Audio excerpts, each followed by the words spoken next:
This world was on the verge of extinction until humans began to receive powers from the constellation deities and become metahumans. Among those awakened, there was one who did not receive any special powers from the constellations, but instead became capable of absorbing the powers of other metahumans and even the constellations themselves. His name was Ojin, and he later became known as the Heavenly Demon.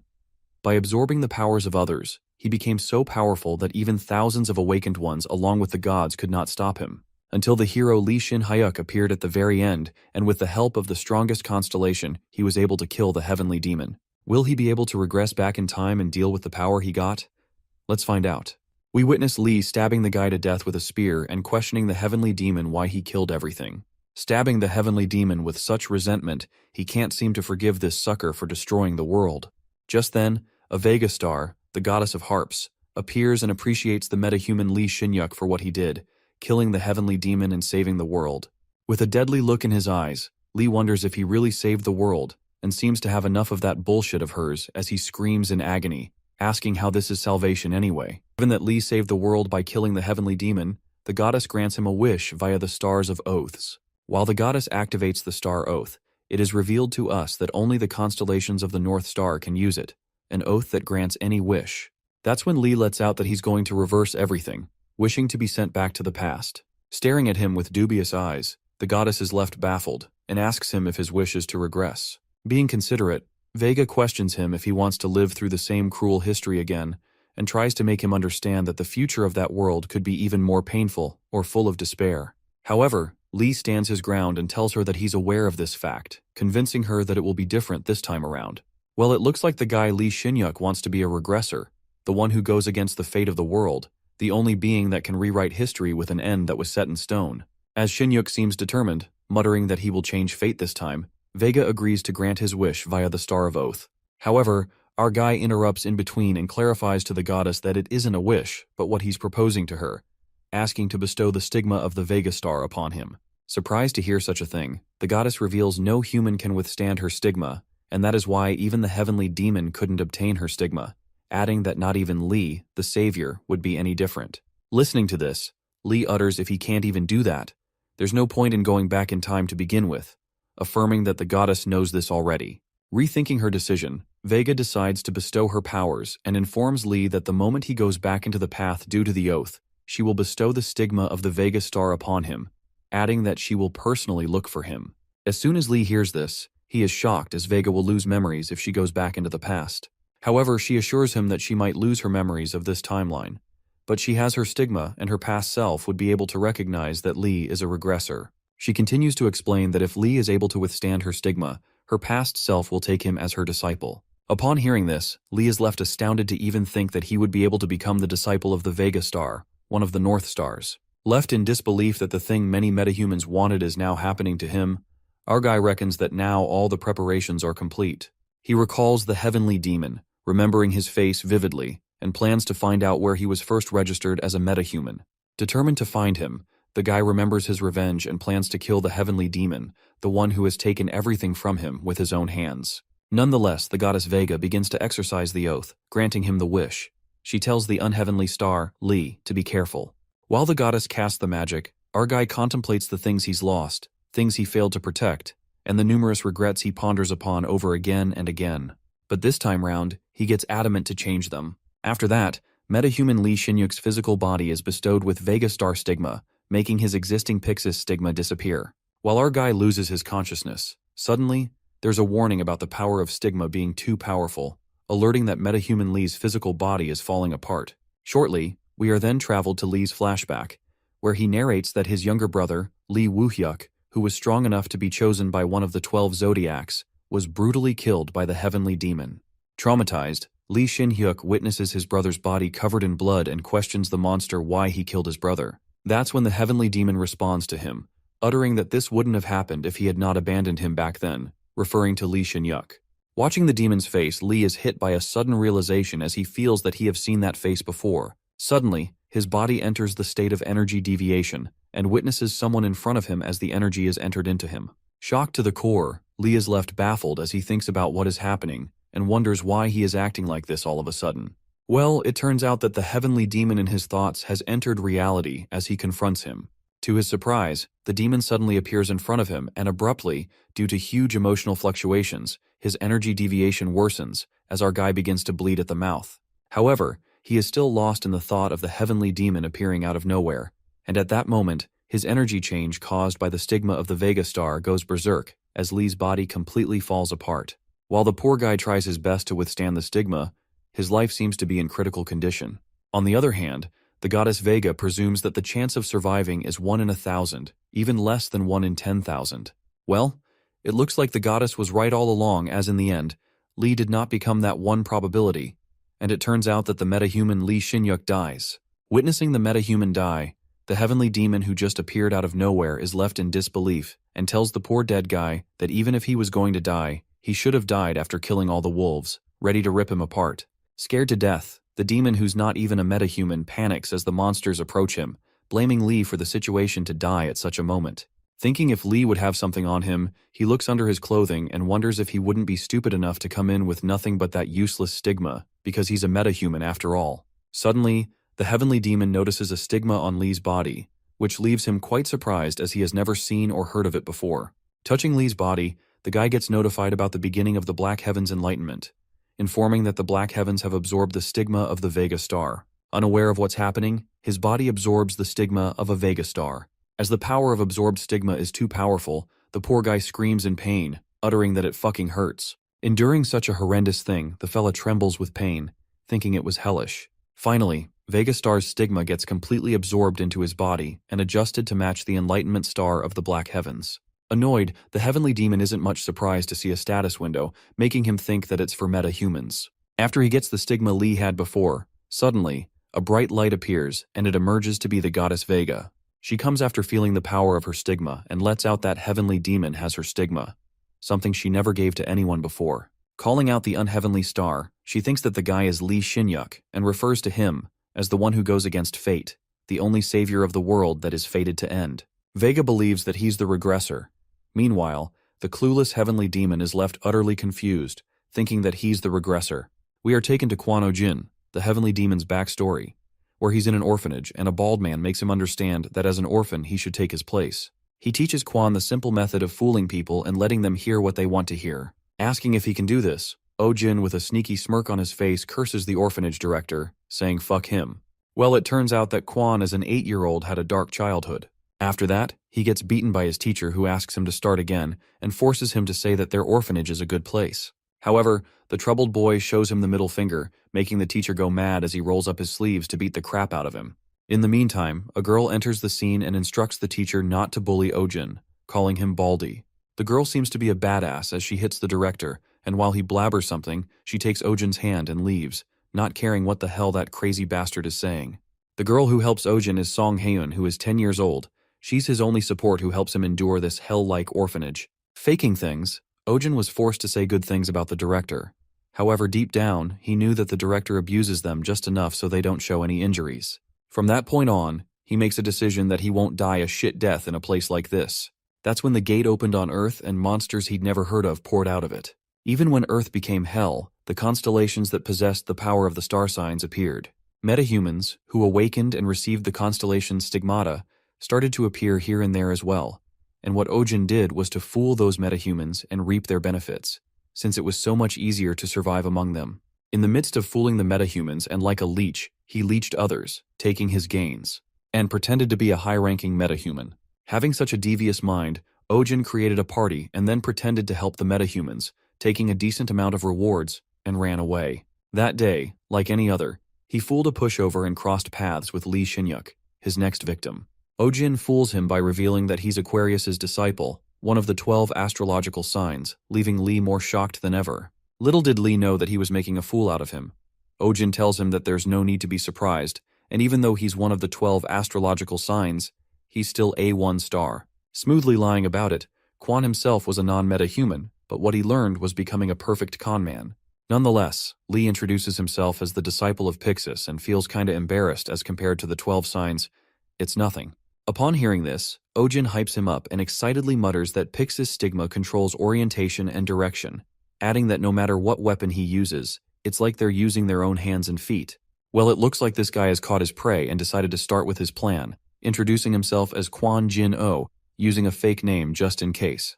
Believing that it's fate that they met like this, Quan offers him to create a party, which makes Lee confused about why he would want to create a party with him.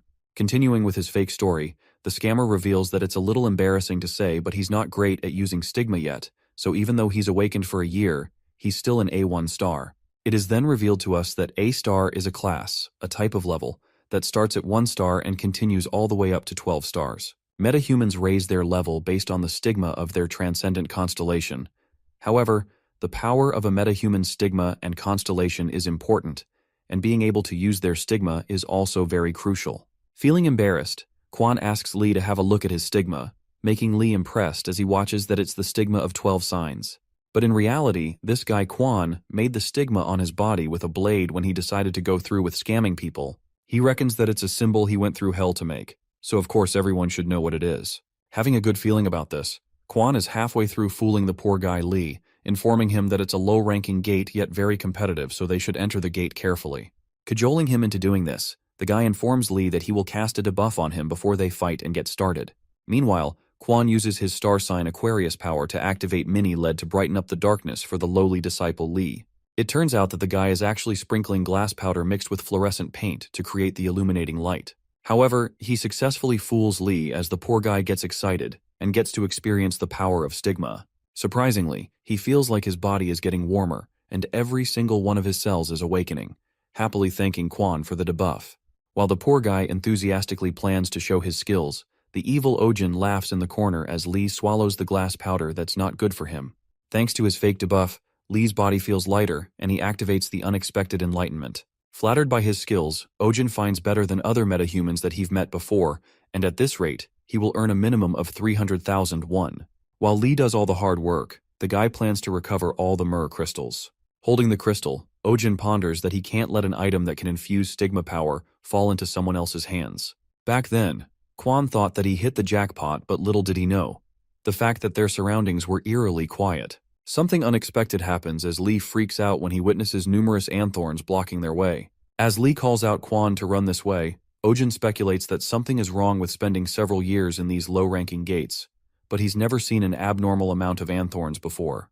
Running for their lives, Lee screams that the anthorns are fast and that they aren't able to put any distance between them. Finding it impossible to outrun them, suddenly, Shinyuk strangely looks at Ojin, and that's when the guy realizes that he's up to something. To his surprise, Lee kicks Quan in the face, using him as the scapegoat, and with fear in his eyes, he keeps apologizing to him as he escapes away. Calling him son of a bitch, poor Ojin is left helpless as he trips to the ground while Lee justifies that at this rate, they both would die. Yelling they should fucking die together, the scammer guy is betrayed by Lee. However, at that moment, an unexplainable situation occurs. Unexpectedly, something happens to Lee as he's unable to withstand the stigma and collapses. While he is left shocked to see what just happened to Lee now, he rushes to him to see if he has anything on him. Thinking about what he'd do if he dies like this, he goes through Lee's body and witnesses the stigma that he's seen for the first time. Recalling that Shinyuk was a Pixis, just then the first enlightenment of the Black Heavens starts. Something appears all of a sudden. Well, it turns out that Quan Ojin is taken to the goddess Vega's timeline where she mistakes him for the regressor Lee Shinyuk. Unknowingly, this guy becomes a regressor who is a person who goes back in time. But even the regression doesn't distract him as he thinks about his future 5 minutes later, where he will be getting ripped to pieces from those anthorns. Just then, Ojin realizes that she said something about him possessing a stigma that no one else possesses. While he's sure that it's Lee Shinyuk's stigma, the guy is baffled as the stigma that has appeared on his left chest he's never seen in his life. Unaware of the reason, Ojin seems to know one thing for sure, and that is he used the power of Black Heavens, absorbing the dead Lee Shinyuk's stigma. However, it's not Pixis' stigma, but Lyra's stigma that leads him to conclude that Lee was the regressor. Unraveling the unknown, the guy gets to know that the phenomenon where Shinyuk emitted blue-colored lighting before he died, that's when he absorbed his stigma. In other words, Lee Shinyuk, who regressed, couldn't defeat the stigma and died as an after effect. And from that moment on, the power of the Black Heavens activated, and stigma came to Quan Ojin. Meanwhile, the guy is still puzzled about the situation about how he got Lee's stigma. He eventually yanks out his thoughts when Goddess Vega asks him if he's not the regressor. The goddess is certain that she felt the unheavenly star here, and Quan responds to her, admitting that he's the regressor. In the back of his mind, he has no idea what Black Heavens is for an unheavenly star. He doesn't even know the name of the goddess in front of him, with all the chaos in his mind, and in order to survive, Ojin decides to live as a regressor. He needs to be a regressor even if he has to scam God, and that's what he's best at. After that, the goddess believes in him that he's the unheavenly star, and it leaves our guy stunned, thinking that she just believed in that lie. A transcendent who possesses the power that a mere human could not imagine possessing, and even after that, the devious Ojin manages to scam the existence like God. Feeling kind of proud, our guy wonders if he's going to get fucked for this. Nonetheless, Vega cuts to the chase, saying that although she wants to talk about all the details of the future he went through, these annoying anthrones are getting in her way. Smiling brightly, the goddess lets out that she looks forward to seeing the limit of the unheavenly star's power, referring to Quan. Being quick-witted as he is, the guy gets the hunch that the goddess is telling him to get rid of the monsters and prove his powers right now. While the goddess assures him not to feel pressured and just fight, our guy is scared to death as he already feels pressured about what Vega said. Confronting the growling anthrones, Ojin holds the stick and the powers seem to be seeping out of him as his body feels light as a feather. He uplifts himself and thinks that he might be a lowly one-star, but he now has the body of a metahuman. As the anthrones leap toward to attack him, Ojin impressively rips them apart in one strike. While the goddess observes his powers, our guy fights off the anthrones like a pro, and he is amazed by his powers as he's annihilating the monsters like a walk in a park. Just then, he acquires Pixis's Spear Arts level 4. However, Ojin senses something strange with his head all of a sudden. The scene switches to Lee Shin-hyuk, who seems to be panting heavily and thinks that he will never be able to catch up with his brother Lee Woo-hyuk if he keeps going like this. Well, it turns out that Lee Shin-hyuk's memory is being played in Ojin's mind. He speculates that Lee has a scar he's never seen before, and judging from that, he surmises that this isn't a memory of the past. This leads him to think that it's the memory of Lee Shin-hyuk from the first time. Memories from the future. It appears that along with Lee's memories, Pixis's skills are flowing right in as well. But being this strong, Ojin wonders if one-star metahumans are really this strong, because the one-star metahumans he remembers weren't that strong. Meanwhile, our guy manages to kill all the anthrones effortlessly. The goddess tells him to stop and asks if he's putting on a show for her entertainment. Upon hearing this, the poor guy is kinda shocked. Vega clears the air and asks him why he's not using her stigma. This surprises Ojin even more as he presumes that all this time he had all that power without even using the stigma, and our guy understands as he stares at her with eyes wide open. Vega further elucidates that, even for a regressor like him, it must have been hard to use his new stigma like stepping into the body of a child who's just started to walk. Ojin contemplates that the goddess is making sense of it all on her own, but our guy can't seem to pass an opportunity like this. It's pretty much like he's in the body of a newborn baby right now. Excited to be baby Ojin, Vega takes on her job to help the baby with his first steps, making our guy flustered as a goddess gives him an enticing offer. Just then, the goddess blesses with the blessing of a star, and the proficiency of the Lyra's stigma boosts temporarily. Thinking that he's heard of this name, suddenly, he is hit by powerful shocks, and the poor guy screams in pain as the blue energy is absorbed in him, pleading with the goddess to at least give him a proper warning before doing shit like this as it hurts. After enduring the pain which felt like hell, the power blue thunder activates, and when Ojin comes to his senses, he witnesses the havoc in just one swoop and is left astonished.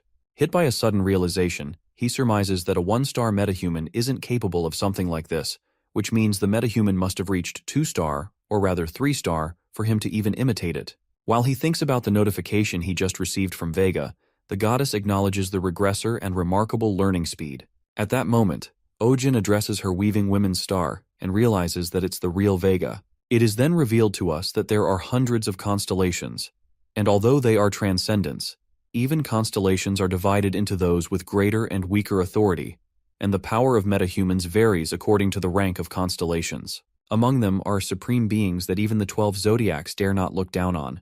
That includes Polaris, Deneb, and Vega.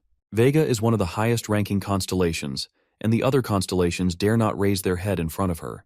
While thinking all this, Ojin is thunderstruck to even think that the highest-ranked constellation Vega is actually by his side, not to mention that he's scamming the goddess. Well, it looks like our main character finally gives up on scamming life. Thinking that he's screwed, he plans on telling the goddess that he's not the regressor and actually lied about it because he was scared as shit of dying. But then, he changes his mind, thinking that the water's already under the bridge. The guy low-key freaks out as he seems to be ridiculing a god as a mere mortal, assuming that she'd kill him right away. As the fear of the goddess frightens the life out of him, Ojin ruminates that he started this so gotta end it now and have to fool Vega no matter what. In case that happens, Our guy comes up with a weird idea possible as he starts acting lovey-dovey with the goddess, saying that he missed her. Thinking he will never see her again, Ojin holds her hand while Vega is taken aback by his sudden actions and makes her question what kind of relationship they have in the future. Meanwhile, Kwon Ojin, with his top-notch acting skills, successfully fools the goddess, thinking he got through.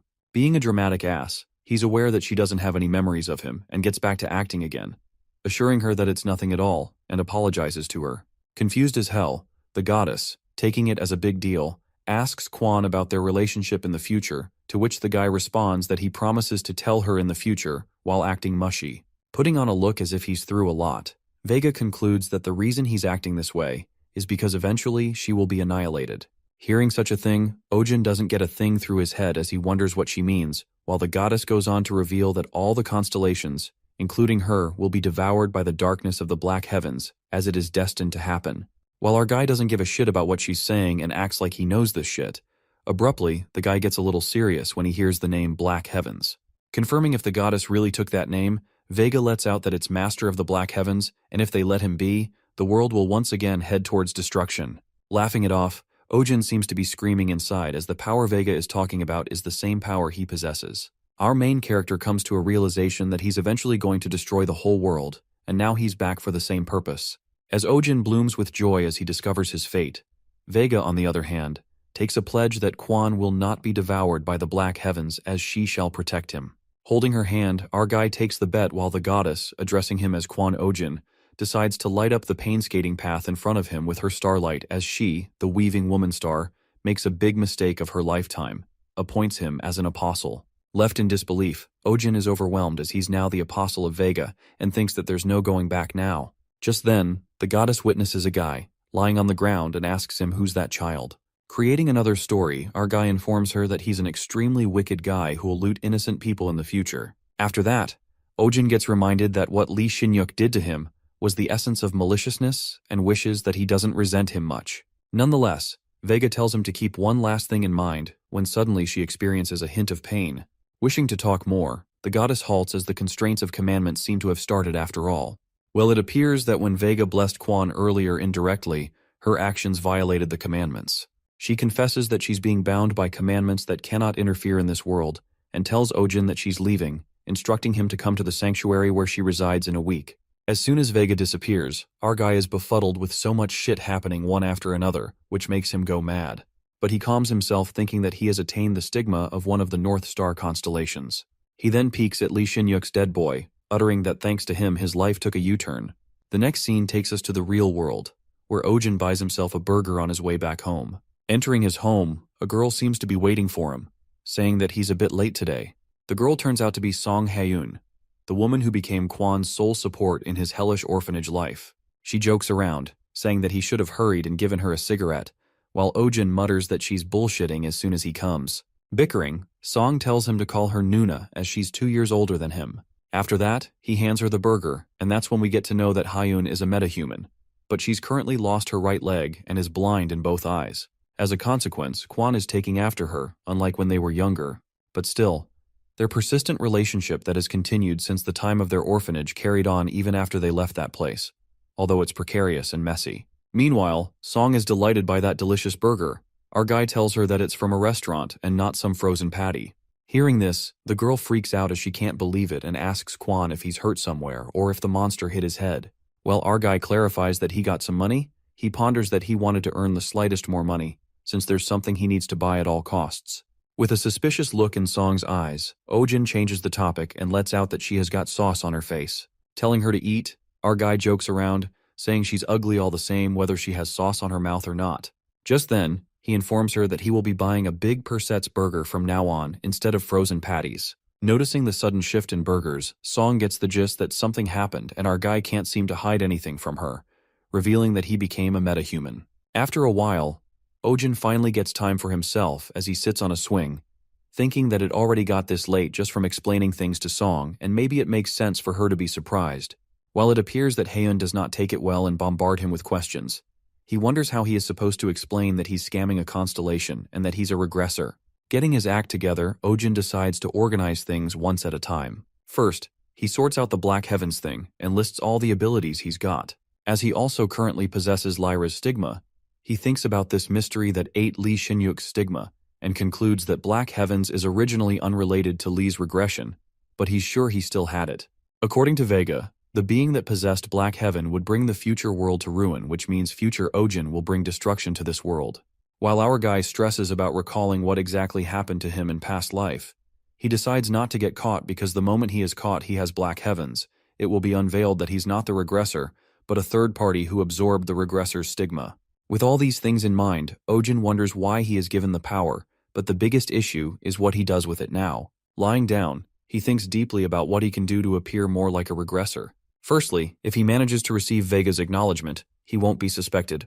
But for that, Ojin plans to raise the star of Lyra's stigma, and by next week, he needs to be at least a 2-star.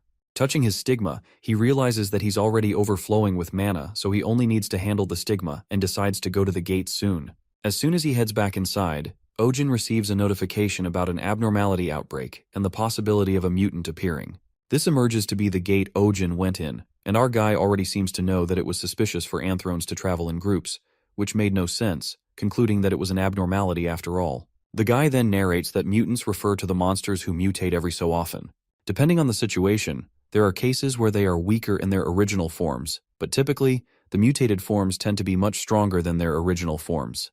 Mutants are monsters that new 1-star metahumans cannot dare to overcome. Recalling his confrontation with the anthrones, he didn't see any mutants back then, wondering if he missed them because he wasn't in a situation to worry about them. Smiling at his screen, Ojin seems to have selected his next destination, to fight the mutants. We are then taken to the gate in the news where mutants are seen, and a lot of metahumans are calling to join their party to hunt mutants together. Reaching his destination, Ojin reckons that the news said to avoid coming here at the time being, but there are more people than usual. This leads him to wonder if the myrrh crystals go for a lot of money. After that, our boy also thinks of joining a party, but he's pretty confident with his powers now as he can fight the mutants alone. But it comes about that this cheapskate doesn't want to split the profits with a party member. Just like that, he begins his hunting and walks into the forest. Suddenly, he senses something behind him, and in a flash, a bunch of anthrones leaps toward him. However, Ojin stands his ground without flinching. He stops the anthrone from attacking with his stick and effortlessly holds him down to the ground. Making it pay the price for attacking, our guy chases after the anthrone, and using his powers, he wipes them all out with the blue lighting power. While his powers also destroy the trees, Ojin himself is greatly flattered as his physical specs are on a completely different level compared to the typical 1-star metahumans. He then contemplates that the body of an anthrone usually weighs around 80 kilograms, and it's not easy to grab and throw it with one hand, depicting how powerful he has become. Our guy then recovers the myrrh crystals that must be around 800,001 each, assuming this is why everyone wants to become a metahuman. After he acquires the crystals, some other monsters await him as Ojin senses them, thinking that they come after smelling the scent of their friend's blood. Well, it emerges to be a mutant, and without a second, the mutant comes attacking our guy, catching off guard. However, our boy remains unfazed and activates his power thunderbolt, charging the lightning spear at the mutant. To his surprise, the mutant gets annihilated with one hit. While he was shocked that it worked, this scares the other anthrones away, and also myrrh crystals. At that moment, Ojin Lyra's stigma levels up to 2 stars. Left in disbelief, he assumes that it's because of the amount of mana from the stigma that made him level up faster. But what surprises him more is reaching the 2nd star in just one day. Feeling the power surging through him, our guy recovers the crystal from the mutant when suddenly someone sneaks up on him, complimenting him for capturing a mutant. It appears to be 2 metahumans praising Ojin for catching a mutant on his own and thinking that his skills are quite impressive. Meanwhile, they introduce themselves as the 3-star disciple of the Cain's Venatici. A hint of doubt hits our guy as he ponders that there's no way 3-star disciples would come to a low-ranking gate like this one, wondering if they're specifically here for the mutant. Observing the two, he speculates that they've got faces that scream thief and it'd be a crime of its own if they're not. Just then, the 2 guys make it look like they lost sight of these anthrones earlier, and Ojin immediately realizes that they really are thieves. The tension gets higher as they stare at each other, and Ojin seems to have no choice. All of a sudden, he starts to shed crocodile tears and apologizes to them, kneeling on the ground, while Ojin acts to freak out and surrender, giving all the rewards to them. The thieves are quite impressed as our guy understands the situation and asks him to talk more over there. As they are walking away, in a flash, a spear pierces through one of them. Well, it appears to be Ojin making a fool out of them, and while he brutally stabs him to death, he utters to give his greeting to his mother in hell. Putting on a sinister laugh, he He tosses out the spear from the body while the other thief leaps towards him with his weapon, calling him a crazy bastard. Dodging the attack instantly, Ojin slides past him in a blink of an eye, and the thief guy is taken aback as he says that this son of a bitch has been hiding his skills, reckoning that he's unbelievably fast. With an evil look in his eyes, our guy leaps towards him, saying he's just a weak idiot, and slashes the spear through him, charged with lightning power at that, and the poor guy screams in pain. After killing those guys, Ojin feels like it's quiet again, and happily goes back to his harvest. However, something makes him stop as he thinks about the black heavens that are supposed to be stronger as it absorbs more stigma. Thinking of giving it a try, he gets reminded of Vega, who told him that one of the traits of the black heavens was the black curtain. Using his stigma on the dead guy, the black heavens absorb Canis Venatici's stigma. Fulfilling all the requirements to unlock the second level of the black heavens, Ojin experiences the second enlightenment as the black energy emits through him. As it seems so powerful, the enlightenment level of the black heavens is low, which restricts the record of awakened Lee Shin-yuk. Later, the guy opens his eyes in a hospital room where the doctor informs him that he's passed out for 2 weeks. Being passed out for this long, our guy wonders if these are also Lee's memories that he's reliving. While Lee's brother Woo-hyuk asks him why he entered the gate without telling him beforehand, Lee apologizes to him as he thought it'll be okay since it was A1 star. Just then, a girl barges into the room and asks Woo-hyuk if he has time, addressing him as Guildmaster. The girl informs him that the new gate that opened in Mokdong on the 15th, apparently, a guy Chang-hyun found a relic there. Suddenly Lee's memories begin to glitch and Ojin finally yanks out of Lee's memories, presuming that he keeps getting his memories. Just then, Ojin successfully inherits Lee Shin-yuk's awakened partial records, getting to Pixis Spear Arts level 5, and learns a new skill named Lame Excuses. Meanwhile, our guy guesses the more memories of Lee he gains, the more enlightened he becomes and wonders what the hell is Lame Excuses. Nonetheless, he focuses on the new piece of information about the gate that appeared in Mokdong where the guy also found a holy relic. It is then revealed to us that the holy relics refer to artifacts that have concentrated powers of the star within those. Some possess so much power that it closes the gap between 1 star and 2 stars even. To sum it up, there's a holy relic in the gate that will open in Mokdong after 8 days, and our guy couldn't be more happy to hear such a thing. The next scene takes us to the shop where Kwon Ojin comes to sell his myrrh crystals. After finding out the price with tax deducted, our guy utters a cuss word but controls his emotions. In the back of his mind, he calls them fucking robbers for putting a 20% tax on selling the crystals. Frustrated, Ojin thinks that it's not as bad as it could get, and at that moment, the woman asks him what constellation he's associated with, to which our guy responds that, Lyra. As soon as the cashier listens to this, utterly disbelieved, she asks him again to confirm it. While our well-mannered boy spells it out for her, the woman is too stunned to speak as her jaw drops. As the woman takes him somewhere, Ojin ponders that her reaction is the same as expected, so it would be nice if he would smurf around for the sake of convenience in the future. But he thinks that it's stupid because fame is power after all, and in the meantime, the woman takes her to the VIP room, asking him to wait there. Entering the room, he encounters a blonde guy who straight up asks Ojin to stop looking and stare down.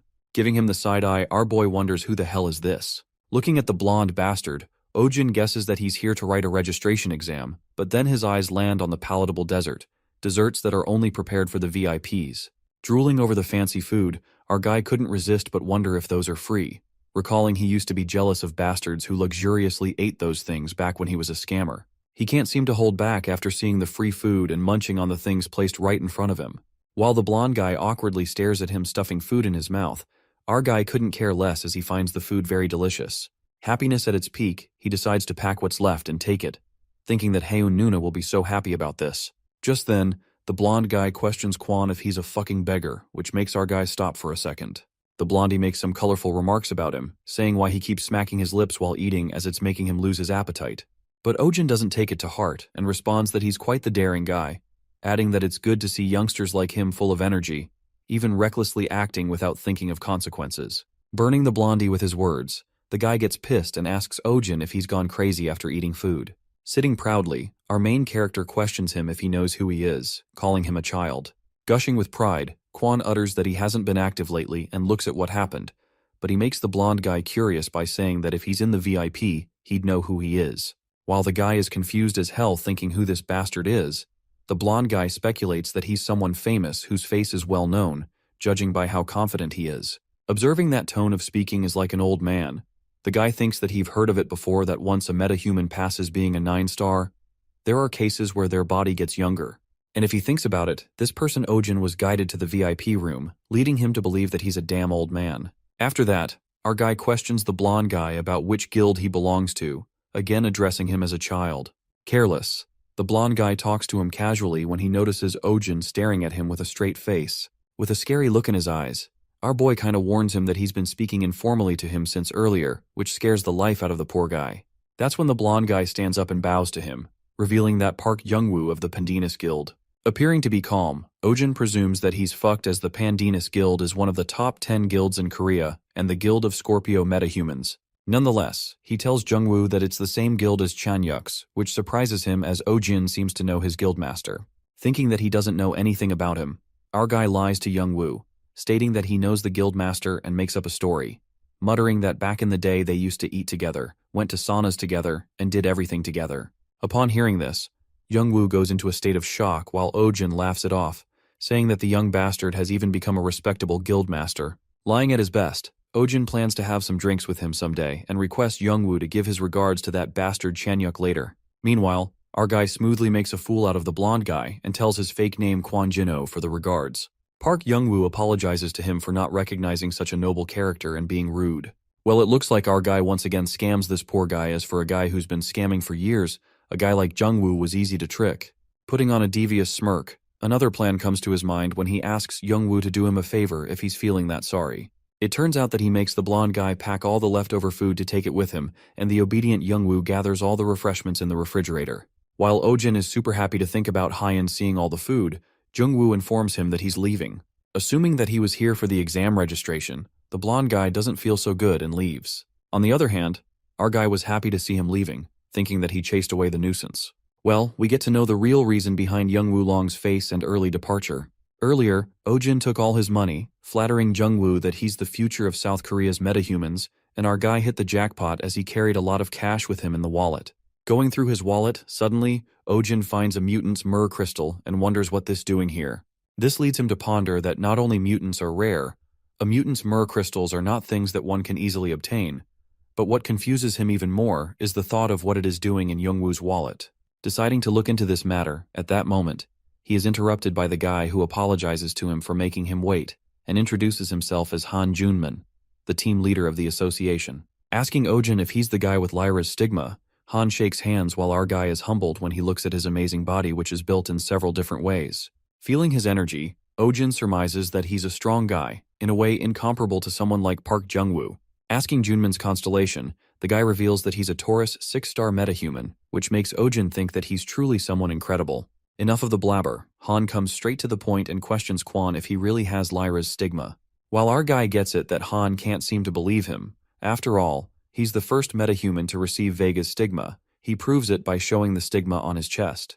Not satisfied enough, Han requests that he would like to do the registration exam himself, and Ojin appears to be fine with it. After that, the team leader and Kwon get ready to fight while our guy asks him if he can use his own weapon instead of sparring. As Han assures him that it's okay, Ojin seems to be very curious about his strength as a 6-star Taurus. Even if his Lyra's stigma is op, he wonders if it can fill the gap of 4 stars and that of a metahuman who has one of the stigmas of the 12 astrological signs. Well, there's only one way to find out, and it is something he'll have to see. With that, he leaps towards Han with his spear, and just as he gets near, a blue energy emits, leaving Han flabbergasted. Kwon Ojin strikes him with such immense power that even Han is astonished to see a 2-star metahuman with this much power. Meanwhile, Han halts the attack, making our guy crash away. He notices the insane power, and just then the team leader runs to him, asking if he's okay. Our guy appears to be just fine as he tells Han to continue the fight, presuming that he's still able to fight. Reckoning that the leader is on a different level from those he's faced so far, he assumes that using only thrusts won't be enough. With that, he uses the lighting power and attacks him, but being the 6-star metahuman, Han smartly deflects the attack instead of dodging it, just like Kwon expected.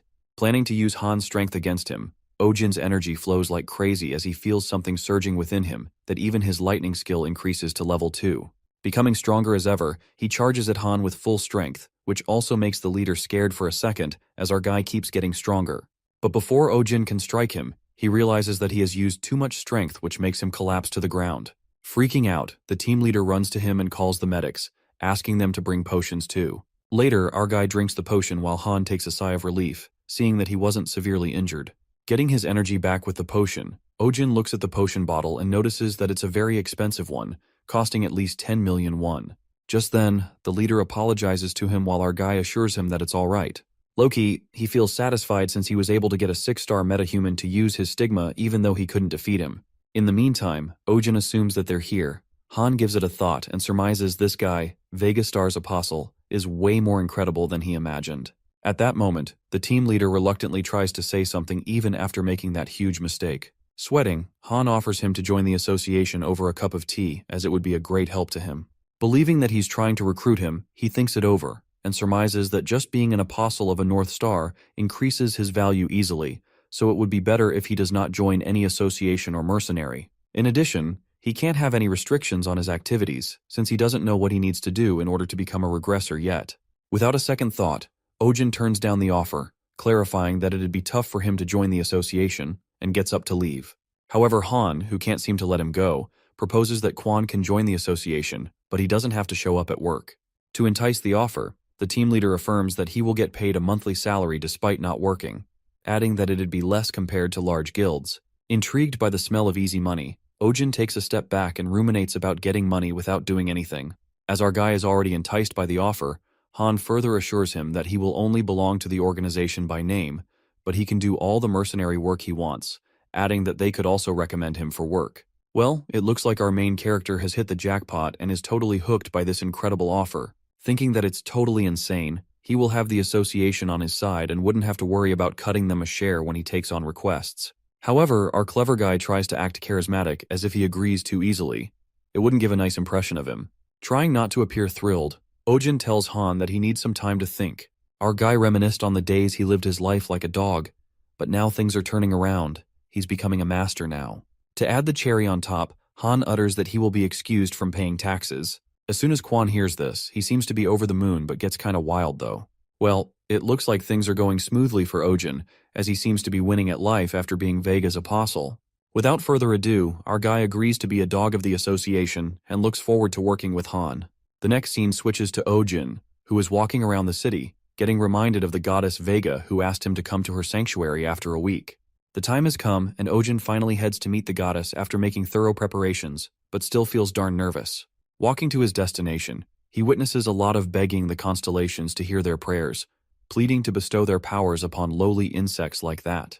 Our guy ponders that he did hear a lot of people beg to become a metahuman in front of sanctums, and in tough times like this there aren't many ways people could survive other than being metahumans.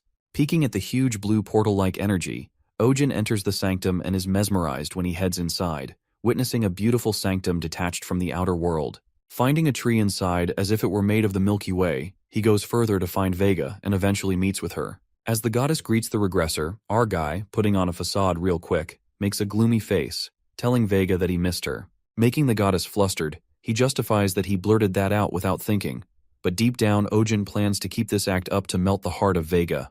Meanwhile, the goddess states that he must be mistaken and assumes that Ojin's faith is still not in place, muttering that she's not the lover he remembers. But our guy doesn't hear a thing, and with a sparkle in his eyes, he continues to tell her that in his past memories, she has always been beautiful. Blushing hard, Vega clarifies that even if he flatters her like this, there's nothing she can do for him. Well, it looks like Quan is off to a good start. Putting that aside, the goddess praises him for becoming a 2-star in just 1 week as expected of the unheavenly star. Filled with pride, Ojin says that he has already done this before while Vega asks him about the details of the future he came from, because in order to help him, she needs to know what happens in the future. Getting busted, Ojin low-key freaks out, but with years of experience of being a scammer, he handles it and reveals that in the near future, the existence known as the Heavenly Demon will appear. Lying smoothly, our guy makes this up on the fly. The demon that possesses the black heavens, known as the Heavenly Demon. Meanwhile, the goddess asks him if the Heavenly Demon possesses the black heavens, to which Ojin agrees, but informs her that since the demon has hidden himself very well, no one knows his face or whether he's a human or not. Curious, Vega questions that even the regressor doesn't know who the Heavenly Demon is, and Ojin tries to reason with her, saying that tried to find this information as soon as he came back, but failed to do so. That's when the goddess catches him off guard, uttering that if he used the Star of Oaths to regress, this means he killed the Black Heaven's owner, which leads her to question if was not able to see his face despite killing him. As soon as Ojin hears about the Star of Oath thing, his mind goes blank. wondering what the fuck is that thing. Lost in the thought, Ojin realizes that the possessor of the Black Heavens died, which means that Lee Shinyuk succeeded in killing him. Having so many questions in mind about why that bastard Lee regressed in the first place, our boy gets his act together because if he hesitates, the goddess might suspect him, so he needs to pass over this as smoothly as possible. Yanking out of his thoughts, Ojin reveals that the moment he pierced the spear through the heavenly demon's heart, he became black dust and spread everywhere, and he was so absorbed in the fight that he couldn't even see his face. Believing in his story, Vega asks him if he has a way to find the possessor of the Black Heavens. Well, he's standing right in front of her. Playing smart, Quan states that the only way to find the heavenly demon is to wait until he makes the move. Asking when the demon will begin to move, our guy responds that it's 3 years from now, which is enough time for Ojin to get stronger and pretend to be a regressor. After that, our guy assures the goddess that he will look for clues about the heavenly demon and get stronger until then. While Vega finds it reasonable, our guy wonders if he should conclude things and reveals about the new gate opening in Mokdong with relics inside. Informing that he will head there first, the clever guy tells her this information from Lee Shinyuk's memories to become free from the goddess's suspicion if this becomes reality. Given that this info would only be known to a regressor, Vega gives him the rights that only a regressor can enjoy, calling him a child. Hearing the goddess call him her child, our guy can't seem to handle this and wonders if most of the constellations call their disciples their children, assuming that he should call her Vega Mom. Just then, Vega comforts him by saying not to overexert himself even though the weight of this world's fate is on his shoulders, wrapping him into the sweetest hug. While Ojin's soul also feels warmth from a mother's touch, unexpectedly, his conscience hurts a bit for lying to such a constellation, but he needs to do it to survive. Ending things by spraying some fake love, he assures Vega that he's not pushing himself. Holding her hand with such affection, he confesses that he can do anything for her. Perfectly played, the goddess turns red as she is flattered, and our guy gets happy to see her reacting, topping it off perfectly. As our boy is about to leave, Vega stops him and abruptly apprises him that she will be going back with him, adding that she must manifest in this realm and travel with him. Victimized by his own scheme, Ojin is left speechless, thinking about what the fuck she just said. He wonders if she's gonna follow him, which makes him regret that he kind of went overboard with the romance. Well, it looks like this serves him right. Trying to stop her, he reminds her of the restraints of commandments, but Vega, being the goddess, states that her power and time will be limited, but with this method, it's possible to an extent. Watching with bafflement, the goddess gets so much smaller and hands Ojin a pendant, elucidating that if he wears it for a few hours, she can manifest for hours in this state. It appears that she is quite moved by Ojin's words that he would do anything for her, so she decides to walk the dark and lonely along with him. Going down in the dumps, our guy is fucked, crying inside, because if that happens, he will have to act a regressor every damn day. The next scene switches to Song Hyun, who seems to be freaking out after knowing Ojin's weird situation. While the little Vega follows our guy, Hyun gets frantic as she thinks the constellations can't come to Earth because of the restraints. As Vega and Song bicker with each other informally, poor Ojin looks done with their petty arguments. Later, at night, where we see Goddess Vega falling in love with the burger, while Song is astonished to see that the constellations can even eat. Finishing the delicious meal, Vega mumbles that having human food was her first, and accepting a human disciple like Quan was also a first. Curious, Song asks her what's so special about him, and Vega, without a thought, responds that there's no one else in this world more special than Ojin. With certainty, the goddess believes in him so much as she claims that one day the whole world will know that he is more special than anyone else in the world and will become a great being. Listening to such genuine comments for this guy, Song presumes that Ojin is a great scammer for sure. At that moment, Vega adds that Hyun is special too, leaving her speechless. Meanwhile, Quan realizes that Vega can see that Hyun is also a metahuman, the goddess utters if she's not aware, making Hyun confused. Unexpectedly, the goddess asserts that she can help her with the curse on her eyes, but then she backs off, saying that she spoke carelessly. After that, Vega gets tired, saying that she can't manifest for a long time in this state as her restraints get worse, and goes to sleep after saying goodbye to her child, Ojin. In the meantime, the goddess disappears. Song is taken aback by this and asks Quan what is going on. While our guy justifies that he didn't know it would be like this either, Song calls her out and requests him to use his knees for the first time in a while. Using his knees as a pillow, Hyun seems to love it and asks him if likes it too, but Ojin laughs it off, saying that she's so fucking heavy. As they both joke around, Song sleeps on him while our guy gives her a warm smile as she dozes off. The next scene takes us 2 days later, where Ojin, following Lee Shinyuk's memories and the information of Mokdong's gate-opening gate, enters the gate along with the goddess. Seeing the place is just as Quan said, our guy contemplates that the goddess is not surprised by the fact that the gate is really opening here, which means she trusts him a lot, guessing that it's normal for a regressor to know this much. Thinking that Vega is clueless, Ojin decides to take the chance to get rid of any suspicions she might have.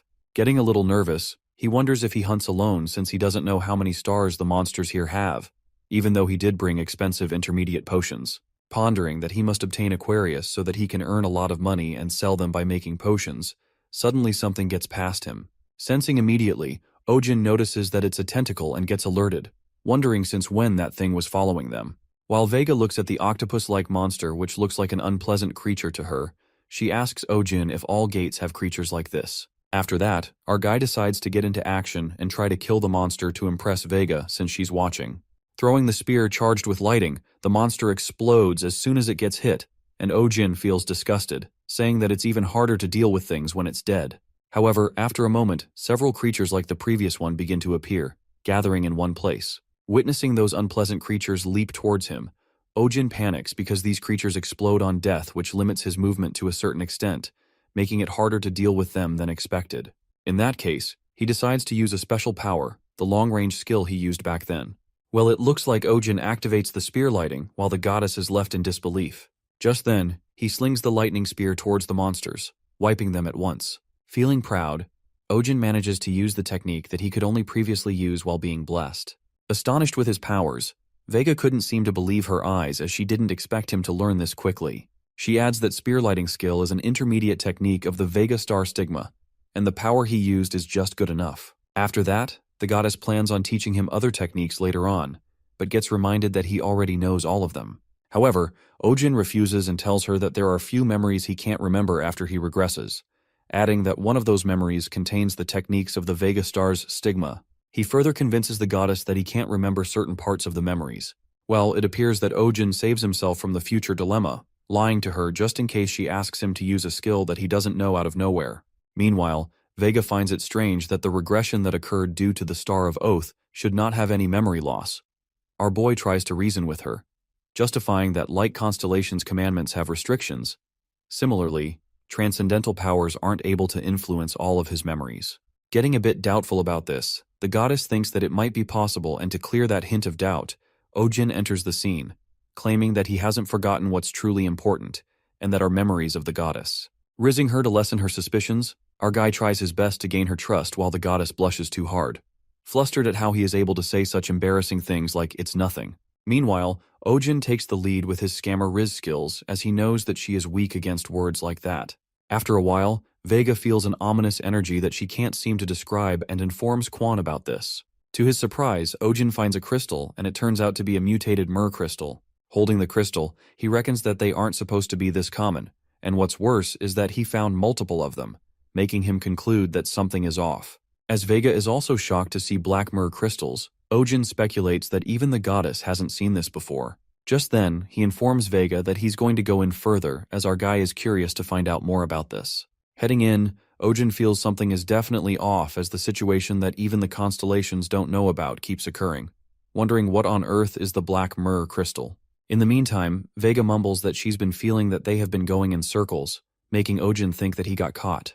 While he thinks that nothing can be done, at that moment, he is interrupted by a pungent smell and follows the scent along with the goddess. Heading in the direction of the scent of the black slimes he just met, Vega asserts that the ominous she felt earlier has gotten even stronger here.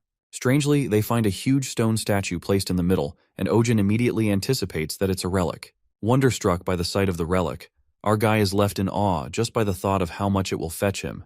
Even a one-star relic can fetch him 10 million won or more. Immersed in his daydream, Ojin drools over the amount of money he will get if it's a 6-star relic and finds himself showered in money. Peeking at Ojin acting like a weirdo, Vega is kind of confused when he looks at his weird eyes. Speaking of money, snapping out of it, Ojin decides to obtain the relic quickly. However, he is welcomed by the unpleasant creatures once again. Surrounded by the black slimes, our guy seems to know this was happen, thinking that these fucking weaklings are guarding the relic.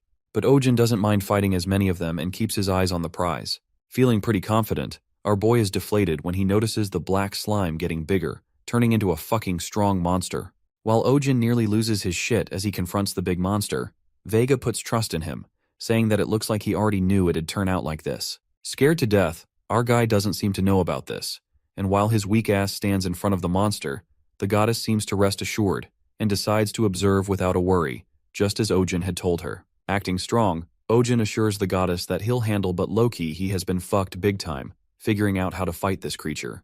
Confronting the giant monster, our main character instantly regrets that he got a bit too much of himself because of the joy of seeing the holy relic, not realizing that he'd been putting himself in a hell of a situation. Never fought a big creature like this before? Ojin panics as he is certain that he has a 0 chance at winning. Those black slimes were all easy as fuck. He doubts that those easy monsters suddenly became invincible.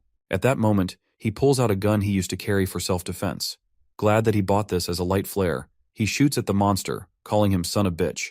The monster gets shot, and while it gets distracted, Ojin takes the only chance to take the monster down, as the petty trick like light flare won't work again. Just like that, he picks up the spear and decides to put everything in one ultimate attack, leaping towards the monster with the spear charged with blue lighting skill.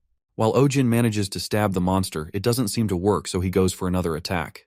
But before he could do that, the monster nearly tears him apart by charging multiple long tentacles at him. Luckily, Ojin gets saved by the rope tied around the rock and holds onto it. Holding onto his dear life, he thought that the monster was going to fire a missile or something, but he's glad that he survived, or else he would have been crushed by the attack with a speed like that. Releasing himself, Ojin falls down, and at the right time, he strikes 1,000,000 bolts towards the monster. With the power so immense, our guy hardly stables the power, but he successfully kills the monster. Feeling that he could pass out at any moment, Ojin gets happy as he succeeds in defeating the monster, wondering if it is because he used blue lighting twice. Suddenly Vega calls him out, and it turns out that the monster isn't dead as it attacks Ojin. Before he could even flinch, our guy takes the hit as he crashes far away. While our guy is badly hurt, the monster seems to have awakened, and this time even its appearance has changed. Having no other choice, Ojin pleads with the goddess to give him a blessing, and she immediately bestows the blessing of stars upon him. With the proficiency of Lyra's stigma increasing, the effect feels stronger than last time, making Quan wonder if it's because he's improved since the last time he received a blessing from her. Getting Vega's blessing, Ojin comes back stronger and blue energy emitting more than ever. He soars towards the monster, striking 1 blue lighting per punch. He uses up his mana quickly because his mana is endless, and with that, he punches the monster.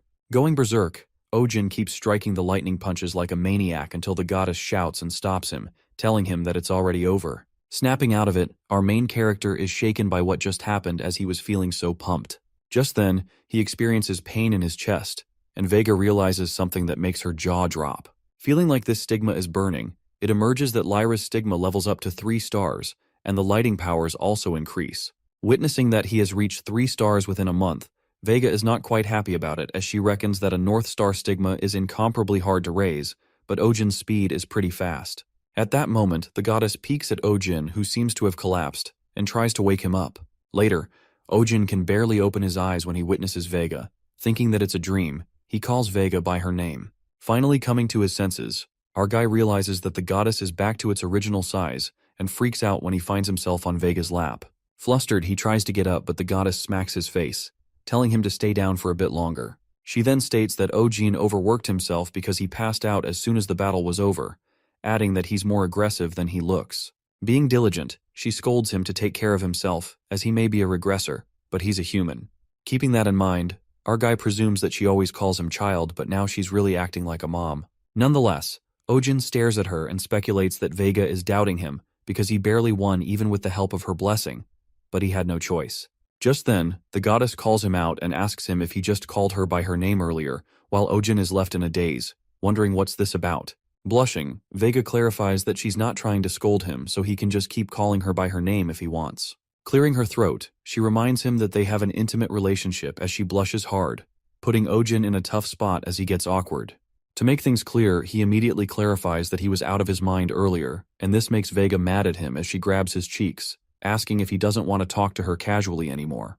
While poor Ojin appears to be in pain, to save himself from further pain, he tells Vega that he'll talk to her casually from now on, making the goddess happy. After a while, the restrictions seem to begin as the goddess' powers get weak, and she thinks that recovering this time will take quite a while. Watching her struggling, our boy apologizes to her and reckons that he used too much of Lyra's power in excitement, and this wouldn't have happened if he just didn't pass out. Meanwhile, Vega affirms that he doesn't need to apologize as the monster was strong enough to be a 5-star monster. At that moment, Ojin feels really light, and just as he is about to ask how she healed him, His eyes land on the empty potion bottles and panics as each one costs 1,000,000 won. Feeling ecstatic, Vega proudly tells him that used the potions on him so that he could wake up faster.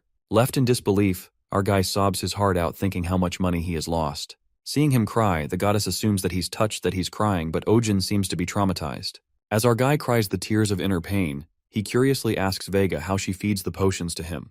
Hearing this question, the goddess starts to panic as she turns red, and in an instant, she leaves, rushing inside the pendant. After she leaves, Ojin decides to think about more important things, and heads to start collecting his loot. Collecting the power of the holy relic, he wonders what it does and takes it out, hoping that it's better than a 3-star. Suddenly, a black, strong energy begins to burst out of the holy relic, and it appears that the black heavens start to absorb the power of the dark star within the holy relic. With the power of the dark star absorbing successfully, the black heavens trait evolves that will not only hide the aura of black heaven, but also its entire existence. Feeling an enormous amount of aura, Ojin was shocked as he didn't know that the black heavens could absorb power from holy relics. Peeking at the empty holy relic, our guy freaks out thinking that it's useless now because the black heavens absorbed it.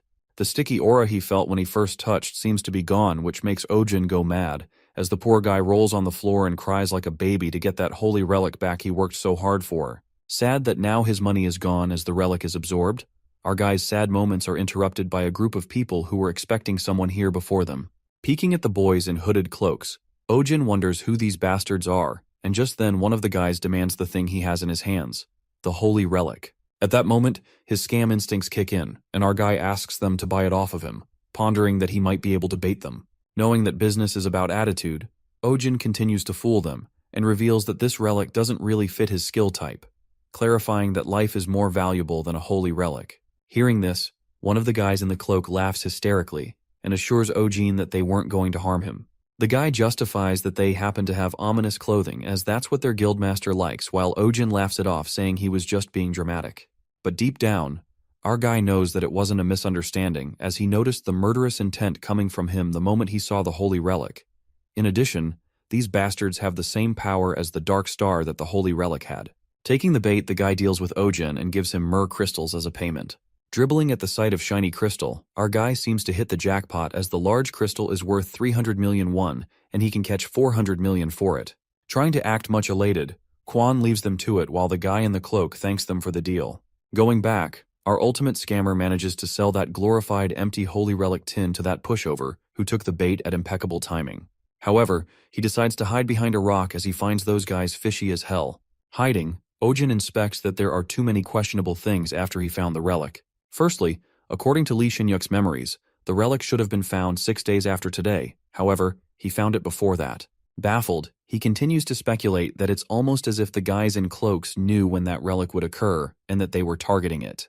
Thinking if the future changed somehow, our guy decides to wait and see. On the contrary, one of the cloak guys asks their leader Yujin why he didn't kill the guy back there. The leader Yujin justifies that he didn't want to leave a troublesome trail for other metahumans to pursue, and warns his members that he won't explain every little detail to them. Holding the relic, Yujin reveals that the age of stars is coming to an end, and the dark stars will soon rule the skies, adding that all the arrogant stars shall pay the price for their sins.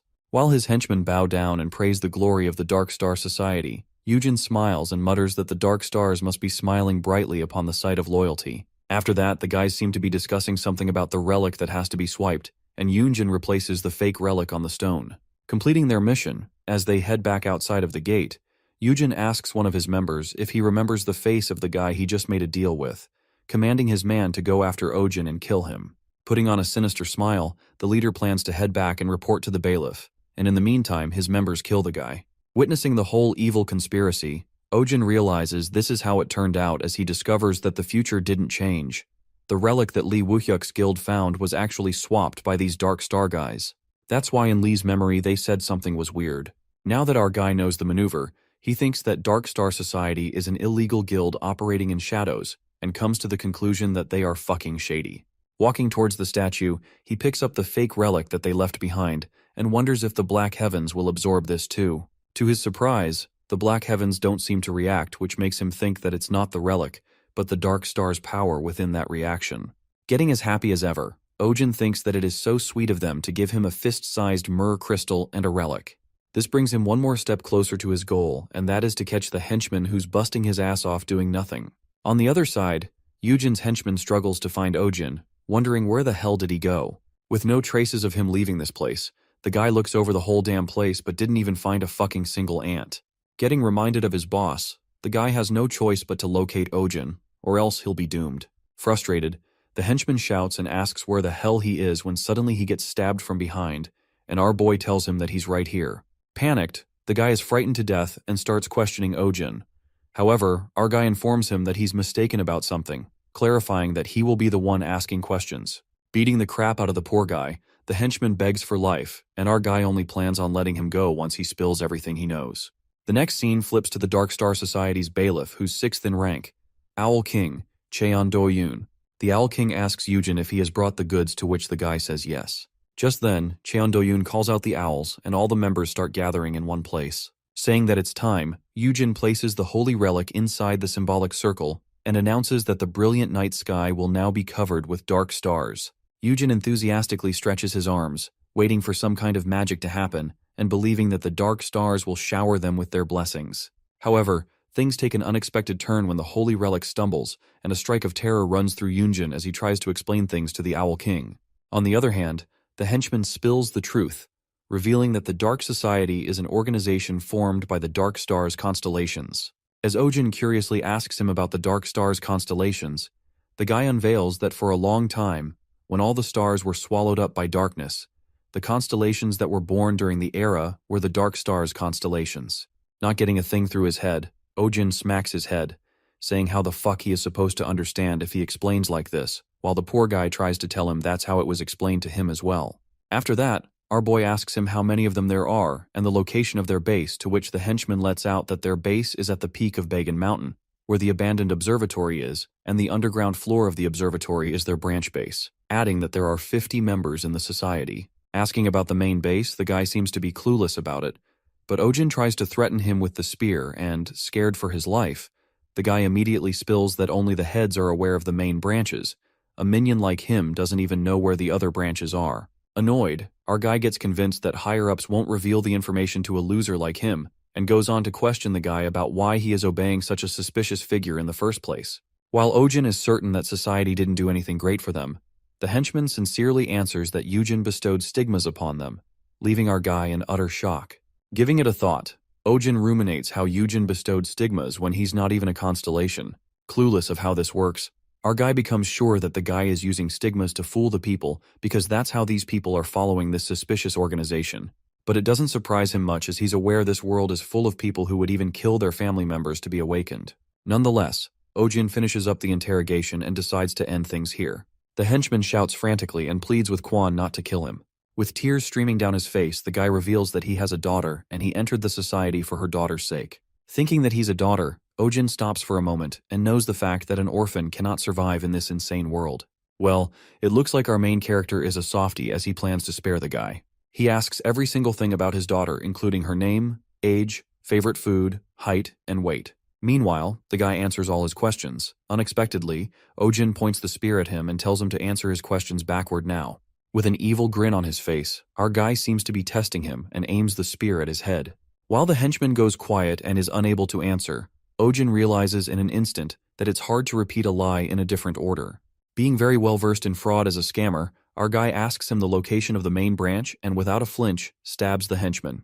After killing the guy, Ojin knows one thing for sure, and that is, the Dark Star Society is pretty powerful and not some bunch of idiots that are good for scamming just like him.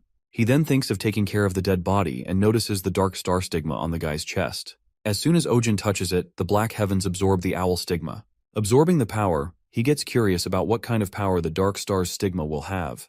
Remembering that their society has 50 people, Ojin seems aware that they won't let it slide easily, and prepares for the consequences. On the other side, the Owl King approaches Eugen and asks him what he's doing, saying if the other executors witnessed this, they would have mocked the owls so much. At that moment, the king strikes his energy and partially gets past Eugen's neck, making it bleed. As the guy appears to be in pain, King Cheon warns him not to disappoint him again, and leaves as he loses interest while the other members mockingly laugh at him. Just then, Eugen dashes to his team and asks them about the guy who went to kill that bastard he made a deal with. To his surprise, the members inform him that they've lost contact with him, which makes Eugen even more mad as he commands his henchmen to find that son of a bitch, calling them useless pieces of shit. It is revealed to us that it's been a week since Kwon Ojin came back from the new gate in Mokdong and has not visited any other gates. Instead, he's been staying at home. The reason for that is our guy is getting used to the mana and body that has explosively improved in strength when he reached 3 stars, practicing and getting stronger as fast as he could. In the shower, Ojin ponders how overpowered Lyra's stigma is. It's stronger than Taurus, which specializes in power, and faster than Scorpion, which specializes in speed, concluding that the other people won't be able to catch up to him if they're all the same 3 stars. Meanwhile, he's thinking about the spear he's using, and he witnesses Song, who calls him to lie on the bed. Giving him a massage, Ojin asks her why she's giving him a massage all of a sudden, and Song gets pissed, asking if he's complaining. Feeling nice, our guy thinks that Haeun is talking as if she's pissed, but she's actually putting effort into the massage. Just then, her massage turns into pain as she asks Ojin if he's feeling good, calling him a piece of shit while our guy screams out of pain. Holding his back, Ojin mutters that if she has forgotten who she is, her strength is out of this world. Hearing these words, Song sadly looks at her amputated leg, and it is then revealed to us that this girl was an awakened who had become a 7-star, but now she's a halfling who can't use her stigma. Assuming that he has hurt her feelings, Song breaks the silence and asks Kwon if he's earning a lot of money after becoming an awakened, to which he responds that he's earning a ton. Sitting together, the girl confesses that they won't have much time left to spend together like this. This makes Ojin sad as he agrees and ruminates that soon enough he will reach his goal of 10 billion won, and then everything will be over. While it looks like Haeun is going to cry any minute, she leans her hand towards Ojin's and bursts into laughter as she smacks him hard, telling him not to get so serious. Just then, Ojin finds a way to escape from Song's smacking when he receives a call from the leader, Han Junman. Taking the phone call, the team leader assigns him to an urgent quest. Hearing this, Ojin feels like it's not the best time for a quest, considering that he doesn't have anything prepared in case the Dark Stars Society decides to retaliate. He believes that it would be best to stay put at least until Vega can regain her physical form. Sorting it out, Ojin refuses to do the quest. However, Han offers him a 2 billion reward. Well, it looks like the team leader hits his weak spots and Ojin seems so exhilarated that he almost sounds like a dog on the phone. Nonetheless, he informs Han that he will be heading to the association right away to discuss the details there. Arriving at the association, our guy seems to ask Han about something before they talk about the quest. At that moment, he shows a diagram of a stigma and asks if he has seen this before. Scanning it on his tablet, Han tells him that it's an owl stigmas. Curious, he asks the team leader if he knows something about them. And that's when Han reveals that they're one of the forgotten stigmas, which leaves Ojin quite surprised. It is then narrated that 8 years ago, when the constellations had appeared on Earth, there were definitive records of them having existed, but now, there are no traces of them. Hence, they are known as forgotten stigmas. Our guy questions if there are any records about why they vanished, and Han responds that there are no records as those times were not the best environment for anyone to be writing history. Giving it a thought, our boy reckons that the owl stigma has existed since 8 years ago, which means that the Dark Star Society could also be that old. Ojin surmises that they weren't an old organization, and prepares himself for what's coming as this is becoming a larger deal than he anticipated. After this, Han asks him where he found the stigma, and our guy lets out that he got into an argument with someone named Yoonjin back at the gate a few days ago. They called themselves the Dark Stars Society. Listening to this, the team leader plans to look into this matter of Owl Stigma and Dark Star Society. Just then, they switch their conversation to the quest, when the team leader informs him that this time the client is from the Valhalla Guild. While Ojin never heard of this quest before, Han further elucidates that they're currently on the rise, and it's a guild with the top elites, making every single one of their members talented. At least that's what people say. He reveals that their guildmaster is most powerful enough to be considered a candidate for the 7 stars. We then get to know that the 7 stars are those who transcended the human limit and possess the most influence in the world. Meanwhile, Ojin contemplates that one of the 7 stars is Korean. Assuming that they are going to have a second Korean 7 stars member, Han comes back to the point. He reveals that the quest is to find a missing person in a gate, and for that reason, they need a skilled awakened, while our guy realizes why the reward is 2 billion won. Getting into the details, the team leader informs him that the person went missing on the 6th November, and with no exact location where he was last seen, apparently it's most likely one of the 1 to 2 star gates in Incheon. Well, it turns out Incheon is Ojin's home ground where he has been scamming people for the past few years, and he plans to get this done within 3 days. However, an unexpected twist comes in when Han uncovers that the missing person is a male in his 20s with the name Lee Shin-yuk. While the team leader asks him if he can do this, our guy is thrown into a state of shock and panic as he is aware that this guy is already dead. Ojin is well aware of the fact that Lee Shinyuk, whom he met at the low-level gate in the past, was the real regressor, and the only person who'd been looking for him when he's dead, thinking that he's missing and is likely the guildmaster of Valhalla, must be Lee Woo-yuk, Shinyuk's younger brother. He grasps the situation, thinking that originally Lee Shinyuk would be lying in a hospital bedroom. However, with Lee's death, the future has changed too. Nonetheless, he yanks out his thoughts when Han asks him if he will accept the job. Deep down, our guy is tangled up in situations as he feels dizzy thinking about Dark Star Society that is already a pain in the ass, and now he's about to get involved in the stuff about Lee Shinyuk. While things seem to be getting messy for him, Ojin tries to use his brain, connecting Lee Shinyuk and Lee Woo-yuk, a twisted future and fate, and the Dark Star Society. Suddenly, something clicks in his mind like a straight con man that he is, and he decides to use them together. Just after that, Ojin refuses to take this quest, which makes Han freak out, stating the Ojin he knows would never turn down a job worth 2 million.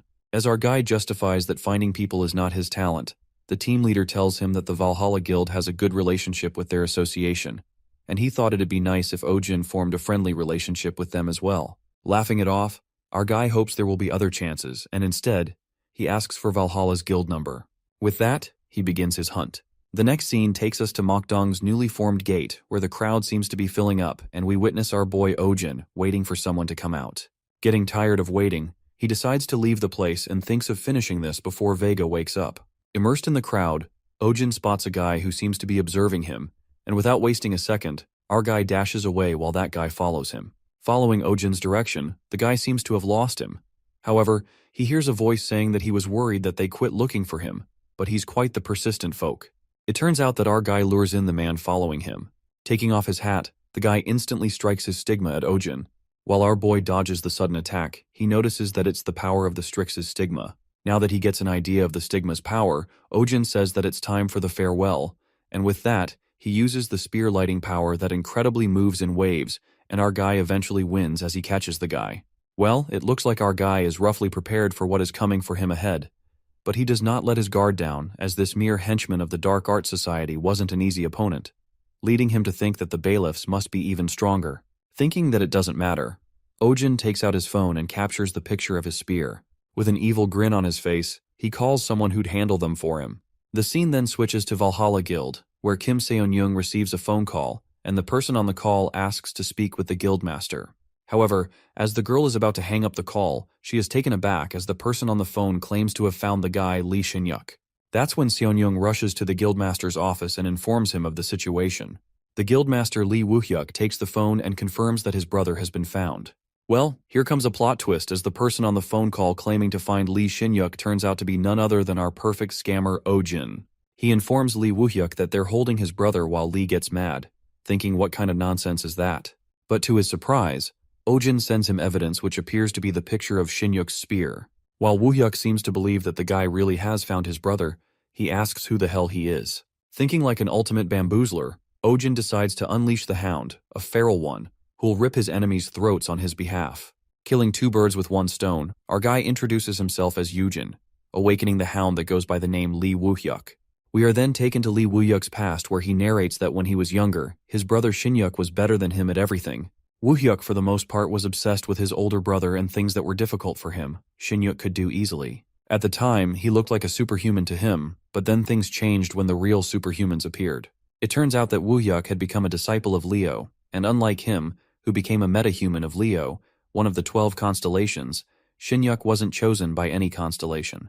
With the sense of shame from being protected by someone he normally would be taking care of, Shinyuk grew sick from that weight. Meanwhile, Woo-hyuk was absorbed in his newly changed self. Just then, they realized that their relationship had distanced, and Woo-hyuk understood him since he too held an inferiority complex to him before he awakened. That's how their relationship slowly distanced and became awkward. Eventually, in that process, his older brother awakens too as he gets Pixis's stigma, and this makes Lee Woo-hyuk truly happy to think their relationship could go back to how it was before. After that, Woo-hyuk gifts his brother a spear that he worked to have manufactured using high-class myrrh crystals, and Shin-hyuk totally falls in love with the spear as it's green, which he likes, and promises his brother to use it well. Coming to the present scene, Woo-hyuk is flabbergasted when he analyzes the silver spear blade and green myrrh crystal adornment, which is the only one in the world, a spear made for his older brother. Hopping mad, Woo-hyuk shouts the phone and asks who this motherfucker is while Oh-jin fakes his identity, introducing himself as Yoo-jin, who was a member of the Dark Stars Society. While Woo-hyuk asks him what he wants, our guy cuts to the chase and instructs him to prepare 3 billion won in cash and come to the observatory near the peak of Bagan Mountain, warning him to come by himself, or else he'll know the consequences if he brings someone else. It seems like Woo-hyuk doesn't take this well, driving him stark raving mad. He shouts vehemently as his stigma reverberates through the room like an earthquake. With a dead serious look in his eyes, Woo-hyuk instructs Seon-young to contact the association immediately and summon all the guild members who are out at the gates right now. In the next scene, our main character writes all the information about Yoo-jin and hands it to the team leader so that he can give them to Valhalla Guild. After that, Oh-jin presumes that Woo-hyuk was faster than he expected, guessing that he'd be contacted since missing people commissions are done through the association, but it didn't even take a day. In addition, the team leader Han Junmin, who heard the name Yoo-jin from him, called him immediately. Reckoning that Han must suspect why a kidnapper would reveal their name and what kind of backup they had to threaten a strong person like Lee Woo-hyuk, he seems to have had no choice but to move as he had the definite evidence of the spear. Just after that, Han calls it a crazy coincidence to think that the metahuman who started a fight with Oh-jin would be urgently sought after by the Valhalla Guild. With that, the team leader mentions that the guild has request for direct support, as they needed urgent help with constructing the siege force around the entirety of Bagan Mountain. While he assures that Oh-jin doesn't need to participate, our guy shockingly says that he'll participate. Well, it looks like things turned out exactly how Oh-jin wanted to, as now he'll be heading to the Bagan Mountain. With so much thrill, our guy waits for the moment when Lee Woo-hyuk and Yoo-jin meet, living to see that terrible moment. The next scene switches to the Dark Stars Society branch, where we witness Yoo-jin torturing one of his henchmen. Bleeding, the henchman speaks up that he's found a clue and reveals that 3 days ago he searched the area that a member he lost contact with was investigating and backtracked the surrounding CCTVs. The guy came out of the building that only association members could enter and was confirmed to be headed toward Mokdong. Yoo-jin interrogates him about the guy, asking if was a member of the association, but the henchman doesn't seem so sure about it, because after that, he does a stakeout near the situation and checks whether he is commuting, but the guy doesn't appear. While Yoo-jin confirms that the guy was not a member of the association, he speculates about this guy who's not a member of the association, but he came out of the building that's only for association members, finding it suspicious. Getting an ominous feeling about who that guy is, his thoughts are interrupted by another henchman who informs Yoo-jin that someone who looks like a gatherer is approaching this area. Just then, Yoo-jin decides to deal with that guy himself and heads out of the observatory. At that moment, he witnesses Lee Shin-yuk's spear placed outside, but he doesn't seem to care and moves along. Encountering with the gatherer, Yoo-jin asks the guy if he's lost and warns him that it's dangerous out here. Meanwhile, the guy disguised as a farmer keenly looks at the cloaked guy. While Yoo-jin finds the guy suspicious, at that moment, someone informs the guildmaster about finding Lee Shin-yuk's spear. As all the things begin to unravel, a powerful force hits Yoo-jin as the farmer reveals himself. Recognizing his face, Yoo-jin is stunned as he witnesses Black Lion Lee Woo-hyuk standing in front of him. Well aware that he's the guildmaster of the Valhalla Guild whom people discuss to be the next 7 Stars member, Yoo-jin wonders what someone like him is doing here. Just then, Lee asks him if he wants money, saying that prepared it all in cash. At that moment, he draws out the sword and claims that if he wants money, then try to take it. With that, Woo-hyuk soars with his sword charged with a powerful stigma and crosses over him. As Yoo-jin is surprised at what has just happened, he speculates that there are others too. And to his surprise, Lee calls out to everyone, announcing to charge, and in a flash, the siege force appears and attacks the observatory. Meanwhile, they are destroying their branch. Lee Woo-hyuk strides towards Yoo-jin and mutters that he must have thought he'd fallen into his trap. With a callous stare, Lee questions where his brother is, and poor Yoo-jin is left speechless, wondering why he's asking him that. On the contrary, Oh-jin seems to be near the area as he observes the flames erupting from there. The scene then switches to Lee, who strikes at Yoo-jin with his stigma powers, and the guy seems to be struggling as he can barely protect himself from the stigma. Just then, Yoo-jin realizes that Lee is stronger, and he's not someone he could ever win against. Despite the situation, Yoo-jin gets the hunch that something is strange as he ponders why Lee Woo-hyuk is here. Feeling utterly baffled about the money and his brother, the guy snaps out of it when he is smacked by Woo-hyuk and crashes on the ground. As Lee hits him, he sees it as a disappointment that the guy is so unskilled and is even thinking of killing him. As soon as Yoo-jin hears this, he becomes certain that he's being framed and someone is using the Black Lion. However, the realization hits him too late when Woo-hyuk slashes the sword on his chest, and the poor guy tries to explain that he didn't do anything, saying that it's bullshit, The Black Lion seems to be out of his mind while Yujin, bleeding his mouth, reckons that Woohyuk is convinced that he's the culprit. Thinking that he would die at this rate, the guy casts the black shower of blossoms. While Woohyuk knows that it won't work on him, he dashes towards him at full speed. Surrounded by his stigma, Yujin stabs himself with the sword, and suddenly, Lee halts as he witnesses Yujin disappear, thinking where he'd go. Luckily, Yujin teleports to another place and makes it out alive, somewhere inside the forest. Gravely injured, while his body seems to be a mess, he uses the previous holy relic and assumes that his subordinates are losing the fight too. Cursing, the guy is done with dealing one crisis to another as now their hiding spot has been exposed, and even his subordinates are dying.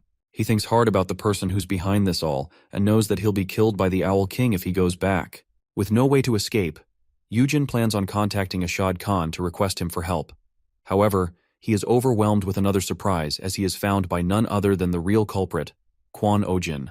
Approaching him, Ojin says that he must have had quite a hard time, looking like a mess. Shocked to see him, Yujin asks what he's doing here, and that's when he comes to realize that it's all because of him. While our guy asks him if he just realized why he's here, he leaps toward him with the spear and tells him not to resist as he will end it quietly for him.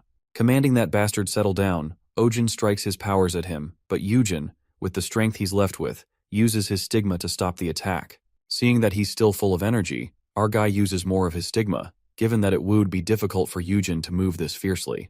Just as the guy appears to be weak as he bleeds, Ojin takes the chance and attacks him with blue lighting power. Eventually, our guy kills Yujin and gets disappointed as he doesn't find many great harvests. He speculates that this guy had a ban on him because whenever he asked him about the important info on the Dark Star Society, he kept convulsing. Nonetheless, he retrieves little information about Yujin, who was a low-ranked administrative official, and he serves someone called Bailiff, also getting his hands on Ashad Khan's info, his administrative colleague. But Ojin decides that he won't be using this info right now, since he doesn't need to get involved with the Dark Star Society if they're not chasing him this time. At that moment, his scammer instincts kick in and ruminate that it isn't weird at all for the heavenly demon who causes this world ruin to appear in a suspicious organization like this. Giving birth to a new evil maneuver, he anticipates that this heinous organization that will give birth to the heavenly demon gives all the right to the regressor to take an action against them, referring to himself. Thinking that his plan is a bit far-fetched, Ojin is aware of the fact they're a powerful society, but it truly exceeds his expectations, even with this guy Yujin. If it hadn't been for Lee Woohyuk, he wouldn't have been able to face him alone.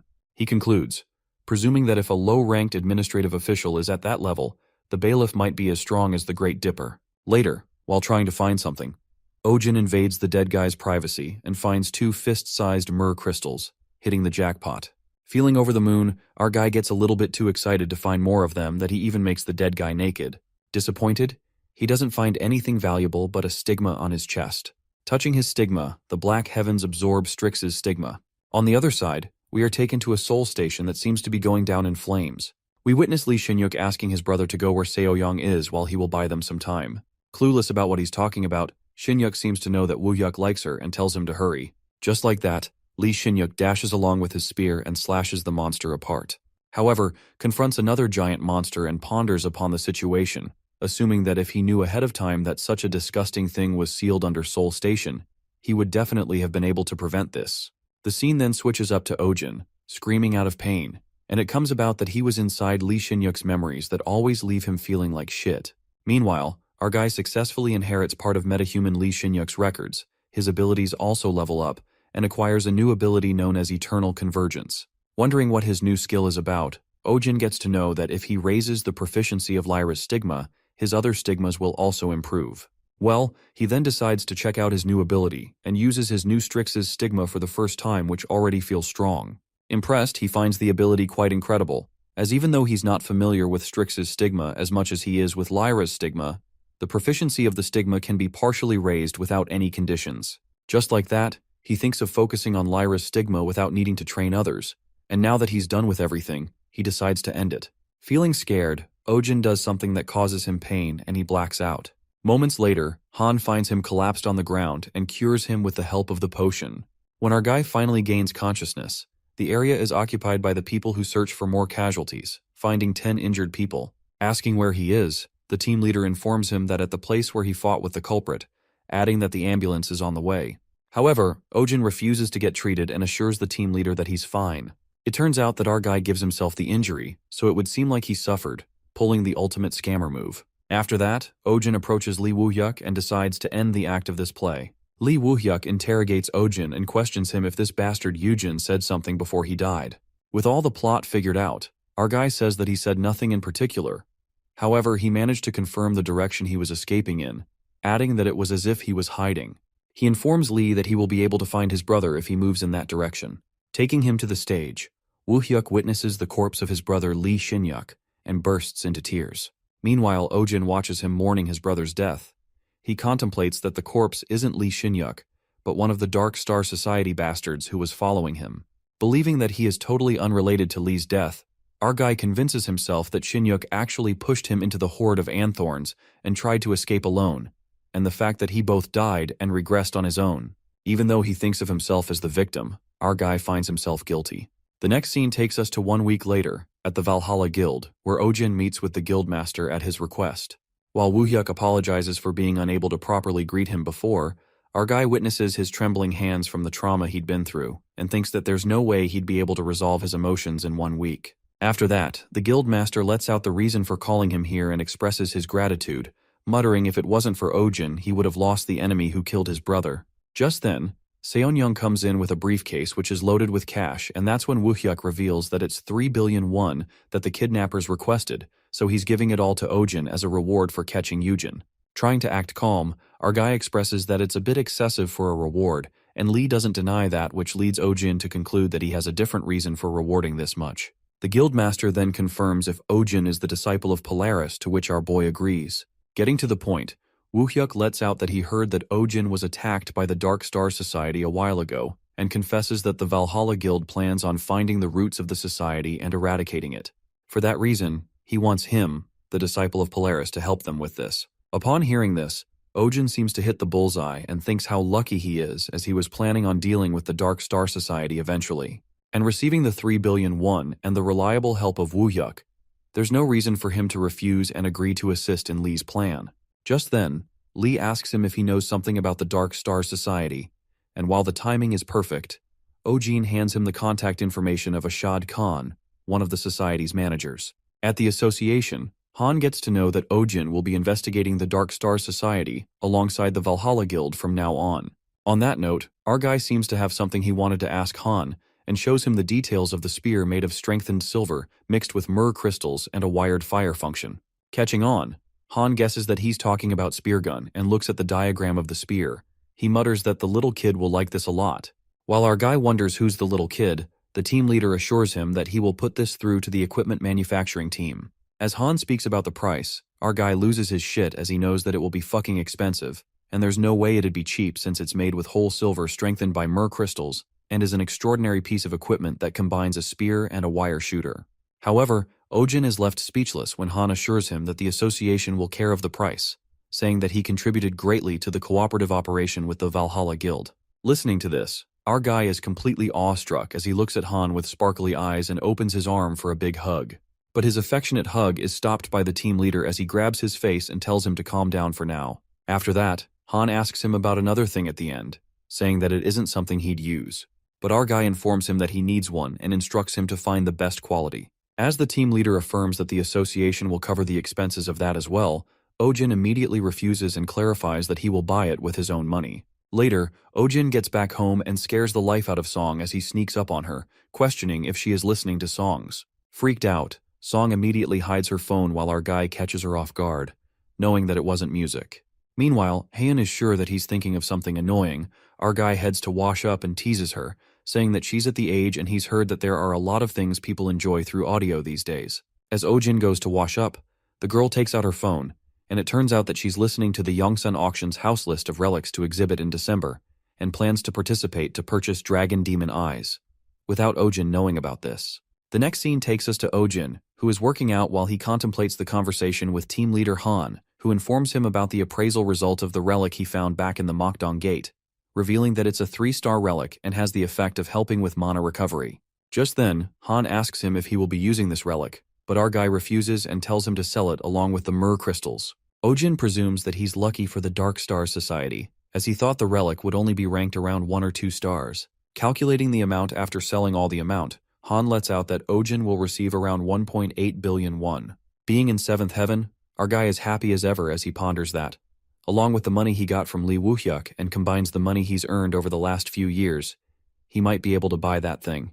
However, Ojin still seems to make 3 billion more and he can arrive in paradise. After that, our boy asks for one last favor from the leader, and that is a map of the sewers below the Seoul station.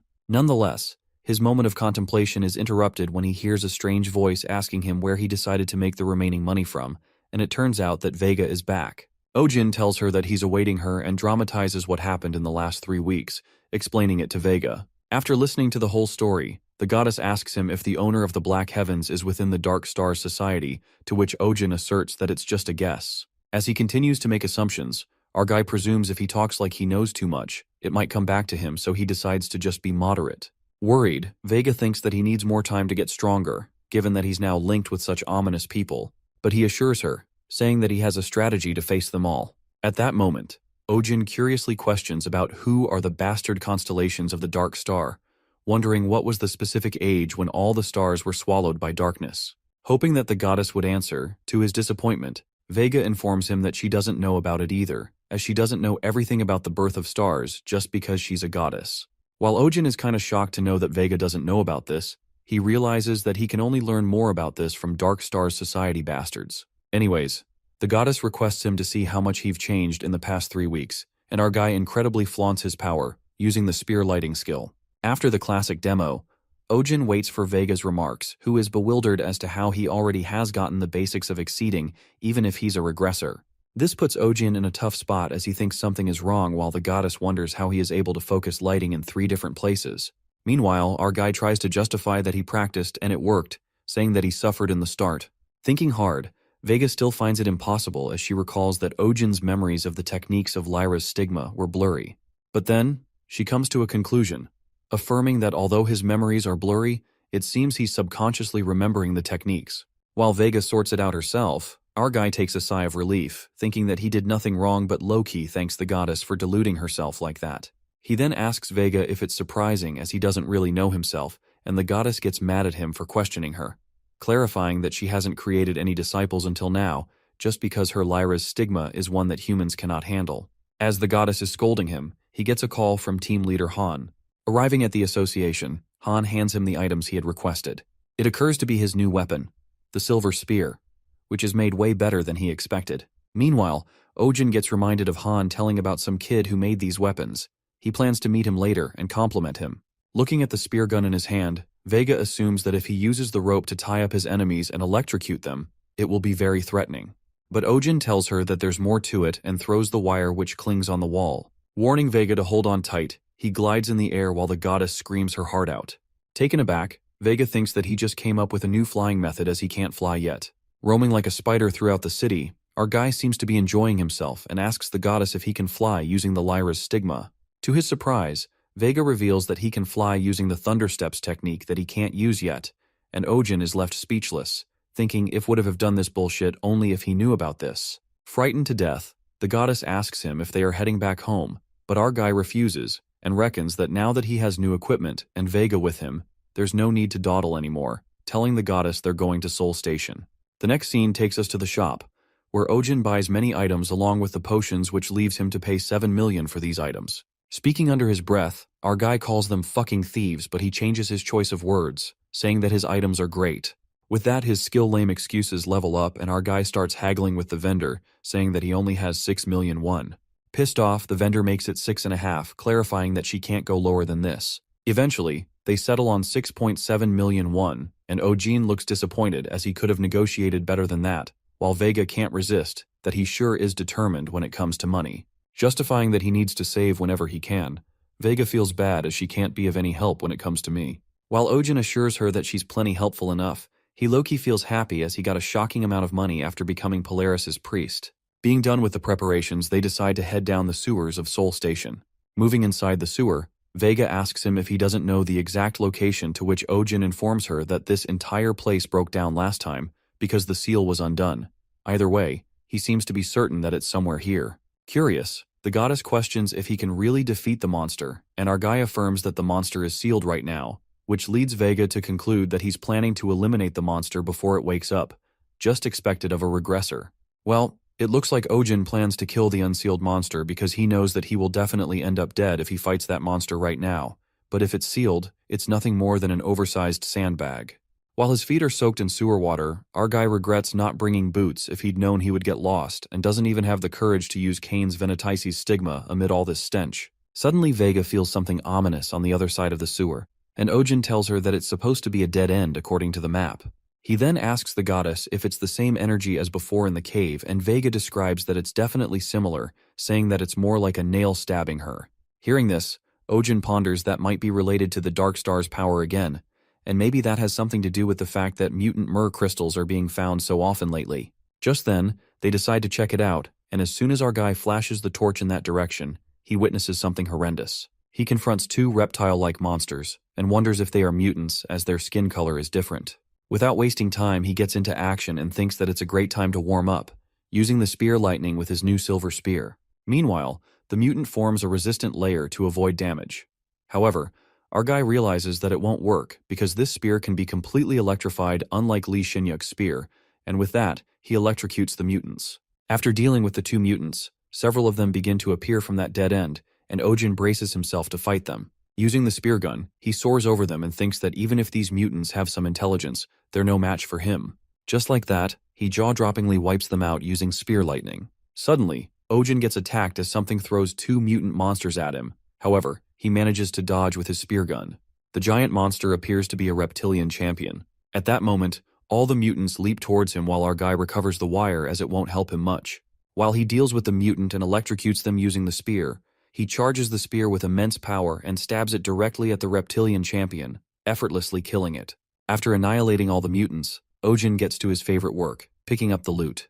To his anticipation, he finds a small black myrrh crystal and feels like he's more used to these ones because of how often he has been coming across abnormal myrrh crystals. The goddess then asks him if he knows something about these ominous crystals, but our guy doesn't seem to know much about them, saying that he never knew this kind existed in his first life. However, Ojin speculates that there's certainly a correlation between the mutants and the Dark Star, thinking that it's impossible for mutant monsters to just coincidentally appear in such large numbers in the gate where the relic that possessed the Dark Star's power is. Nonetheless, our boy decides to move forward even though he doesn't have a good feeling about this. Thinking that the mutant myrrh crystals are more expensive and could get him more money, he seems very desperate when it comes to money. Just like that, they move along and see the end of the path. Entering that path, they are surprised to see such a spacious space, and that's when Ojin witnesses the monster from Lee Shinyuk's memories. Peeking at the giant sealed monster, our guy affirms to Vega that it's the very monster that destroyed Seoul Station in his life. Ojin reckons that the monster is intimidating, but it's small. It's only half of the size of what he saw in Shinyuk's memories. Assuming that its myrrh crystal will be much smaller too, the guy tries attacking it but there's no reaction, just as he expected. Realizing that the idiot monster can't even move, Ojin thinks that it will be a piece of cake. Getting cocky, he uses his spear gun and glides towards the monster with his spear. Thanking Lee Shinyuk, our guy feels on cloud 9 as he gets to use the stupid monster as a stress-relieving punching bag while getting money for it. However, his happiness is ruined when he witnesses the monster moving. Ojin tries to deny the fact and thinks there might be a mistake, so he closes his eyes for a second. When he opens his eyes at the next moment, the monster roars at him with its mouth open wide. Nearly shitting his pants, Ojin wonders why this piece of shit is moving, and just hearing it scream gives him the chills. Standing stiff, he tries to figure out how to defeat the monster and blames Lee Shinyuk, who said he could have stopped him if he knew beforehand, thinking that the bastard was just bluffing. It's like saying if he could turn back time, he'd ace the exams. Just then, Vega gives an annoying look and asks the regressor what is happening. Ojin, appearing calm on the outside, tells the goddess that he expected this to happen and asks her to wait so that he can get it over with quickly. However, our guy is on the verge of a breakdown, screaming inside, as he never saw this coming, and Loki begs Vega to save him, witnessing his death ahead. Meanwhile, Ojin braces himself for the attack. In the blink of an eye, the monster strikes at him, but thanks to his spear gun, our guy saves himself from being smashed. Ojin realizes that it's unbelievably fast and keeps flying above the monster until he finds the spot to jump on it. Jumping onto the slimy monster, there's one thing Ojin seems to be aiming for as he charges his spear with thunderbolt power and strikes it exactly where the black myrrh crystal is located. As Ojin successfully stabs the spear, unexpectedly, the monster grabs him, leaving our guy in utter shock as he is a dead meat now. Things take an unexpected turn when Ojin is locked in a grapple by the monster. While our guy struggles to move, he somehow pulls out his gun and shoots that piece of shit. Taking the shot, the monster goes berserk and abruptly loses hold of Ojin, making him crash to the ground. With not enough firepower, our guy witnesses the monster running wild after being hit by spear lightning and surmises that he has no way of taking down that giant monster, adding that he needs a single blow that's stronger than spear lightning. Well, it looks like our guy has something in mind as he shoots the spear gun at the moment, and it successfully gets stuck. As soon as the monster moves, our guy is pulled with a great force and thinks of using this power in reverse. With the nape of its neck exposed, Ojin takes the perfect chance and plans to strike an all-powerful blow. Along with pumping magic power, he needs to hold it, stretch the mana, and end this all in one blow. He then leaps towards with his spear charged with immense lightning power and pierces through the monster. Striking the monster with one powerful blow, Ojin wonders if it worked. However, the monster gets wild again as it begins to quiver like crazy, and with the spear still stabbed in, our guy gets whirled up like crazy, screaming to stop this bullshit. Eventually, the station monster makes its way outside the sewer, and the people run for their lives. During all the chaos, a kid trips and falls to the ground, and just as the monster is about to crush the little boy, Ojin enters the scene and saves the boy, instructing him to get out of here quickly. Thinking that he needs to protect the people at all costs, but it turns out that he is being kind just because Vega's watching, as usually he doesn't give a damn about innocent people dying or not. Well, just when we thought our main character was kind. Making an impression, our boy realizes that Vega thinks of him as a hero who will change the world's destiny, so he needs to act like he cares for the victim. After that, the goddess asks him if he needs her blessings, but Ojin refuses. Peeking at the monster, our guy is certain that his attack worked. Now all he needs to do is hit it until it's completely destroyed. Even so, there's no doubt that Ojin's weaker, so it wouldn't be strange if he begged for Vega's blessing right now. But he decides not to. Feeling pumped up, he finds the situation exhilarating after the thrill he felt when the depth charge worked. He reckons that the temporary boost in power he receives through blessing disappears with time like a mirage. In fact, all the thrill and ecstasy he's feeling right now might scatter away like grains in sand. Adamant to not let this happen, Ojin plans to give a little more pain to the monster. While he starts dodging attacks, Ojin starts to see the monster's movements now, and on top of that, he can feel his magic rising rather than decreasing like back then. Thinking that it's his turn now, our guy leaps towards with his spear, loaded with lighting power, and cuts off one of its limbs. Saying that it's the start, Ojin goes crazy and uses depth charge on repeat as the lighting moves in different directions at once. As the monster seems to weaken and slow down, Ojin pulls out multiple wires using his spear gun, sticking it into rocks. Bearing the weight of rocks through the wires, his magic seems to go beyond his limit, and he plans to use it one more time, charging all the depth charge attacks at the monster. Eventually, the monster is defeated, and Vega comes looking for his child, asking if he's okay. Appearing to be just fine, our guy puts on a big smile and assures her everything's okay, but the poor guy wasn't completely okay. Meanwhile, the goddess seems annoyed as Ojin promised that he'd be done in no time, but it took him so long, telling him how worried she was. Our boy smiles and lets out that he won anyway, wondering how the goddess has gotten so cute. Enough of this bullshit. As Ojin is about to think about some important things, the crowd goes wild as the people start taking pictures of him. Thinking that it'd be hard to hide his identity now, our main character is approached by a reporter who asks him which guild he belongs to. Trying to be as nice as possible, Ojin reveals that he's a member of the association while pondering that he gotta have a good image now that he's going all through this. While the people are obsessing over the awakened Quan Ojin, our guy decides to give a little sparkle of humility and tells them that he only did what he was supposed to. Suddenly, his interview is interrupted by Goddess Vega, who crashes out of nowhere and tells the people that Ojin is their hero and savior, calling him her child. As Ojin gives her a bombastic side-eye, the goddess asks them if their gratitude is simple lip service, instructing everybody to bring money for her child. Our guy who's embarrassed as hell while Vega continues to collect the money from the people, saying that she prepared all the money for him, and this makes our poor guy go fucking crazy. The next scene takes us to the association, where Han informs Ojin that the internet is filled with buzz about him, revealing that they have heard from 16 guilds, and around those 8 guilds have sent donations to the association. While our boy is astonished to hear this happened all in one day, the team leader further tells him that the news about him being Polaris' apostle has spread all over. He apologizes to Ojin as they tried their best to keep it a secret, and our guy seems to be chill about it, assuring him that it's okay. Ojin reckons that this incident was merely a makeshift measure to buy time anyway until he could gain enough power, thinking now's the time to cash in on his title as Polaris' apostle. After that, Han tells him that he saw in the article that Ojin asked for money from the people he rescued, while our guy is mortified to even listen to this. Cringing with embarrassment, He presumes that those people must be cursing him for being a ripoff, all thanks to Vega, and this is why he didn't look up the news himself. However, it appears that the team leader finds it truly divine that he asked for money from people while Ojin wonders what kind of bullshit this is. Calling him a tsundere, Han lets out that he has become popular in that direction and shows him the newspaper, uttering that what he said while rescuing the child became a hot topic. Han continues to repeat the words he said to the child, saying that he's not exactly doing this to rescue him while saving him, and even giving his coat to the child who had fallen. Hearing this bullshit, our guy recalls that he didn't even say anything like that, and the fact that he was even wearing a coat. The news even says that he turned around and told the child to hurry and run away in a small voice. This makes Ojin pissed and thinks it's not a new but a damn novel.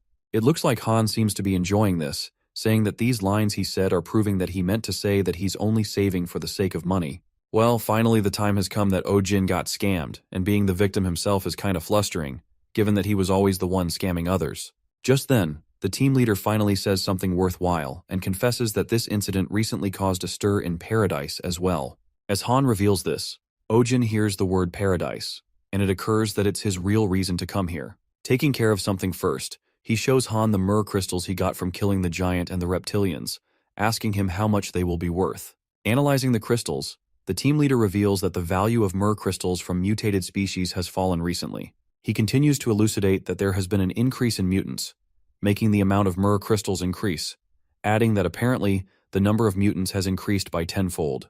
This makes Ojin wonder if this is also related to the Dark Stars constellation. Nonetheless, looking at the two big crystals that are high in quality, Han assures him that he'll fetch at least 400 million for this. Recalling that these two myrrh crystals were from the giant and the slime giant, Ojin adamantly informs him that he needs to sell them as soon as possible. But the team leader lets out that it will be hard to sell this quickly, as myrrh crystals from mutants are especially hard to sell because their value fluctuates so much. That's when our guy suggests he pay him 300 million up front and take the rest.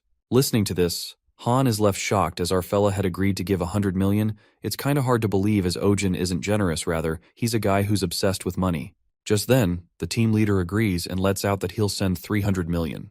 As Ojin is about to leave, Han stops him and says there's something he needs to give him, an item he mentioned last time. Assuring that he prepared the best kind available, Han hands him the item that is inside the box, and along with that, he gives a certificate for the association's special commissions. Utterly surprised to receive the certification, our guy is astonished because from what he knows, these are for the association's special agents, and even get investigation rights. Staring at the card with his eyes wide open, Ojin is taken aback as it hasn't been long since he began working for the association, and Han expresses that the card means that the executives value him that much. Nonetheless, our guy leaves the association and reckons that he already has 700 million won, along with the 300 million won he'll receive soon, anticipating that he needs just one more step to get to paradise. The next scene takes us to Song Hyun, who's been listening to the news about Ojin, the association-affiliated Awakened, getting a lot of praise and attention after the Seoul Station incident, getting the new hero nickname, Lighting Wolf. The next news changes to the list of items being auctioned at the Yongsan auction, which have the 6-star relic Dragon Demon Eyes, will be only displayed. As Song is busy thinking about the Dragon Demon's eyes, suddenly, she is interrupted by Goddess Vega asking if she's finally awake. Song freaks out as she thought Vega left with Ojin, but it seems like the guy left his necklace behind. Curious, Song tells the goddess that she keeps breaking rules by being on Earth for this long, but Vega assures her that a few hours a day is fine. After that, Vega seems to have something to ask her and shows her worry about her child Ojin being obsessed with money, asking her the reason. That's when Haeun reveals that it's because he wants to go to paradise. It is revealed to us that paradise, with the official name Ganghwa Island Special Controlled Region, where there are no gates and no monsters, is the only place that still looks like Korea before all the chaos. She further lets out that Ojin is saving up to buy a residence permit there, and the price for that is 1 billion won. Song tells her that if they get in there, they will be happy afterward. Curious, the goddess asks if there's such a place, and Haeun elucidates that it's managed by the only Korean member of the Great Dipper, Ursa Major, Cheon Sangul, and his guild, Heaven's Favor. While it seems like the safest place on Earth, Vega gets to know that he's actually saving money for that. Just then, Haeun tells her about Ojin's dream since he was a kid. His dream was to live in a place where he wouldn't be hurt, starve, or be cold. While it looks like a pretty simple dream, to them that happiness felt like miles away. She reminisces on the time when they were young and used to get beaten up by the orphanage's director every day, but Ojin took the brunt of the beating most of the time as the director's main target used to be Song Hyun. One day while Haeun is getting beaten up, Ojin rushes to the director and creates chaos, saying that there's a fire in the kitchen. But it turns out that it was a lie, and after that, the director was embarrassed and both of them were beaten up like hell. After listening to the story, Vega feels bad about Ojin, and Song concludes that the only thing he ever wanted since he was a kid was a life where he doesn't need to lie. Song is certain that our guy will go to paradise, but deep down she thinks that he'll be separated from her. At that moment, Vega questions her if she's not going to go to paradise along with Ojin and assumes that it's because of the money. That's when Haeun reveals that it's not about the money. She wouldn't be able to pass the test even if she had money. Well, we get to know that in order to get into paradise, they need to pass a test as well as go through various checks. Being certain, the girl knows that a cripple like her won't be allowed to enter paradise. The goddess seems worried about her and asks what will happen to her after Ojin leaves, to which Song affirms that she will figure things out on her own, adding that she was a 7-star awakened just 5 years ago, so she'll make it through life somehow. Looking at her amputated leg, Vega questions what exactly happened to her, and that's when she opens up about her tragedy. It is revealed that it was 5 or 6 years ago when Song Haeun was fighting the 1,000-cursed dragon Barbato, a 9-star monster, when she ended up like this. To be more exact, she was cursed, and thanks to that even her mana was sealed. It turns out that Song made a promise with Ojin 5 years ago, which was more like a one-sided demand. In her flashback, she asks Ojin if he's going to buy the rights to live in paradise, and pleads with him to live with her until then. She convinces him to stay by speaking of her favors, saying that he's indebted to her for the last 3 years as she saved him and looked after him. She clarifies that once he has the money, he can go wherever he wants, and that's how Ojin agrees to it. Admitting that she was a real bitch, Song is astonished and wonders how the guy who's not even awakened earns $1 billion. In reality, it was just an excuse, as Haeun didn't want to be left alone, so she trapped him with her. She mutters that she didn't expect Ojin to become an awakened Polaris disciple at that, and now that's famous and all over the news. She gets certain that it won't take him long to earn $1 billion. Laughing it off, the girl thinks that she's being punished and pulls out of the box, putting on her robotic leg. She then asks Vega to take care of Ojin and heads out of the house for some work. Walking with her robotic leg and a stick, Song tries to convince herself that it's a piece of cake, and it's a good thing an awakened person gets better senses. But the poor girl manages to pull through as she bumps her head into a tree branch. Later, she arrives at the bank and requests to terminate all her accounts. Asking how much she has in her account, the clerk, considering all of the interest from the past 5 years, informs that she has 3 million won. Disappointed, Song seems to know that she had that much money, but still it's way too little to buy dragon demon eyes. It is then revealed to us that when a gate first appeared 8 years ago, Haeun fought for her survival and not money. Then, 2 years ago after the first gate, when she sold myrrh crystals for a proper amount of money, most of the money she earned went to her medical bills after she fought the dragon and got cursed. Snapping out of it, the girl reckons that the only thread of hope she had was the 3 million won she worked so hard for, but even that thread of hope is gone. Just then, she senses the bastard Ojin, who still goes around eating calorie bars, and a smile lights up her face as our guy approaches her and scolds her for going without saying a word. While our guy looks pretty serious, Song bursts into laughter, asking if he was looking for her. As Ojin is about to scold her even more, the girl happily mutters that he came at the perfect time and tells him that they gotta go somewhere. Well, it looks like Song takes Ojin shopping and buys him some outfits, while our boy freaks out and makes a fuss about buying clothes at a department store, as it will be super expensive. But Song pretends that she can't hear him while Ojin asks her what has gotten into her. Blushing, the girl confesses that it's a date. After shopping, our guy asks her what's gotten into her, and Song asserts that she feels bad that he's always going around looking homeless while eating calorie bars. While Ojin jokes around saying how she even knows that he's depressed as she can't even see, Haeun opens up that she canceled her savings account and got a bunch of interest for it, so she's just treating him. Worried, our guy asks her why she is really doing this, and Song, looking gloomy, responds that Ojin has been through a lot because of her, and asks him to do as she says for today. Laughing it off, our guy warns her not to regret it later on. Just then, Song decides to treat him with Korean beef since she has a lot of money, and our guy jumps in excitement, drooling at the thought of beef. Just as they arrive at the beef restaurant, Song is also super excited to try it, but then she asks Ojin about the place next door, and he tells her that it's a crab place. Suddenly the girl changes her mind and lets out that she's not in the mood for a barbecue today and feels like having crabs. Well, it looks like she wants to treat Ojin with something more expensive, as our guy seems to know that she hates all kinds of seafood. Eating at the crab place, Haeun complains about crabs being so hard to eat, and Ojin taunts her, saying that she can just ask him. After that, our guy takes the flesh out of the crabs for her and feeds her himself. While it really looks like a date, Ojin ponders that she seemed a bit depressed earlier, but he's glad that she's lightened up. After eating, Ojin heads out to buy coffee and encounters some girl fans, obsessing over the lighting wolf. Complimenting that he looks better in real life, the girls ask for a picture together, but Ojin isn't much pleased to see them and thinks of getting rid of them. With his deadpan face with not even a flicker of a smile, our guy straight up refuses, saying that he feels really uncomfortable seeing them act this way when he doesn't even know them, asking them to stop annoying him and screw off. Assuming that the girls would cry any minute now, to his surprise, the girls are thrilled to hear such nice words from him and ask him to sign it on her shirt. Flabbergasted, Ojin wonders if she's out of her mind and decides to sign her shirt as it won't cost him any money. At that moment, Song Hae-eun storms out of the shop and angrily asks the girls what's the matter, calling them bitches. As the fans ask who she is, Song calls them fucking shitheads and confesses that she's Ojin's girlfriend, wrapping her hands around his face. Coming back stronger, Hae-eun really scares the shit out of those fans as they dash away, calling her weird. Smirking, Song comes to his rescue and asks Ojin what he would do if it wasn't for her, and advises him not to talk to strangers just because they like you. But our guy clarifies that he's not interested in dating anyway, and Song seems kinda disappointed, asking him why. Well, it turns out that our guy isn't interested because it takes money that he cherishes so much. Just then, Song suggests going to karaoke as other people won't bother them there. At the karaoke, Ojin warmly smiles at her as she sings. Later, after the karaoke, it appears to be dark and decides to head home. Walking under the beam of streetlights, Song tightly grabs Ojin's hand and asks him how much he has saved up. While our boy reveals that he has it all, the girl freaks out and confirms if he has the entire 10 billion, guessing that he won't be with her for much longer. Looking downhearted, she asks if he's really going to go to paradise, and Ojin tells her that he's been saving up for this entire time. Suddenly, Song breaks down into tears and Loki wants him to stay. Hiding her tears, she puts a smile on her face and tells Ojin not to forget about her.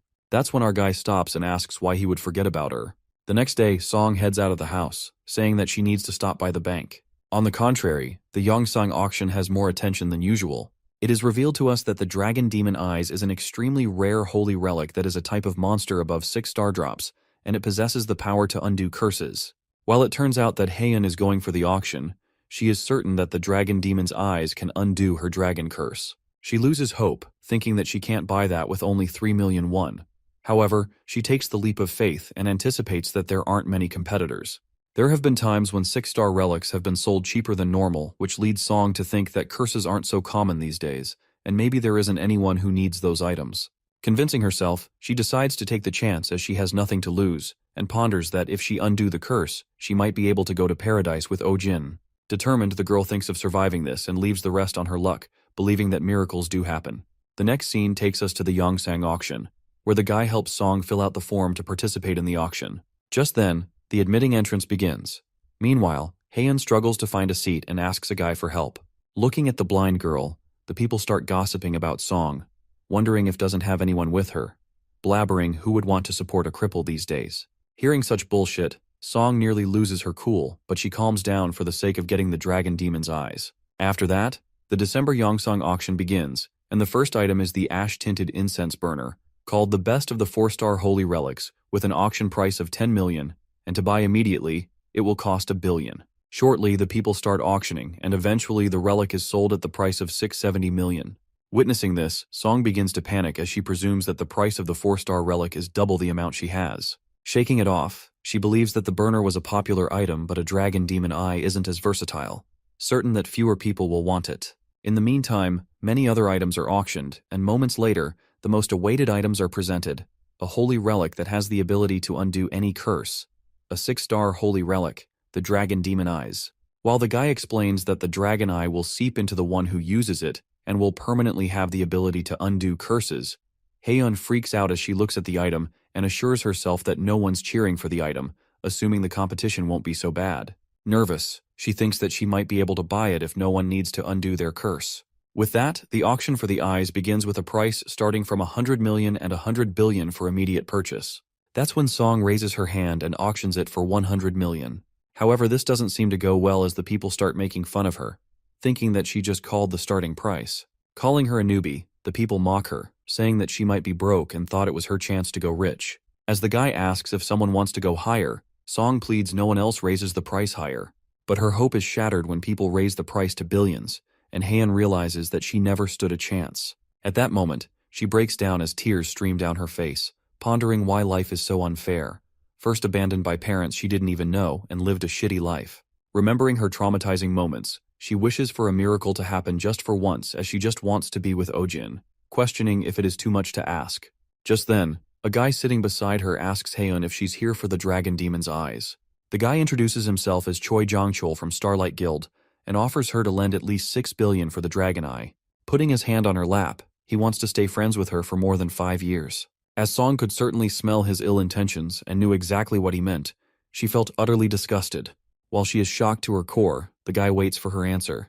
Even though she is displeased with the thought, Song tries to think as if she can buy the eyes with that 6 billion he's offering.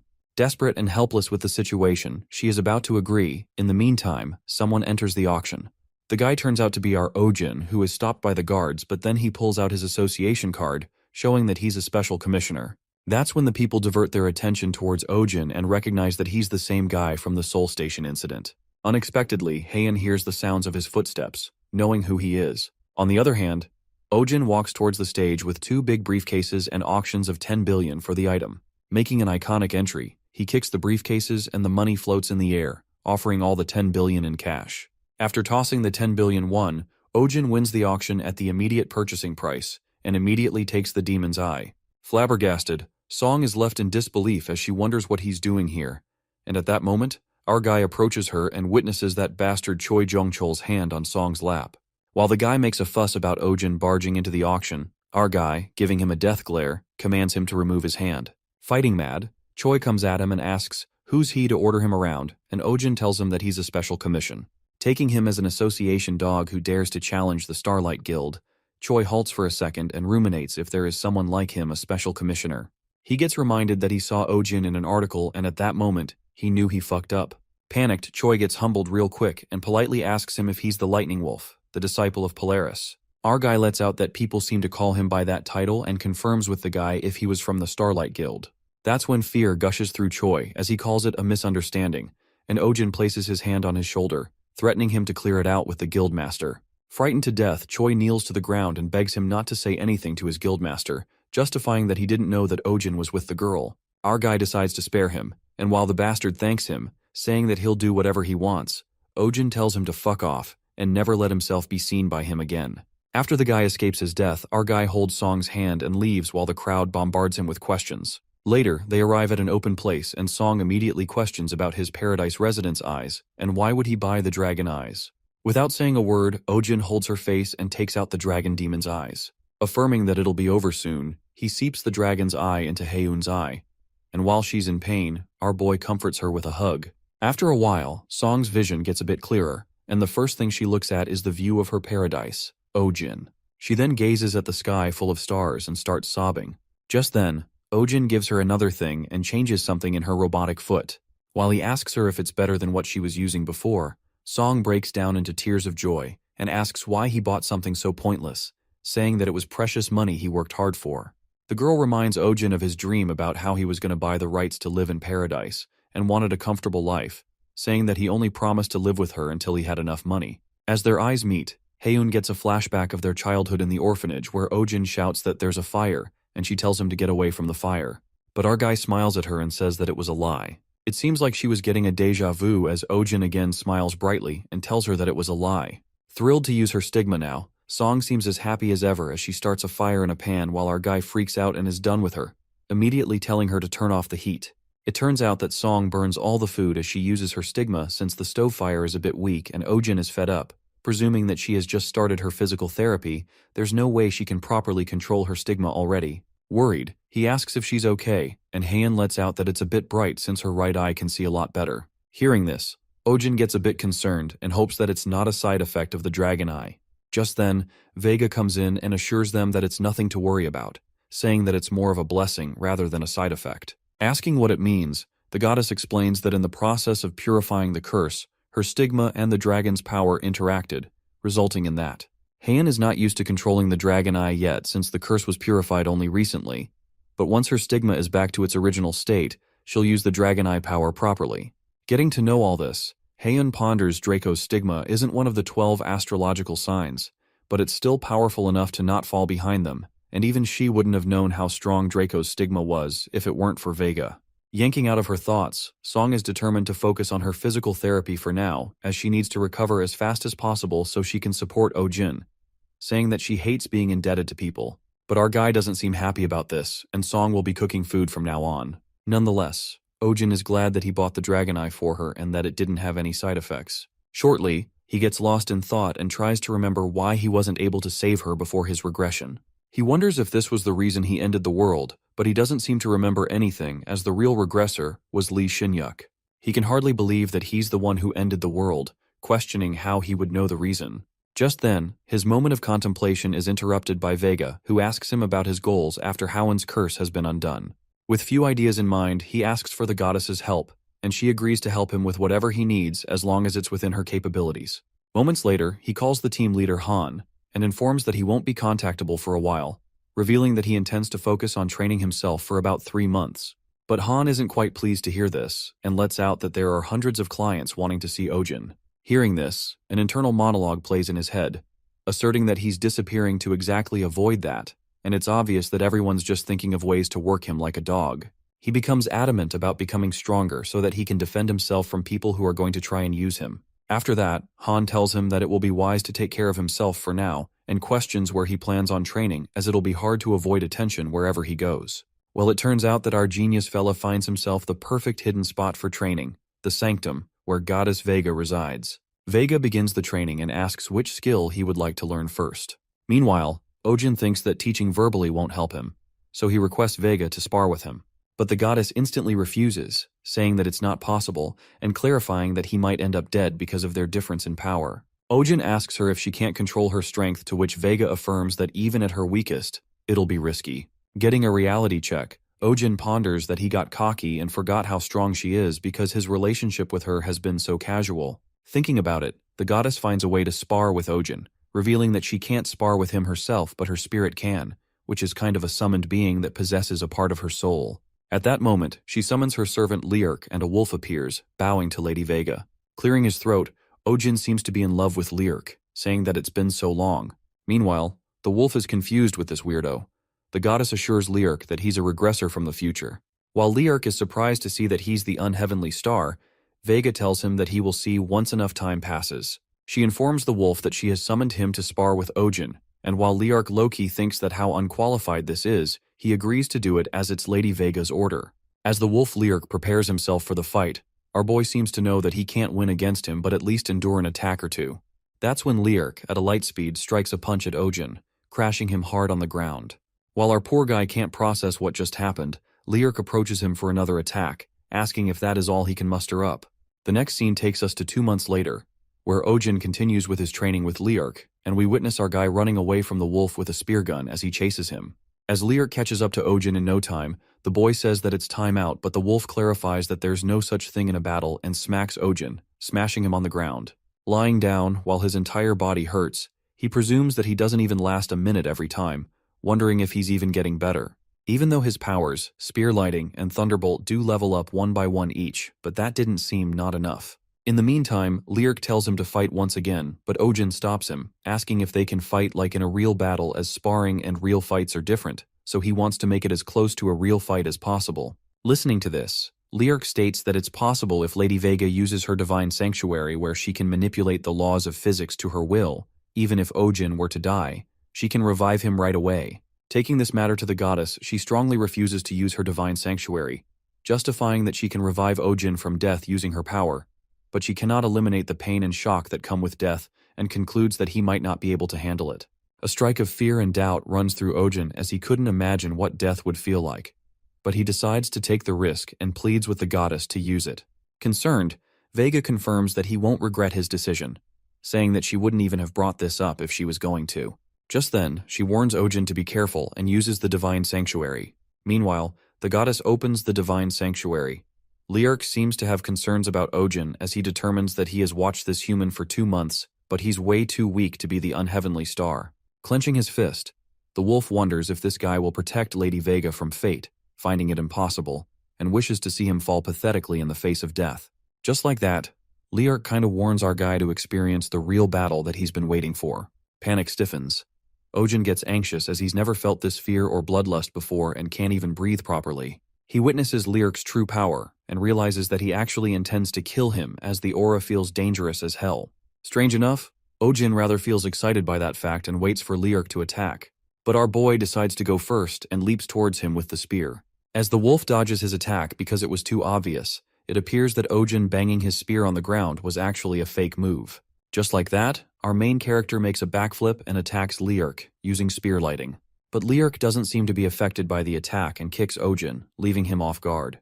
As our boy falls to the ground, the wolf leaps towards him to see if he still has that courage even after death. With the power so intense, Lyric, without hesitation, pierces his claw across his guts, and that's when the blood starts dripping like a waterfall. Witnessing Ojin's death, Vega screams and our boy eventually takes his last breath as he watches the goddess. After that, the goddess revives him, and Ojin comes back to life once again.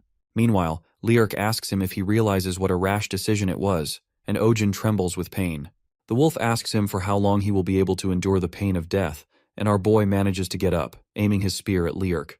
As Lyric is surprised to see that he's still going to attack and is not as weak as he thought, he doesn't go easy on him and stabs him several times, tearing his body apart. Well, it looks like Ojin is drained after experiencing death multiple times while Lyric reveals that he is also a disciple of Lyra, so something like depth charge won't even scratch him. It turns out that our main character doesn't seem to give up yet, as he ponders if Lyra alone is not enough. He's going to connect the Lyra's stigma to Strix's stigma, making a combined skill. That's when Ojin makes a stronger comeback and starts shooting lightning arrows toward Lyric, making his Lyra's stigma level up to become a 4-star. For the first time, Lyric is taken aback by his power, realizing that none of the techniques of Lyra's stigma is capable of that kind of thing, which means Ojin just made that up on the spot, leaving him to wonder how he did that when only he awakened recently. Quivering with anger, Lyric beats the crap out of him and states that he's nothing more than a human. Our poor fella gets banged once again while the wolf mocks him that he can't change with just talent. He goes for another attack to give Ojin hell once again. However, at that moment, Vega stops him and defends her disciple as she jumps in between. While Ojin lies unconscious, the goddess talks to Lyric, saying she understands how he feels, and the sudden appearance of this child was an immense shock to him, since Lyric had been stuck in the same position for ages due to a wall. Infuriated, Vega still cannot hide her disappointment in his lack of self-restraint, and the wolf apologizes to her. Just when the goddess waits for her child to wake up, suddenly, Ojin gets back up again, and with a drop-dead serious look in his eyes, he asks Lyric if they can fight again. It seems like our guy has lost it as he challenges the wolf to fight while Lyric is left in disbelief, wondering if he's even human. Acting weird, Ojin approaches the wolf and mutters that they're not done yet. Panicked, Lyric is scared stiff to think how he can move, and concludes that he's not in his right mind at the moment, believing it's an obsession, an insanity beyond any other human emotion. Being out of his mind, our boy seems determined to fight, and that's when Vega interrupts, clarifying that she asked them to stop. Hearing her voice, Ojin comes to his senses and the goddess seems upset with these two, saying they're both too rash. Our boy apologizes to her and justifies that he lost his mind for a second, while the goddess looks very worried about him, calling him a bad child. But Ojin promises her that he'll be careful from now on, and Vega leans in for a pinky promise, leaving our boy wondering where she learned it. Nonetheless, Lyric decides to trust Ojin and contemplates that this human has a talent that allows him to create talent, but his talents aren't his most terrifying trait, adding that talent means nothing when one comes across a wall. Not being afraid of death isn't something that can stem from just determination, and Ojin looked raving mad. The wolf realizes that he can't surpass him neither in will nor in talent, so it's his complete loss. Peeking at Ojin, he then wishes for the unheavenly star to protect the light of the weaving woman star from the black heaven's darkness. The next scene switches to a month later when Ojin enters the association and greets the team leader Han after 3 months. Smiling, Han reveals that he's no longer a team leader and has been promoted to become a chief administrative officer thanks to our boy. Ojin then tells him to treat him to a meal and both of them go out to get lunch together. Reaching the Korean beef restaurant, Han tells him to order as he wants, and our boy, who is bursting with joy, orders the whole menu. While Han laughs it off and Loki sweats to spend this of his money, he asks Ojin if got what he wanted from the training. Enjoying his food, our boy reveals that he's become a 4-star, which leaves Han in utter shock. As he is amazed that Ojin managed to do this in 3 months, he further assumes that he has Lyra's stigma, so the stronger the stigma is, the harder it is to level up, adding that even the Great Dippers weren't this fast. Flattered, our fella feels the need to do at least this much as a rookie receiving all the public's eyes, while Han thanks for bringing a great fortune into the association. While they're cooking the beef, Ojin asks him if something notable happened during the last 3 months. At that moment, Han discloses a gate rupture incident near Sokcho that caused a big problem because the monsters that spilled out of the gate weren't any ordinary monsters. Listening to this, our boy stops chewing, and Han reminds him about the increase in mutations of monsters all over the world, stating that there were too many of them that they officially had to decide on a new one for them. He further informs that the monsters are running rampant through the city center of Sokcho, which is pretty serious, and they're assuming that there are at least thousands of them. With that, Han reveals that they've built the raid team for this reason, and they're getting paid quite a bit too. Depending on the rank of the monster, they can get from 1 million to 3 million won per monster, plus the mer crystals they get from the monsters aren't factored into that price. Upon hearing such important info, Ojin reckons that it's not bad at all, and now that he has fixed Heian's eye, he wants to eat all kinds of foods with her and treat her to other fun things. Without any reluctance, he asks the chief if it's possible for him to join the raid team too, and to his surprise, Han lets out that he was going to offer this to him either way, but missed the timing. He informs Ojin that the raid team will be leaving in the morning 2 days from now, and our guy couldn't be happier, saying that it's perfect timing. Joking around, Han anticipates how everyone will talk about the Lightning Wolf joining the raid team now, and our guy teases him, uttering that he should eat more since he needs to work hard. After that, Ojin gets back home and witnesses Hyun training, assuming that she must have been training all day. Immersed in her training, Song incredibly controls the power of fire, controlling her stigma perfectly while our boy is left in awe to see how strong she actually is. As back then, he only thought of her skills as fancy, but now he gets it. As Song catches him staring at her, Ojin tells her that she's gotten much better, and she responds that she hasn't completely recovered yet though. While our boy asks her about the eyes, Song lets out that it's a bit annoying to have one eye covered up, but it's not a big deal, although it looks a bit creepy. Just then, she asks Ojin if he wants to get some food, and he informs her that he just got treated to some Korean barbecue. Pissed off, Song lashes out as he eats on his own, but our boy promises to go get some once his job is over. Curious to hear about his new job, Ojin reveals that he decided to be part of the raid team for the Sokcho monster appearance incident, adding that he'll be gone for a few days. Hearing this, Han confesses that she wants to go with him too. The scene then switches to Sokcho raid mission day 1, where we witness Hyun and Ojin arriving at the scene. They peek at the chaos in the area, and Ojin guesses that the monsters made it to the downtown area. As Song asks if the civilians have evacuated, she looks at the crowd from a distance and goes to check out. Well, the crowd emerges to a bunch of reporters, and one of them interviews the Star of the Peace Guild about the mindset they're going into this mission with. The Star Peace Guild claims that they prioritize the peace of the nation's people and promise to get rid of all evil. Song and Ojin walk towards the crowd, and that's when the reporters get frantic, witnessing the Lightning Wolf.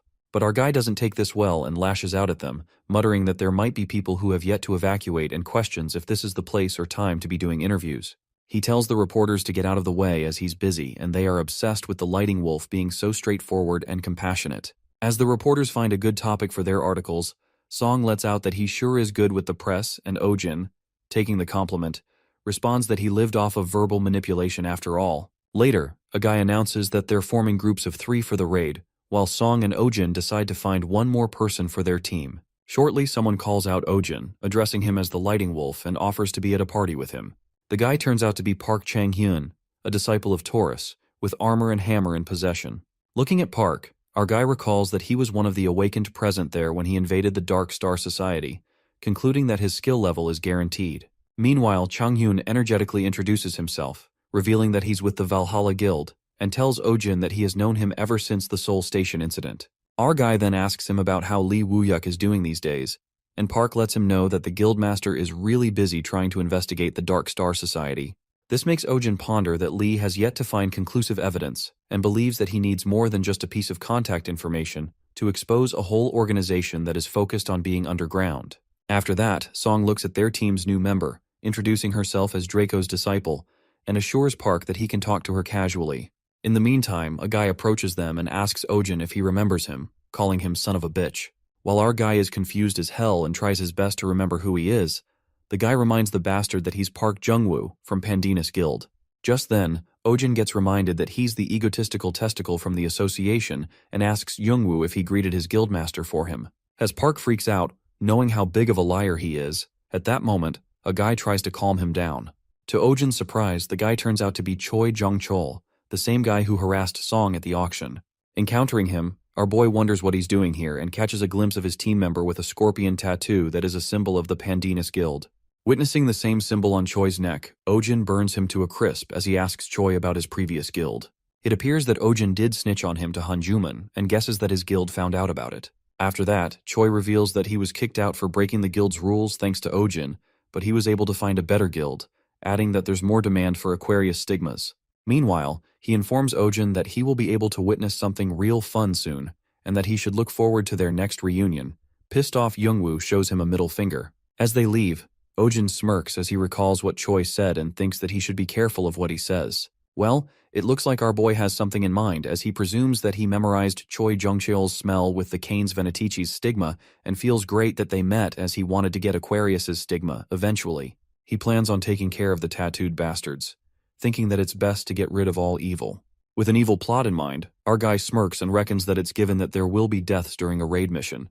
Later, Ojin and his team are fighting with the monster, and while it tries to run away, Song assures to leave it to them, and using her firepower, she burns the monster from a distance. Letting out a sigh, Changyun lets out that each one of these monsters is a real pain in the ass, guessing that they must be at least 6 stars.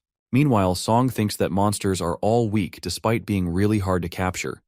Ojin finds it suspicious as he ruminates that the raid itself is smooth sailing, but there's something off about the monsters, speculating they're all running in the same direction as if they're trying to lure them to something. Suddenly, they all hear someone screaming and Ojin rushes towards the voice as he realizes that it is Park Jungwoo. He witnesses Park bleeding to death as a monster seems to have attacked him real bad. While our boy wonders what kind of monster would have done, he sees Changhyun and Haeun running to him. Knowing that Haeun has the potions, Ojin discovers that Park's injuries are way too deep to be healed by potions, concluding that it'd be a waste to use potions on him. Just then, Youngwoo tries to speak something and our boy tries to listen to what he's whispering. However, before the poor guy can say anything, he stops breathing. At that moment, Ojin informs his teammates that the guy is dead and he is disappointed that he died before he could get anything out of him. Trying to act nice, Ojin reveals that he once got into an argument with Youngwoo at the association registration office, and they weren't on good terms, but he doesn't feel good that he died. Keeping up his image, he justifies that they don't have time to recover his body right now, so he closes his eyes. In reality, Ojin is actually absorbing Park's Scorpio stigma that allows him to freely manipulate poison, as well as immensely raises agility, great for the assassin class. While Haeun and Changhyun appear to be sad about his death, our guy cleverly absorbs the stigma without being noticed thanks to the dark secret trait, and also maintains his image in front of everyone. Thinking that he won't have to try too hard to cover it up from now on, Ojin commands his team to get going. In the meantime, they fight off monsters, and Haeun mutters that these monsters are good at running away as one of them tries to escape. As she is about to burn it with her power, Ojin stops her and decides to follow it, feeling that something is off. Following the monster, Haeun also seems to have noticed them, and our guy speculates that these monsters are sporadically appearing despite having taken over the city. They run away toward the city center once it gets disadvantageous for them in a fight, surmising that they're definitely luring them towards something. Ojin wonders if this is why Choi Jongcheol went in that direction and abruptly commands his team members to stop chasing the monsters. He explains to Changhyun that the monsters have been luring them toward the city center all this time, while the guy is shocked to think if these monsters are smart enough to do something like that. Anyways, Ojin thinks that it'd be best if they do not pursue them any further and decide to turn back. However, our guy can't seem to miss the opportunity for Aquarius's stigma, and informs Haeun and Changhyun that he'll let the other groups know that the monsters are luring them. Just then, Changhyun tells him that he'll go with him, but our boy refuses, saying that he will go on his own as he can escape the fastest if anything were to happen. After Haeun makes a pinky promise with Ojin to run as soon as something feels off, our guy glides away with his spear gun, ensuring them that he'll get in touch later. The scene then switches to Choi Jongcheol, where he commands the monsters to lure the Awakened toward the city center. Putting on a devilish smirk, Choi can't seem to believe the fact that he's controlling monsters as he holds a crystal ball in his hands, and even that is only a small portion of his power. He recalls how he went to the Pandanus Guild thinking of it as his last hope, but it turns out that Ashad Khan, a high-class member of Darkstar Society, takes him in and orders Choi to do as he says. After that, we are revealed that the predator Choi Jongcheol is an infamous criminal who raped more than 300 women in past life. While Ojin reveals all this to Vega as he wants to get rid of the future evil, this doesn't sit well with the goddess to make someone pay for sins they've yet to commit. Our guy makes the goddess believe that according to Choi's confessions in his past life, he's done it a very long time ago. As it appears that Vega is having a hard time trusting him, Ojin realizes that she's believing him right away, like with Lee Shin-yuk, so he'll have to make up some evidence to show her later. Coming to the present scene, our guy finally spots Choi and tries to make him show what his trump card is.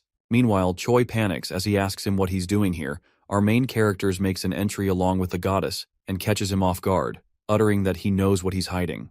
As Ojin appears to be serious as ever, the guy Choi loses his shit, thinking how he came to know as he made sure to hide it the best he could. Well, it looks like our guy once again manages to make a fool out of him as Choi is frightened to death, and even Ojin himself is surprised as he wonders what the hell is going on. Shaking it off, Choi snaps out of it and puts on a devilish smirk, asserting that it's actually good that Ojin is here alone. Saying that he coincidentally came across a good constellation and got on a high horse, the guy thinks that it's unfair, and with that, he plans to eliminate Ojin just as the Dark Star wishes. Using his crystal ball, Jungcheol calls all the monsters to attack Ojin. Fooled by our main character, Choi lets out that he doesn't know how he found out that he became a part of the Dark Star Society. He tells Ojin that he will have to face the consequences for coming here on his own.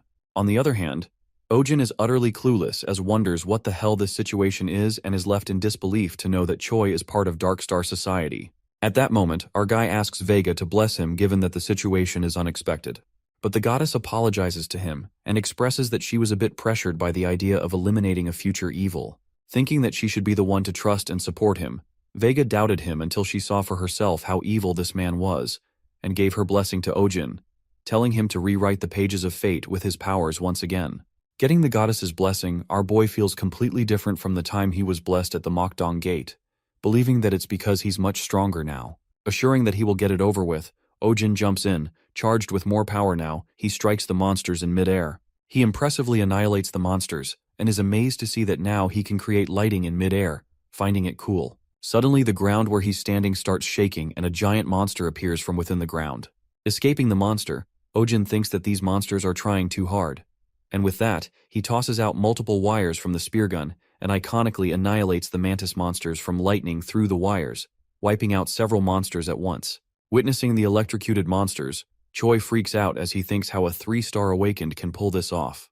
But Ojin corrects him that he's a 4-star now, and a strike of terror runs through the guy. As he frantically starts panicking and holding his crystal ball, he commands the monsters to rip Ojin to pieces already. Going berserk, Choi starts scratching his face and it starts to bleed while his partner tries to calm him down, trying to make him understand that they will fail the plan if he acts like this. Scared shitless, Choi shouts at him, saying fuck the goddamn plan, and asks him if he can't see that piece of shit smiling, referring to Ojin.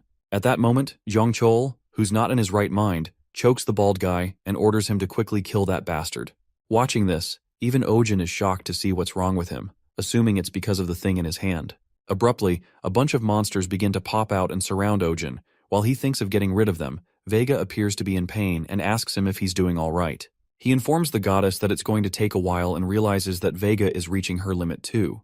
While Ojin is tearing the monsters apart, suddenly, a monster attacks him from behind, biting his shoulder. As our boy starts bleeding, he kills the monster with the spear. To his surprise, another one appears in front of him, and Ojin, being injured, thinks that it's dangerous. Just then, someone starts burning the monsters to death, and it comes about that Hyun along with Changhyun comes to his rescue, reminding him that he promised her not to get hurt. Stopping our guy from fighting further, Hyun tells Ojin that they've contacted raid teams and they will get here soon, so they just need to stall time. Revealing her dragon eye, she utters that she didn't want to use it since she is not used to it yet, clarifying that she's a lot more experienced than Ojin as an awakened, so she can't just hide behind his back all the time.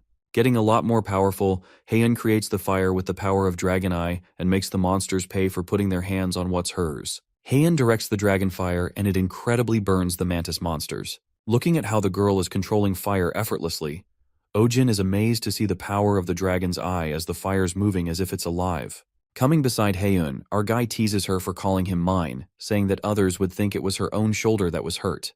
The girl confesses that what's his is hers, and asks him not to get hurt without her permission again, making Ojin smile. Just then, the three of them get into action and fight off the relentless monsters. In the meantime, the other raid teams arrive at the scene and are taken aback by the large amount of monsters. Meanwhile, they witness the lightning wolf. They're even more astonished to think that those three, Hyun, Changhyun, and Ojin, were fighting off all these monsters on their own until now. Soon after, the raid teams jump in to help them fight the monsters, while Ojin is happy to see that they have an upper hand now. Suddenly, his eyes land on Choi Jungcheol, who's acting very strange, and at that moment, he madly starts scratching his face with his nails. Acting psychotic, Choi's eyes get weird and he starts mumbling that he did everything he told me to. Shouting why he isn't dead, his eyes turn red, going insane, while Ojin is baffled as he thinks about what's wrong with the bastard. Our guy guesses that it looks like Choi's mind has been completely taken over by that relic and wonders what he might do if he just leaves him alone. He plans to eliminate the guy while he still has the chance and runs toward Choi, aiming his lightning spear at him. As soon as he is about to stab the spear, in a flash, the relic in Zhongchil's hand shatters, and a powerful black energy bursts out of it, making Ojin crash away. Eventually, the black energy gets too big like a thunderstorm that even makes the building fall. While the people panic, what Ojin witnesses scares the hell out of him. It appears that Choi transforms into a monster, a very terrifying one at that. As the guy himself doesn't even know what's happening to him, he completely turns into a mantis monster. Peeking at a human becoming a monster, Ojin gets back up and tells Vega to hold on a little longer. Just as he is about to go for an attack, the goddess apologizes to him that she can't help him anymore as she surpasses her time limit and disappears. While Vega goes back to her realm, her blessing is no longer in effect, which means that now Ojin does not possess the power. On the other hand, Choi, the monster, mercilessly starts killing people, piercing the sharp spine-like legs through them. To make matter worse, his attack doesn't kill them but actually turns them into monsters as well. This creates chaos among the other people as they wonder how this is possible, while our guy presumes that he needs to get rid of them. Shortly, something comes to his mind, and he speculates that the black aura from that sphere has been connected to Choi Jong-cheol this entire time, which leads him to think that there must be an energy source somewhere. Trying to find the source, Ojin asks Haeun for a favor, instructing her to go to the other side and destroy whatever the source of that aura is. Meanwhile, our guy tells her that it's very important. Haeun seems worried about him and says that she's going to be really mad if he breaks her promise again. But Ojin assures her that he made a promise to none other than his Nuna, so he'll keep the promise. Looking at the monster who seems entirely impossible to kill, our guy smiles and whispers that he'll keep the promise if he can. Confronting each other, Choi asks him if he's ready to fight while our guy thinks about why he has so many damn questions. Showing him the middle finger, Ojin responds that even his mom doesn't know why she gave birth to him, asking if he expects him to know that too. This makes the mantis go mad as he attacks our guy with his snake-like sharp tail. While Ojin dodges the attack by an inch and realizes that he's quick, he braces himself and concludes that compared to Lyric, he's a joke. Just then, he moves along the mantis to find the perfect spot to hit, and eventually aims his spear. However, Ojin can't seem to pierce through his skin. That's when the monster traps Ojin into his tail, trapping him. While our boy struggles to release himself, he uses his power depth charge that strikes the monster, and he immediately jumps out. Choi, the mantis monster, appears to be in pain, which makes him even more frantic, as he rapidly attacks Ojin with his claws, which makes our guy hard to fight at once. With not enough firepower, Ojin barely keeps up with the monster and ruminates what he should do as he has a lot of mana left, but it's impossible to use it all at once. It's like drawing water from a dam with a straw. He surmises that he can't win at this rate and wishes to have the goddess's blessings as he wouldn't have been so helpless. But our guy snaps out of it, pondering that the first thing that comes to his mind is relying on someone else's strength and thinking that it's impossible without Vega. He hates himself for thinking like a damn weakling and decides to do what he can right now without wishing for a miracle. Reminding himself of the pendant and his teammates, Ojin determines not to expect help that doesn't exist and ignores the bastard Choi seems to be blabbering. Knowing that there's a limit to how much mana he can draw at once, our guy thinks of a way to increase how much mana he can draw at once. That's when something clicks his mind and he realizes that there's a method. Near the heart, where all the mana paths of the whole body are concentrated, he plans to clamp the mana paths of the entire body down as if pinching the mouth of a hose. At that moment, the mana insanely flows through his body, acquiring Exceed level 1. However, Ojin gets a warning that his body is not fit to use Exceed and he enters the overload state, where the system advises him to stop the skill. Smirking, our guy doesn't give a damn while the monster is curious what stunt he is trying to pull. Ojin, in a blink of an eye, stabs the spear in the monster's face, and to give him extreme pain, he uses a depth charge on his body, giving him immense lighting shock, and tells that fucker to die. Electrocuting the monster, our guy is impressed to see that it's more firepower than when he had the blessing, though he can't maintain this state for a long time. Meanwhile, the monster blabbers something, and Ojin finds his questions fucking annoying. Our main character seems to know that he's superior in terms of power, but with the Dark Star's powers connected to Choi Jong-chol, he can't kill him. As he waits for Haeun to destroy the source of the black aura in a flash, he hears a loud explosion and is delighted to see that. To his surprise, Chung-hyun comes at the perfect time and informs him that all the monsters have been dealt with. Getting exhilarated, our guy decides to end this now, and with that, he pulls the wires, stuck in the monster's body. And while the monster screams in fear, Ojin wraps the wire around him and stabs the lightning spear into his mouth. Using depth charge, a large shock of lighting occurs as the monster is annihilated, and the skill Exceed advances to level 2. Meanwhile, there's not even a trace of monster left behind. Our guy grabs his hand, uttering that it fucking hurts. Our guy speculates that it is the side effect of the overload state. Nonetheless, he still thinks of taking the rewards, but the corpse is basically just ashes now. However, to his surprise, he touches the ashes.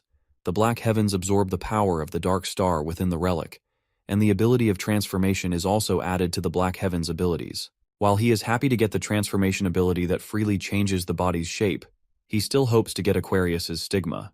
The reason why he needs the Aquarius stigma so badly is because the Awakened of Aquarius are specialized in supporting skills like buffing or healing, despite their lack of direct combat abilities. They're the best when it comes to supporting classes, so just making and selling potions as an Aquarius Awakened can get him a bank. Luckily, Ojin also absorbs the Aquarius stigma and tries it out right away. While he thinks that it's not that great, suddenly something strange happens with the stigma. It turns out that Lyra's stigma and Aquarius's stigma are interlinking, obtaining a water power affinity. Watching this, our guy couldn't believe his eyes to obtain a skill made from interlinking lighting elements of Lyra and water element of Aquarius that can heal injuries just by absorbing water. Meanwhile, he wonders if this works on others. At that moment, Heian calls him out and screams when she sees Ojin's face like a torn-up rag and asks who did that to his face. As our guy gets concerned that he did not get hurt on his face, it occurs that she was just being a dramatic ass and teasing him that his face always looked like that.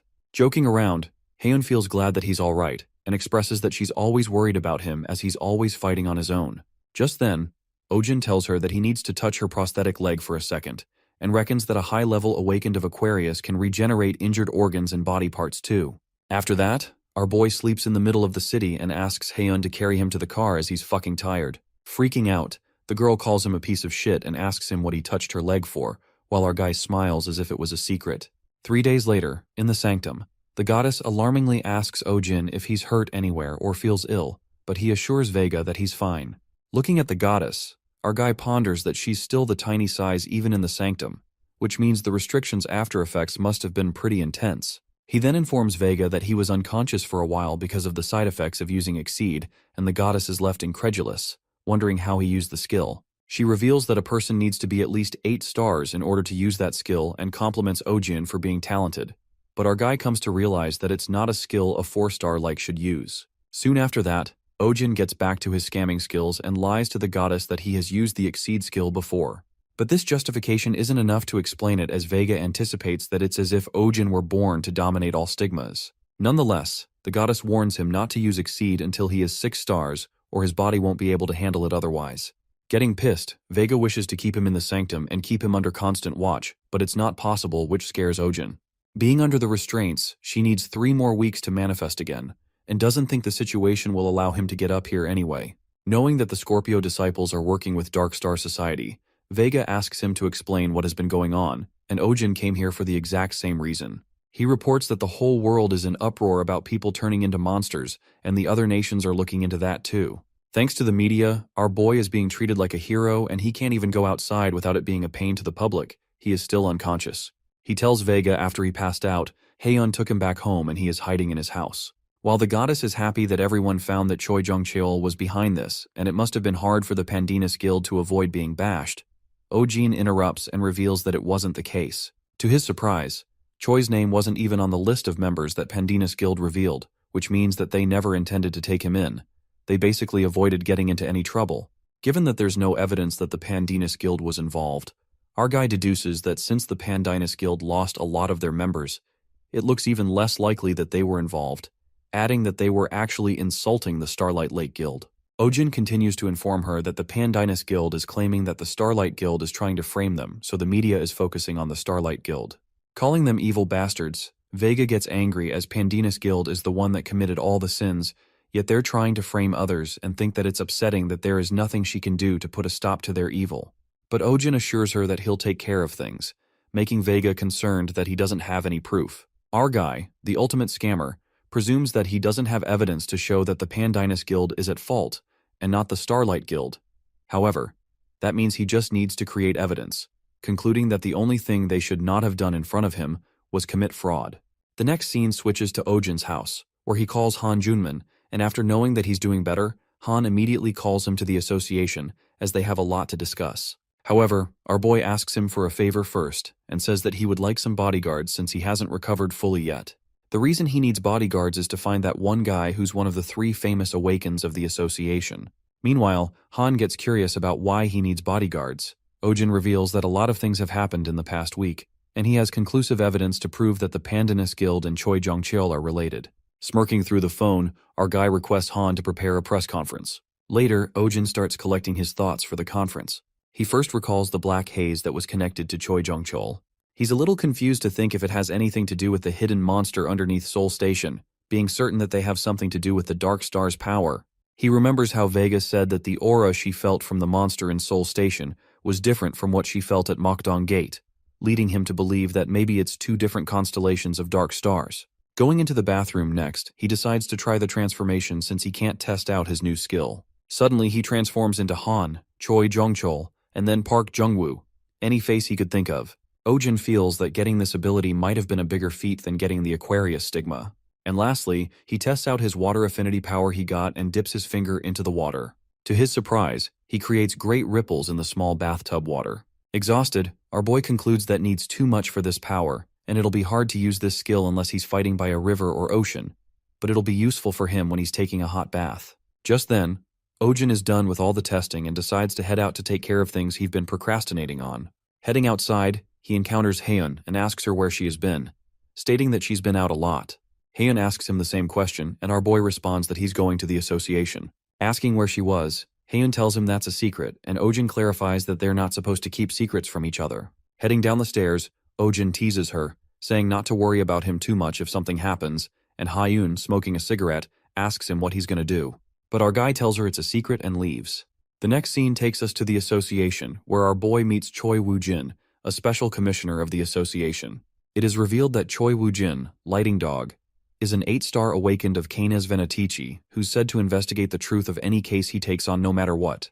Being straightforward, Choi mutters that it's silly that a special commissioner is acting as a bodyguard for another special commissioner, but the situation calls for it. Flustered, our boy thinks that he's cold and ponders that he's like a Nepo baby in Choi's perspective, but whatsoever it doesn't matter as long as he can do his job well. Choi then escorts Ojin to the press conference, and as soon as our guy enters the room, the reporters seem to be on his good side, calling him a national hero.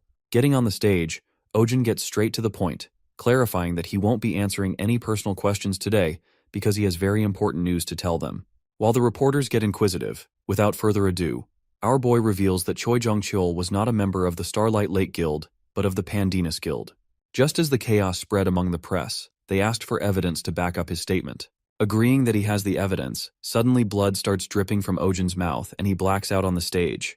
As everyone is shocked to see what's going on, Choi Woo-jin shouts to call an ambulance. Choi then analyzes the blood and gets to know that he was poisoned. That's when Woo-jin commands to block the entrances and asserts everyone here is a suspect. Meanwhile, the crowd panics. Woo-jin presumes that the few awakened present here are 2 or 3 stars at most, so they can't fool his senses. He speculates that he never noticed anyone suspicious either, plus Ojin hasn't eaten or drunk anything either, so that means this is Canes Venatici's stigma. Choi could smell a foreign mana, other than the smell of Lyra's stigma. He could smell traces of a different mana leading to the outside. At that moment, Woo-jin instructs his man to take alibis and information from the reporters here, and heads out, following the mana traces that surprisingly lead him back to the car Ojin came in. The guy surmises that Ojin was already poisoned before meeting him, and it's highly likely that this trace leads back to his house. Thinking that he has to go as fast as possible, he begins sniffing like a dog, and with his beastly steps, he scampers to secure the evidence. On the other hand, our boy, still unconscious, is getting carried by the guards while the reporters are baffled, thinking how the lightning wolf was poisoned. That's when we see our main character smiling. On the other hand, Woo-jin reaches Ojin's house and is convinced that someone was on standby near his house from the get-go when he fell unconscious for a while. He predicts that the criminal couldn't do anything because of Song Hae-eun, who lives with him, and proceeded to wait for Ojin to leave the house alone. Noticing the neighborhood without any security cameras, Woo-jin is certain the culprit was able to carry out his plan there. At that moment, his eyes land on the garbage and one of the bags in the trash seems to have the same smell. He speculates that the culprit bumps into him to get poison on Ojin so that he would have not known. But being the lighting dog, Woo-jin knows that he can't run away from him now that there's evidence left behind. While it looks like the culprit tried to hide the traces, the guy checks the mana with his stigma and gets to know that it's the Scorpio stigma's mana. Knowing that all the awakened with the Scorpio stigma are within the Pandanus Guild without exception, Woojin reckons that someone skilled enough to carry out a plan like this on the Lighting Wolf would have to be from the Pandanus Guild. This leads him to the conclusion that the Pandanus Guild is the culprit. We are then taken to 10 days later after the poisoning incident, where the news about Kwon Oh-jin, the Lighting Wolf, seems to be circulating about how he threw up blood and fell unconscious during the press conference, revealing that Scorpio's stigma traces were left behind at the scene. On the other hand, Oh-jin finally gets discharged from the hospital and the poor guy almost died out of boredom. Since there was nothing else to do, he practiced how to control lighting in small sizes, which was hard as he is used to using as much lighting as possible. Moments later, Han enters the room and asks if it's okay for him to leave the hospital so early, feeling concerned. Officer Han apologizes to him and blames himself for not being prepared enough. But our guy assures him that it's not his fault, but the one who tried to kill him. Making a sneaky grin, the person who tries to kill Oh-jin turns out to be himself. Well, a proof of the Pandanus Guild being revealed never existed, and the press conference was just a show too. Making the most of his ultimate scamming abilities, Oh-jin only wanted to make Woojin sniff the Scorpio's stigma, and it all thanks to him for doing a great job at investigating. Snapping out of it, our boy asks the officer about the Pandanus guys, and Han informs him that kept denying everything, then split up to run away, adding that another larger guild is after them. While Oh-jin is shocked that it all happened in just 10 days, he is low-key delighted as he ate it with his plan, leaving no traces behind.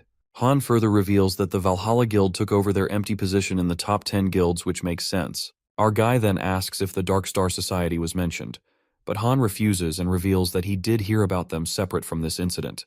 He discloses that apparently an organization going by the same name in Italy has been expanding its influence, which makes Oh-jin wonder if these bastards are global, but not surprising as they are that powerful. After that, Han asks him if he's going home, and Oh-jin tells him that there's someone who might worry about him, although he already let her know. At the Hapjeong station, our boy meets with Hyun, and she takes him somewhere.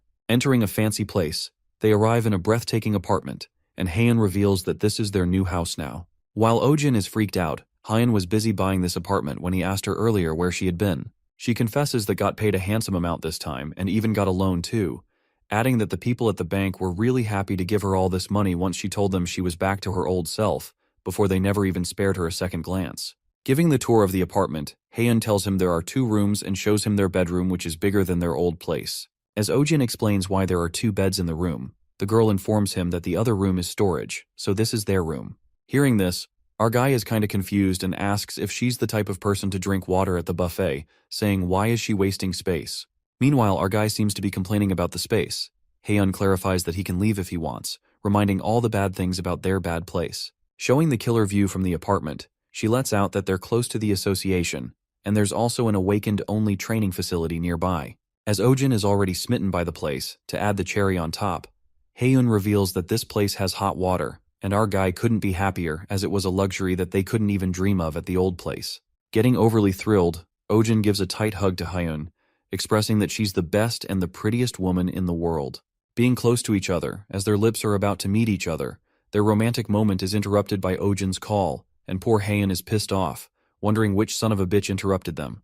Well, our boy receives a call from Park Chang-hyun, who requests him to come to the Valhalla Guild right now, revealing that their guildmaster was killed by the Dark Stars Society bastards. Arriving at the Valhalla Guild, Oh-jin gets to know by Chang-hyun that Woo-hyuk is in critical condition, and he told him to get in touch with Oh-jin. Chang-hyun tells him that he better talk to Woo-hyuk for more details and opens the secret room. While our guy didn't know that there was a hidden place like this, as it's almost like an ancient dungeon, Park lets out that they are keeping this incident a secret from the public. Oh-jin wonders if this was Ashad Khan's doing and asks him if more people were hurt. Park informs him that many people were hurt, but thankfully no one lost their lives. Listening to this, our boy is appalled and reckons that Ashad Khan is a government official in an intermediate position, but there's no way someone of his status could have done this great damage on his own. Knocking on Woo-hyuk's door, Park lets out that he's brought Oh-jin, and they enter the room. Witnessing the guildmaster in such a weak condition, our guy asks him what happened, and Woo-hyuk reveals that they fought them and lost pathetically. He goes on to apprise Oh-jin that they tracked them down with the information he provided them, and it took a while, but they managed to locate them, adding that they are hiding in a branch of the Pandanus Guild. Hearing about the Pandanus again, our boy asks him if it was the Dark Star Society's main base, but Woo-hyuk tells him that it was nothing more than just a branch base. although it was much larger than the one in Bagan Mountain. They also managed to learn that the place Pandinus was using as a storage was also their base, but they didn't get any more information than that, so they decided to ambush. Woohyuk affirms that they were going to let him know, but they heard that he was hospitalized because of the poison incident, so they proceeded with the ambush. It occurs that their plan went pretty smoothly. They succeeded with the ambush and brought most of them down. However, as they were about to fight with Ashad Khan, he appeared with an old man who was overwhelmingly powerful. Woohyuk could barely call it a fight as they clearly lost without being able to try anything. Calling it a miracle that they all live, Woohyuk's hands quiver, revealing that at first he thought that plan was their chance to capture the executives of the Dark Star Society, but that was arrogance. He reveals that they called that man Cheon Do-yoon, the Owl King. Upon hearing the name Owl King, Ojin gets reminded that the stigma he absorbed from Yujin last time was the Strix, and if this old man's title is Owl King, that he's definitely higher up or maybe bailiff level.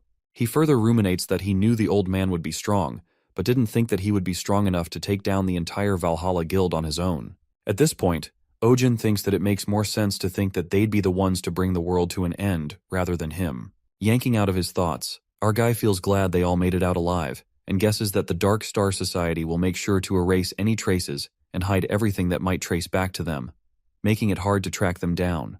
However, Woohyuk instantly says that it's not true and discloses that there are still traces, asking Ojin for a favor. Just then, that night, a man seems to be going his way when suddenly someone grabs him. It turns out to be our guy Ojin, who ties up the guy and orders him to answer his questions. While the guy is overwhelmed with quite the aggressive greeting, Ojin clarifies that it isn't a situation for them to talk over cafes, calling him Mr. Dark Star Society member.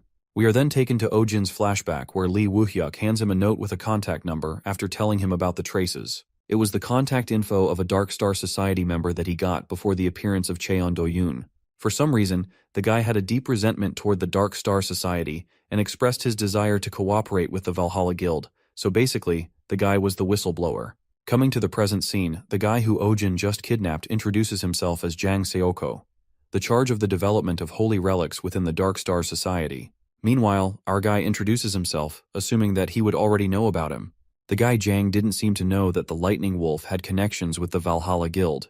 And this is exactly why Ojin is here, as all guild members except Chongyun of Valhalla are seriously injured because of that mission. And since the Dark Star Society is keeping an eye out for them, it's best that Ojin's the one to do this. At that moment, our guy asks him to spill the information he has on the Dark Star Society, and Jang Soko agrees to tell him once he does him a favor.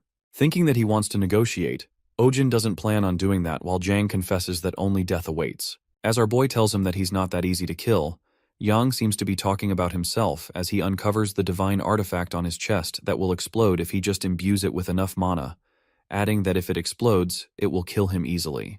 While Ojin is pissed as he realizes that Jang won't have any way to get intel on Dark Star Society if that happens. Our guy realizes that he's in charge of the development of holy relics, which means he's no ordinary whistleblower.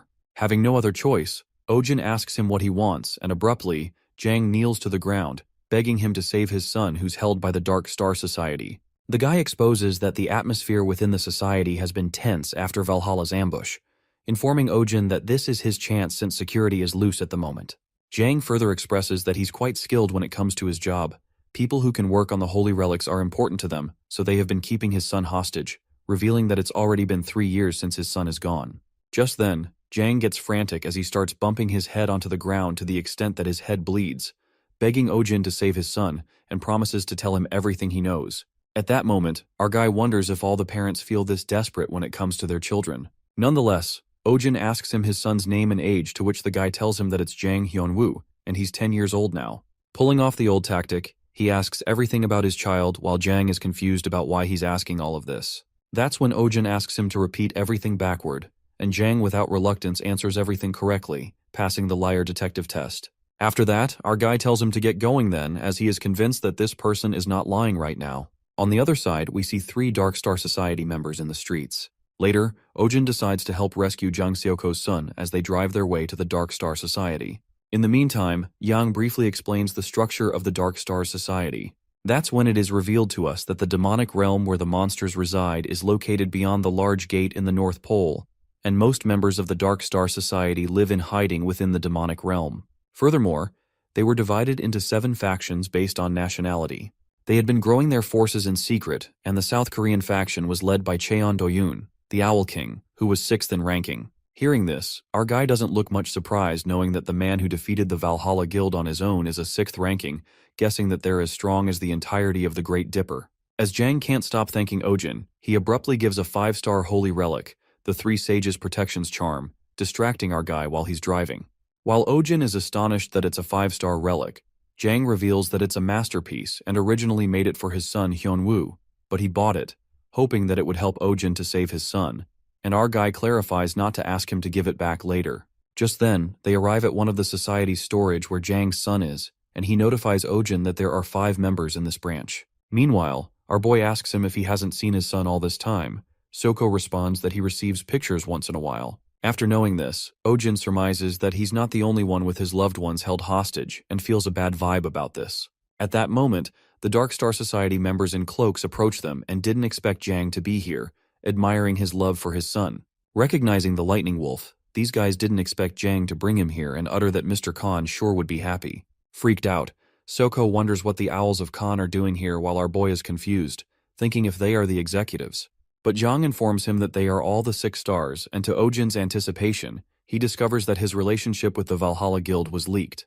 With that, the Owls leap toward them, possessing heavy weapons while our boy does not even flinch, and realizes that they must have loosened their security to have Jang find him. Creating lightning, Ojin pierces the spear through one of them charged with a depth charge, killing him instantly. While Syoko is astounded and processes what just happened, our boy plans to take them all down, sounding pretty confident. Later, our main character manages to kill them and absorbs Strix's stigma mana out of the dead folks. Impressively, all of his powers upgraded to upper levels, and Ojin couldn't help but ponder that these guys weren't that skilled, but he was still getting quite a lot of mana from them, because they were 6 stars. With his mana paths getting sturdier from using Exceed last time, our boy can fight much more efficiently now. After a while, they head inside the storage to inspect the area and rescue Jang's son. Heading to the basement, Jang yells out his son's name while Ojin, who activated his Canis Venatici earlier, doesn't smell any humans down here. He speculates that they might have hidden Hyunwoo in a completely different place, thinking it's possible, given that they used Syoko to lure him here. Entering a prison-type area, something seems to be bothering Ojin, and during that moment, Jang searches up the area. From the beginning, Ojin had this thought since they never let Jang Syoko meet his son, leading him to think they might have killed him. Nonetheless, after relentless inspection, Jang couldn't find a trace of his son and believes that they took him somewhere else while our guy just keeps agreeing to him. Suddenly, Ojin asks him to be quiet as he senses someone inside the building, wondering how many there are. Meanwhile, our guy guesses that there are more than 10 persons. He immediately tells Jang to come with him, reckoning if he can detect him with Canis Venatici, it means that Cheon Do-yoon isn't one of them. Either way, our guy hurries to get out of here as he could smell the danger when suddenly the ground starts breaking, making Ojin realize that these bastards never intended to go down here in the first place. As the place starts collapsing with the rocks toppling over them, our guy concludes that at this rate they're going to end up getting buried alive. Luckily, Ojin enfolds himself with a shield with the help of the bracelet Jang gave him earlier, and the lighting barrier, he wouldn't have been able to save himself and Jang. While thinking if they bring explosives in here, he searches for Syoko, and when his eyes land on him, he witnesses him in a terrible state, with the construction wires pierced through him. Watching him bleeding to death, our guy runs to him, but he knows that it's too late for him to save him even though he's alive, knowing that he's gonna die soon. Just then, Jang on the brink of death hands him information, the drive, he promised Ojin, and asks him for one last favor. He asks Ojin to find Hyunwoo if he makes it out here and stops breathing. Hearing his last favor, our guy doesn't even know how to respond to that because he doesn't have the courage to tell him there's no need to look for his son and that his son died a long time ago. While this is all in his head, Jang mutters that Hyunwoo is a bit of a troublemaker, but he's a good kid. Feeling pity, Ojin couldn't bring himself to reveal the truth, pondering that he has lived his life lying left and right. But at this very moment, he doesn't know what kind of lie he's supposed to tell Yang. Shortly, they're interrupted by the noise, notifying Ashad Khan that Ojin's still alive. Standing at the ridge of what's left of the place, the Owls of Ashad assert that the rumors about the Lightning Wolf must have been true, and one of them leaps towards to attack him. As the guy is soaring towards him, Ojin, standing on his back, senses him as he's too loud. Telling him to shut up for a bit, he charges his lighting spear and it pierces across the guy's body, killing him on the spot. With a dreadful stare, Ojin is upset as the guy interrupts his thoughts. Meanwhile, Jang warns him that Ashad Khan is here, and to get out of here as it's dangerous. Instead, our boy tells him to stop talking and casts Aquarius Stigma's healing water drops that will keep him alive for a bit. Facing Ashad Khan, our boy commands him to hold on and presumes that he still needs to tell Jang the last lie he has for him. Meanwhile, Ashad wonders what he needs to think over, assuming that he's trying to find a way to make it alive. But to his surprise, it's the opposite as Ojin forcefully glides towards Ashad Khan and his men, mumbling that he's thinking about his mom who asked him to take good care of him as her final wish. But our guy can't keep the promise. With that, he impressively flies with his spear gun, and using the wires, he tightly wraps up the owls and kills them in the blink of an eye. After that, Ojin leaps towards Ashad with his spear charged with lighting and makes a strike that creates an explosion. However, Khan manages to escape the deadly attack, and our boy already seems to know he'd be strong thanks to his cane's Venatitsi, concluding that he's a lot stronger than he anticipated. Even his best attack attempt, it didn't even scratch Ashad. Emerging from his stigma, Khan compliments him, saying it's hard to believe that he's a 4-star, but then he makes a comeback, striking exploding feathers toward Ojin. Slightly panicking, our guy quickly dashes away from the feathers, and realizes that this is what he used to set off the storage. As their fight continues with relentless attacks of lighting and feathers, Ashad lets out that his reaction speed isn't bad, and wonders if it is his instincts that are good. Whilst he keeps blabbering, Ojin uses Exceed to the full extent that he even obtains lighting flames. Using way too much mana, his lighting flames power reaches level 2, and the system warns him that his body isn't capable of handling the level 2. Saying that he talks too damn much, our guy smashes the spear on the ground, creating awe-striking lighting that blows Ashad away. Well, it looks like our boy wanted to avoid using Exceed, but he had no other choice, and now there's too much gap between the amount of mana he can use at once and how much he can. On the other hand, there's not much damage done to Ashad, and that's when he implores the great star of Strix to bestow him with the blessings of the Dark Star, and now, the time of Strix is here. Losing his shit watching Khan's Strix blessing, our boy thought he was an intermediate rank administrative official, but he seems to have the phase when he's not even the final boss. In a flash, Ashad crashes him away with his powers while Ojin is baffled as he can't think of a way to defeat him. Moving with the speed of light, Khan follows him like a shadow and slashes him with the sword.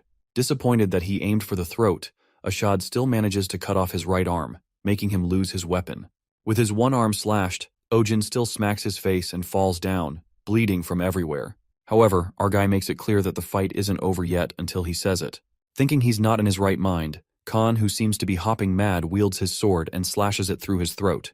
As Ojin starts bleeding at the mouth, Ashad forces him to get back up and fight. But our guy lies there helpless while Khan calls him an insane bastard and concludes that it's now really over. Saying it's a shame that he won't be able to see him often, the guy leaves while poor Ojin is left under the pouring sky with no arm and a broken leg with blood streaming everywhere. Meanwhile, it's pouring really hard. Ashad decides to report that this mission was a success and heads to the association. Abruptly, he clutches his chest and realizes that he pushed himself too much against a mere 4-star. As he hurries to go back before the repercussions of the blessing start, at that moment, Khan notices that the dirt in the surrounding area is dry. Finding it impossible, he wonders how can the dirt be dry when it's raining too hard. And that's when a realization hits him that the rainwater is being absorbed somewhere else. Well, it looks like the rain is the source of Ojin's comeback. Standing back up on his feet, our boy asks Khan where he's going and clears up that he didn't take the weather into account. It's just a blessing in disguise. During this, the surrounding area is filled with the aura of water, and Ojin's arm regenerates with the water power affinity that has been greatly amplified. Thinking that it's only fair as Khan received Dark Star Blessing, our boy enjoys getting soaked in the rain while a strike of terror runs through the guy as he is left in disbelief, processing what has just happened. With a cold look in his eyes, Ojin utters that it's his time now and approaches the guy. As he walks towards him, Khan freaks out and asks him how it's possible that he just got back up like nothing happened. While lighting currents initiate, our guy responds if a non-final boss can have 2 phases, referring to Khan, it's fine for him to have one too. Saying that it's all nonsense, Ashad uses his stigma to attack him when suddenly he screams out of pain. Witnessing him in pain, Ojin analyzes at once that he's facing the repercussions of his blessing that usually affects the constellation. Our boy mocks him, saying that Strix's stigma isn't great while Khan turns pale, but he still attacks Ojin with his exploding feathers. However, our guy remains unfazed as the feathers don't even scratch him. Reminding him that it's his time, Ojin leaps toward him, striking lightning from all directions, but Khan somehow holds up with his stigma, halting the attack. Meanwhile, their powers clash, and Ashad is left appalled to see Ojin, who just rose up from the dead, saying that even if his injuries can heal, it won't erase the pain, asking if he doesn't feel any pain. On the other side, our boy uses all this strength to create lighting while his fingers are crushed. He responds that it does hurt, but enduring pain isn't really difficult. With that, he manages to sustain his mana without losing consciousness, leveling up his lightning powers. At that moment, the system warns him that his injuries are too serious, and the pain will worsen if he continues to receive more injuries. However, smirking, Ojin thinks that it's good as the penalty won't hinder his mobility. Enduring pain, our guy gets reminded of Yang and wonders if his dead son will come back if he endures this, and knows that there are things that cannot come back no matter how long they wait.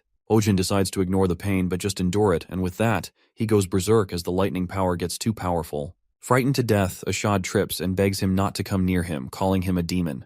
As he is crawling his way back, Ojin steps on him, and with a deadly look in his eyes, he clarifies that he's an ordinary person, adding that it's because he's a human that he can endure the pain.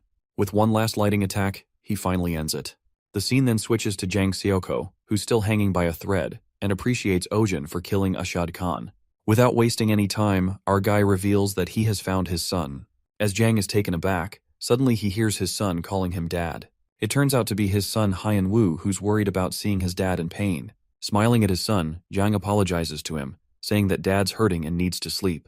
Appeasing his son, Jang asks Hyun Woo to go with his man, referring to Ojin, and tells him to be nice to him and be healthy. Taking his hand, the father promises to come back no matter what to see him again, and hugs Hyun Woo, feeling glad that he's all right. With that last hug, Yang eventually stops breathing while his son stares at him. Well, it appears it wasn't Hyun Woo.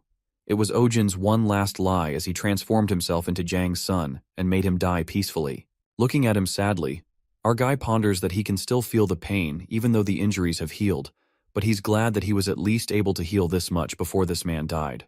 Nonetheless, he decides to head back, and that's when he witnesses something incredible. His Lyra's stigma levels up to 5 stars. It's only been 2 months since he reached 4 stars, but he's already a 5-star now. Thinking that Vega would be surprised to know this, our guy still feels that he has a long way to go. Walking in pain, he reckons that he needs to become much stronger if he wants to stop lying to others. The next scene takes us to the apartment where Ojin freaks out after finding himself resting on Vega's lap. Trying to get up, Vega forces him to lie down and rest, looking kinda disappointed after all her pleas to not push himself, but he did anyway. Lying on her lap, our guy tries to recall what happened as he only remembers coming home, tired from the battle so he was not in his normal state, guessing that he might have let it all go once he saw Haeyoon and blacked out. Wondering how much time has passed since then and why Vega is in her original state, he tries to get up, but the goddess doesn't let him. She then reveals that he was asleep for 4 days, and Haeyoon came to the sanctum herself because she was worried, adding that her restriction period was over, so she was able to come here. Ojin is curious about how the goddess can stay in her original form, as she can only be in this form in the sanctum. And that's when Vega lets out that the restrictions have been getting weaker ever since a few days ago, revealing it was actually the day he passed out after the battle. Thanks to that, Vega can hold her physical form for a longer period of time, and can even be in her original form for a bit. And it also turns out that the same thing is happening to Liurk, her spirit. Hearing this, Ojin gives it a thought and realizes that it's happening since the day he fought with Ashad Khan, wondering if he's the reason as he inherited partial records of the awakened Ashad Khan and obtains his skills. Absorbing the mana, Ojin feels the difference in quality since he became a 7-star and wonders how it'll be once he's an 8-star. He also fulfills the conditions of the 4th unlocking of the Black Heavens. We are then taken to Ojin's flashback after killing Ashad Khan. It is then narrated that after the battle with Ashad Khan, the Black Heaven was unlocked and the inheritance began. In other words, the inheritance of Khan's memories starts flowing, and we witness Ashad talking to someone on the phone who reports to him about Ojin being with the Valhalla Guild and orders him to take care of things, and he agrees to it. Just then, Khan asks him something about the Italy matter, when the guy on the phone realizes that he's talking about Leech Queen and informs him that it's hard to do anything since she's 3rd ranked as a bailiff. But he assures Khan that he've come up with the solution. Meanwhile, the records of Lee Shin-yuk and Ashad Khan are colliding, and a part of Lee Shin-yuk's memories get lost. As the Black Heavens is restoring records needed for the inheritance, our guy appears to be in pain, holding his head, because it's overlapping with Ashad Khan's memories, but at least it's restoring on its own. To his surprise, he gets a quest as a result of the 4th unlocking, and it is star-devouring the demon of the skies, with the reward of random distribution of one of the ancient constellations. Clueless about the quest, he decides to ask Vega about it later. Yanking out of his flashback, Ojin does think that a lot happened that day, but he can't tell the real cause of Liurk's and Vega's sudden change in restrictions. After that, Our guy asks if the goddess can give her blessings all the time if the restrictions are weaker, but Vega refuses, saying it's not that weak yet. Bracing herself, Vega assures him that she can support him during fights and shows her powers as he controls the lightning. Making Ojin's jaw drop, our boy is shocked to see Vega controlling lighting that incredibly and kinda gets humbled, wondering how much more he needs to improve to reach that level. Vega, creating our guy's face with the lighting, tells him to expect more from her. Just then, Ojin feels a lot better, but the goddess tells him to be careful, as there's another person in the house who's angrier than her. At that moment, Haeun comes shouting and bursts open the door, asking if he's awake. Ojin is done for as Vega lets out a sneaky smile while Haeun lashes out at him, calling him a piece of shit. While our boy apologizes, Haeun is more than angry as she was worried about him. As the atmosphere is hot, Liurk comes in and tells her that she's too loud, calling her a lizard woman. Upon hearing this, Haeun is pissed off and clarifies that she has a name, but Liurk, being cocky, lets out that he doesn't care to learn the name of a female human. Just then, Song blackmails the wolf, saying no cup noodles for a week, and Liurk is brought down a peg as he sympathizes with her, uttering that she must be having a hard time because of that rash human, referring to Ojin. This leaves Ojin in disbelief to see how Liurk switched up so fast. Nonetheless, Vega asks Ojin to tell them everything that happened that day, and our guy reveals everything to them except for the Black Heavens part. After listening to his story, Vega and Haeun are astounded to know that he defeated a 7-star, and our boy lets out it was a close call, presuming that he would have lost if it didn't rain. Curious, Haeun asks the goddess if Lyra's stigma is that strong, to which she responds that kind of gap is easily ignored with her stigma, but still it's hard for her to believe that he won against someone 3 levels higher than him. At that moment, Liurk asks him if his lightning level has reached 9, and feeling kinda proud, he tells him to be consistent with his training. He informs Ojin that once he reaches level 10, he will be able to obtain lightning flames, and to everyone's surprise, our guy shows him the skill which has even reached level 4, and confesses that he learned it during the last fight. Looking at this, poor Liurk is dumbfounded and cries in the corner as he worked so hard to obtain that skill, thinking maybe this bastard Ojin is the heavenly demon. Meanwhile, Vega speculates that he will receive a different reward for lighting up to level 10. Ojin asks her if she knows something about ancient constellations. Perplexed, the goddess worriedly asks him where heard this from, and our guy, making up another story, mumbles that he just remembered what the heavenly demon talked to him about before. Looks like the goddess has no choice but to tell him the truth. Vega then narrates that she was made by the founding giant, Titan, through the power of stars. Titans managed several worlds at once, and the commandments were a way to restrict her from interfering too much with the worlds. However, once in the past, all the constellations met their downfall because of the Black Heavens, the darkness born from the creation of the worlds. To be more exact, the ancient constellations refer to the constellations that were killed by the Black Heavens during that incident. Coming back to the scene, Ojin asks her about the constellations they have now, and Vega answers that they are stars newly born after that incident. Processing all the complicated info, our boy contemplates that the world has already ended once because of the Black Heavens, and these constellations are new. The quest meant that they were going to bring back one of the ancient constellations to give it to him. So even if he has no intentions of bringing this world to its end, it'll happen anyway because of the Black Heavens, because Ojin himself is the Black Heavens. Thinking it's a mess, our boy concludes that there's no point in worrying about it now, as the future has already begun to change, just like he switched places with the dead guy Lee Shin-yuk. And what's important to him is what he does differently in this future, as what he's going to do is already decided. That's when our guy decides even if he has to lie to the entire world, he's going to protect what is important to him now, looking at Haeun, Vega, and Liurk. The next scene takes us to Ojin, where he finally gets to what's inside the USB Jang Seoko gave him to find out the Dark Star Society's purpose. In the USB, it is revealed that these guys can't help but ponder that in this crazy world full of monsters, why some are blessed enough to be bestowed with the stigma of a constellation, whereas the outers are left to die. To undo their unfairness, they plan to kill all awakened and make everyone in the world awaken with equal powers. As crazy as it sounds, Ojin is left incredulous and recalls from what he heard at the Mokdong Gate. The Dark Society possesses the power to turn the non-awakened into awakened. He realizes that they're clearly trying to use the hatred of the non-awakened to their advantage. However, Ojin thinks nobody would actually believe in this insane idea, and this is just an excuse to expand their influence. Guessing that even Jiang didn't know their true goals, one thing is clear for sure, that these guys need to be eliminated as soon as possible. Nonetheless, he also finds out some info on a few other branches of the society and the Owl faction. He stumbles upon the data about a guy, Cheon Wusong, the son of Owl King, Cheon Do-yoon, called the Agent of the Kid and manages Dark Star Society. Our guy speculates that this might be the guy Ashad Khan was talking to on the phone back then, thinking that he should tell Junman.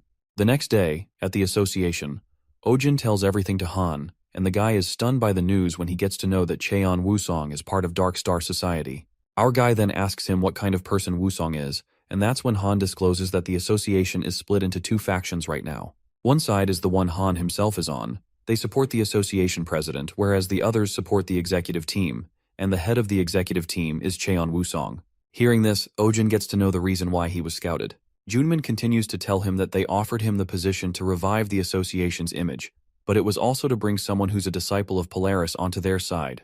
Ojin finally gets why he offered this awkward position, rather than being an official member of the association, because he became an official member, the other faction would have the power to give him order too. Since they don't know who's on which side, he only ever gets to meet Han, who's a clear supporter of the association president. After that, Ojin asks him if there is anything he could help with, but Han assures him that they will take care of this. Nonetheless, our boy pulls out his broken spear from the bag and requests Han for another weapon, staring at the weapon in disbelief.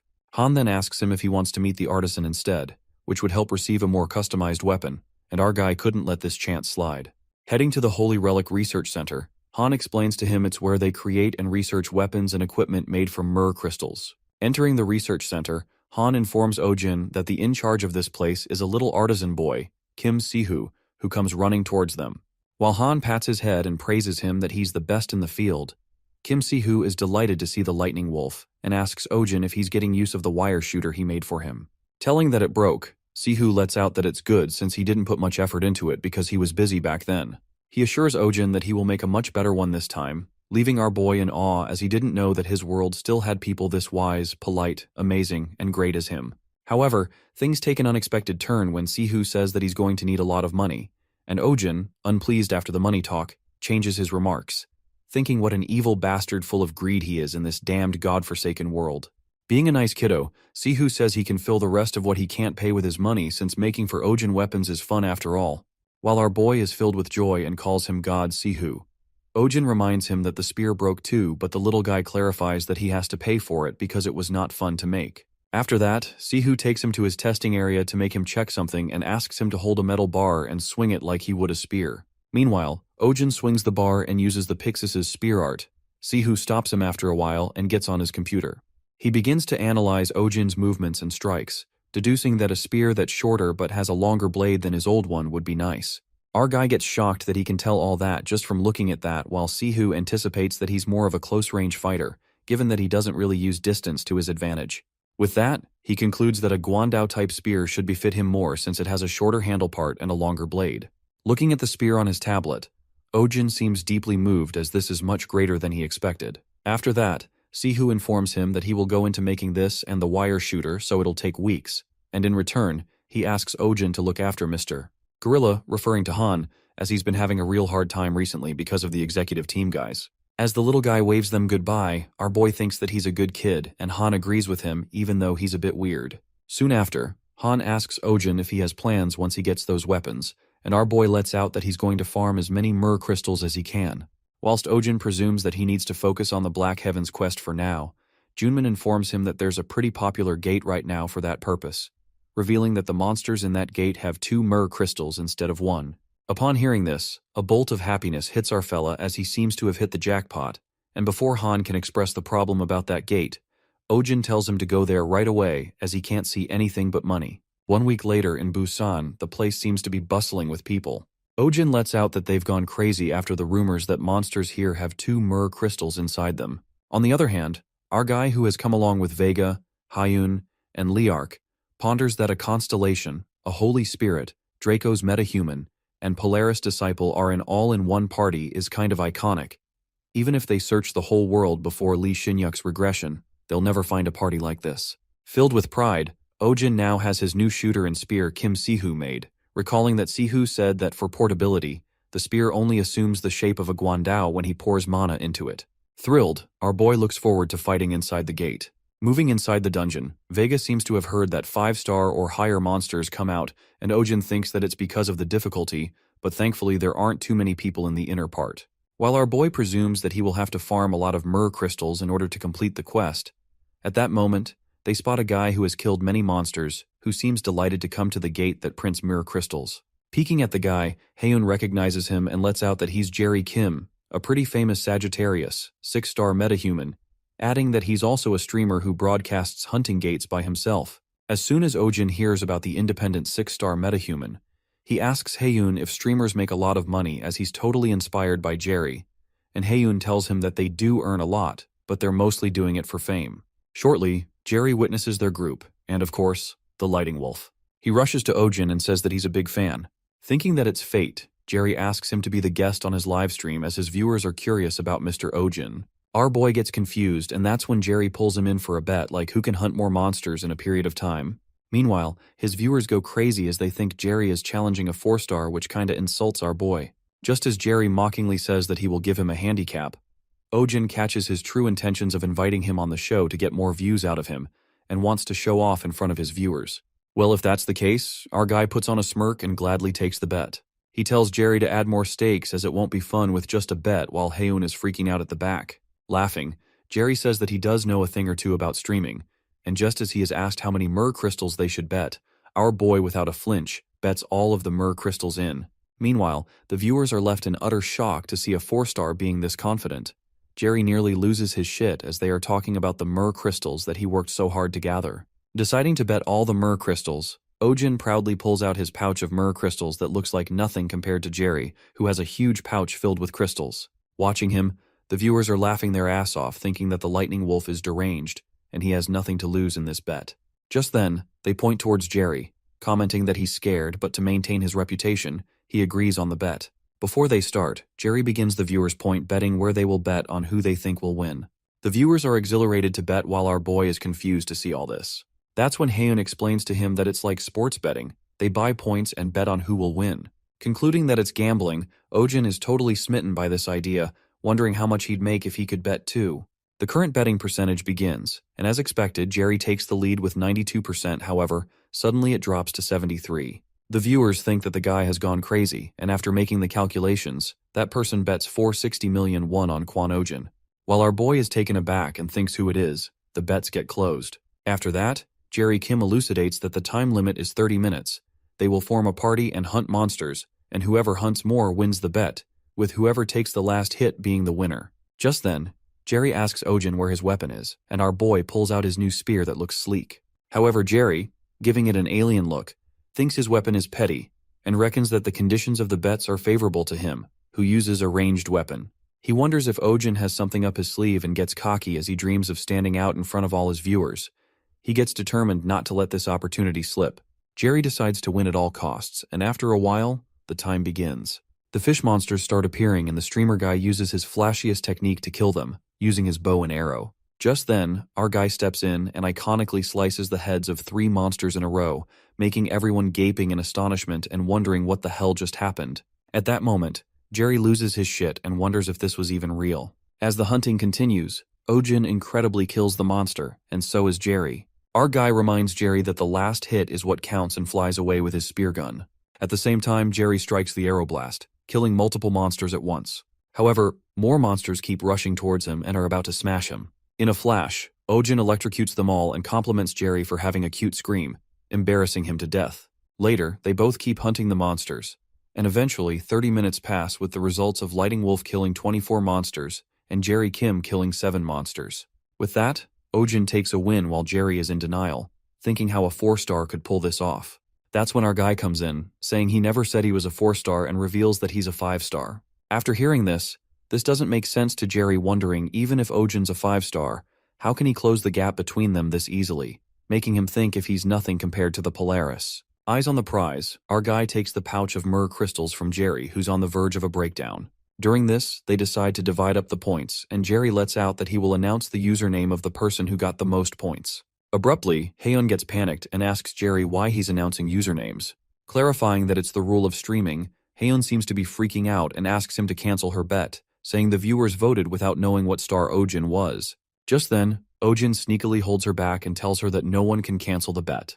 Putting on a sneaky grin, our guy exposes Haeun as he knows that she's the one who betted 460 million on him and wonders what kind of username she used that she's so desperate to keep hidden. After a moment, Jerry announces the first place with the username Cutie Ojin Slorp Slorp. which even makes Ojin choke himself. While Heian tries to reason with everyone that it wasn't her, Liark asks the lizard woman if something is wrong with her while poor Heian is mortified as she hides her face.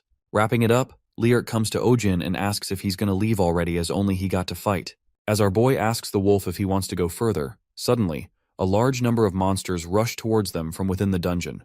Jerry freaks out to see how many there are while Liark gets his wish.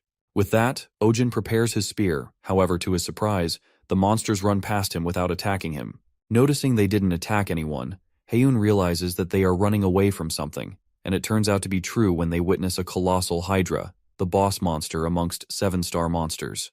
Thinking about what a Hydra is doing here, Ojin lets out that Hydra and mermen aren't related in any shape or form. Either way, Ojin looks at the positive side, reckoning that a boss rank monster drops the highest quality mer crystals when killed, and since it appeared in this specific gate, he will be able to get 2 instead of 1, hitting a home run. Presuming he can't run away with a deal like that, our boy braces himself to fight the boss monster while Vega seems done with him, and Liark asks if he can do it. Feeling pretty confident, Ojin assures them that he can do it, and Loki feels that can deal with Hydra as it's nothing compared to the overwhelming energy he felt from Ashad Khan. With that, our guy leaps toward the boss with his spear and uses lighting flames when shortly he is joined by Vega, Liark, and Heian, who assist him in the fight. While they all manage to slice their heads off unexpectedly, the Hydra regenerates at the speed of the limit, and Jerry is scared to death as he's never heard of a Hydra regeneration that fast before. However, Ojin holds his spear and utters that he's not thinking he can win just because it can regenerate. While Heian asks him if he has a plan, Ojin lets out that it takes 5 seconds for the monster's head to regenerate. Within those 5 seconds, he plans to cut off all the heads. Vega, who seems to be hurting because of the restraints, tells Ojin that she will bless him, but our boy refuses, saying that it's the most painful when she's affected by the restrictions. He affirms that he won't see her hurting, and the goddess is deeply moved by his words. Low-key, Ojin did mean what he said even if it's only partial. At first, she was just someone he was scamming, but he grew attached to her. Just then, he proceeds to attack the monster, activating Exceed. Within 5 seconds, he breathtakingly slashes off the 3 heads with his spear. As they begin to regenerate, Ojin attacks with explosive lighting that destroys 2 of the heads. With only 2 seconds left, he decides to go even faster. Fast enough that levels up his Exceed skill, and he even earns a clue to Divine Lighting Physique. That's when Ojin soars, and charged with immense power, he again slashes the heads of the monster like a ray of lightning passing through. Meanwhile, Liark is shocked to see Ojin transform his legs into lighting. The goddess presumes that's a skill only achievable once he becomes a 9-star. After that, Ojin immediately signals Heian to attack. Using her stigma, she creates fire, and while it hurts, she shakes it off, thinking that it's nothing compared to the pain Ojin must have felt. With that, she creates a dragon fire and strikes towards the monster, burning it to death. As Ojin pats her for a job well done, at that moment, Heian's stigmas starts shining. Gushing with happiness, Heian rushes to hug Ojin, saying that she's 8 stars now. While our guy is happy for her, he gets a bit concerned as she is now 1 level away from becoming a 9-star, which is said to transcend human limits. Heian grabs Liark out of sheer joy while Jerry approaches the lightning wolf and thanks him for saving them. Apologizes for earlier. Our boy tells him that the stream was fun, but low-key in his head he wants to kiss Jerry as he's very grateful for him and for getting all the mer crystals thanks to him. Walking towards the Hydra to see what it has dropped, Ojin is delighted with the several mer crystals. Absorbing the mer crystals, it nearly fulfills the Black Heavens quest rate with the current progress of 42%. Even after absorbing this many crystals, our boy wonders how much more it needs and assumes that he's going to need 1,000 more. Just then, the current rate reaches 50%, and the system informs him that the current rate cannot increase anymore. It appears that he needs higher quality mer crystals in order to increase the progress further. He then absorbs the 2 giant mer crystals from the Hydra to complete the quest.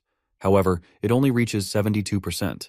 With not much progress, our boy reckons that he needs at least a Hydra-level mer crystal, which is a 7-star boss monster, which means he at least needs an 8-star elite monster. But the problem is that Korea is pretty clean of monsters, so it'll be really hard to find a monster that strong. Thinking about it, Ojin recalls that he is yet to receive a payment from Valhalla Guild, wondering if he should ask for high-quality mer crystals instead. Suddenly, his head hurts, and it appears that a part of Lee Shinyuk's memories has been recovered. We then travel back to Shinyuk's memories, where the city is going down in flames. While the people run for their lives as the fire keeps spreading, Lee Shinyuk, standing on the top of the building, looking flabbergasted, lets out that the entirety of the city is now under the deceitful star cult's control. He reminds his brother Woohyuk that the incident happened 2 years ago on the 30th of June. Shinyuk questions if he had met Isabella back then, things would have turned out differently. As the tears start streaming down his face, Lee looks at his phone and regrets, saying if only he had met her back. The memory ends and Ojin's Pixis spear art levels up to 7. Yanking out the depressing memory, our boy is left shocked and recalls Lee's memory, thinking that the place looks like Rome and something like vampires are attacking the people. The poor guy is baffled as he tries to process, wondering who's the deceitful star cult and Isabella. Checking the date, Ojin speculates that it's 24 June, and he doesn't know what will happen on 30. He questions himself if he has to meet Isabella in order to prevent the disaster he just saw, but then he doesn't seem to care what's going to happen in Italy because it's hard enough to protect his loved ones right now. However, he doesn't turn a blind eye to this memory and thinks of taking action as it's his duty as a regressor. The next scene takes us to the Valhalla Guild, where Ojin hands Lee Woo-yuk the USB that holds the information on the Dark Star Society. Seon-young, the secretary, thanks him for taking such a dangerous mission for them, and in return, our boy asks them for a 7-star or higher myrrh crystal as the reward. Just then, Ojin asks them if they have ever heard of an organization called the Deceitful Star Cult, but Woo-hyuk refuses and lets out that it's the first time he's heard of them. Our guy then asks about the name Isabella, and the secretary catches on, asking if he's talking about the priestess from Rome, a very famous awakened overseas. It appears that Isabella Colgrande is an Aries who became a 6-star in just a year after awakening. She further adds that the Colgrande family has a lot of wealth, and they also run a dozen centers that take care of the weak that have lost their families in gate incidents. Not having concrete proof, Seon-young anticipates there have been a few assassination attempts on her recently. They assume that the Dark Arts Society is behind this, adding that an organization that they assume has appeared frequently by Isabella's mansion, plus these appearances happened at the same time as the assassination attempts. Assuming that they're a different branch than the Owls in Korea, Ojin seems certain that they have a motive, and Seon-young responds that she has heard that the stigma she has something to do with the monsters. Hearing this, our boy ponders that the Dark Star's existence has something to do with monsters, and if a famous individual happens to possess a power that is efficient against monsters, then it makes sense that they would go after her. Nonetheless, according to Lee's memories, Isabella died on the 30th of June in the past life, and Ojin is determined to save her, otherwise the disaster will sweep through Italy 2 years later and might affect him too. However, this fella has some other intentions as well, as he thinks if he makes someone like her indebted to him, she's definitely someone he can utilize. Having a new plan in mind, Ojin decides to go to Italy to investigate. Back at home, he informs about his Italy mission to Haeun, and reveals that he has to go for about a week because of a quest from the Valhalla Guild, clarifying that it's an infiltration mission so he has to go alone. As Haeun asks when he will be going, our boy lets out that he's going right at this moment, saying that it's just a short trip if he goes through the sanctum, though he doesn't know which entrance leads to Italy. That's when Vega in her tiny form volunteers to ask that for him. Meanwhile, Song is kinda upset as he won't be back for a week, and Ojin jokes around, asking if she'd be lonely without him. Blushing, Haeun kinda admits and asks him to call when he can. 1 hour later, Ojin travels through the Italian sanctum and arrives in Italy. Putting on the translation device, he looks for the Valhalla Guild's informant first, as they are supposed to be near Rabibia. As he runs to find the place, he is left muddled and freaks out as the place looks like a maze, trying to find an informant, and suddenly a weird blonde girl sneaks up on him and starts smelling him, saying that he smells good.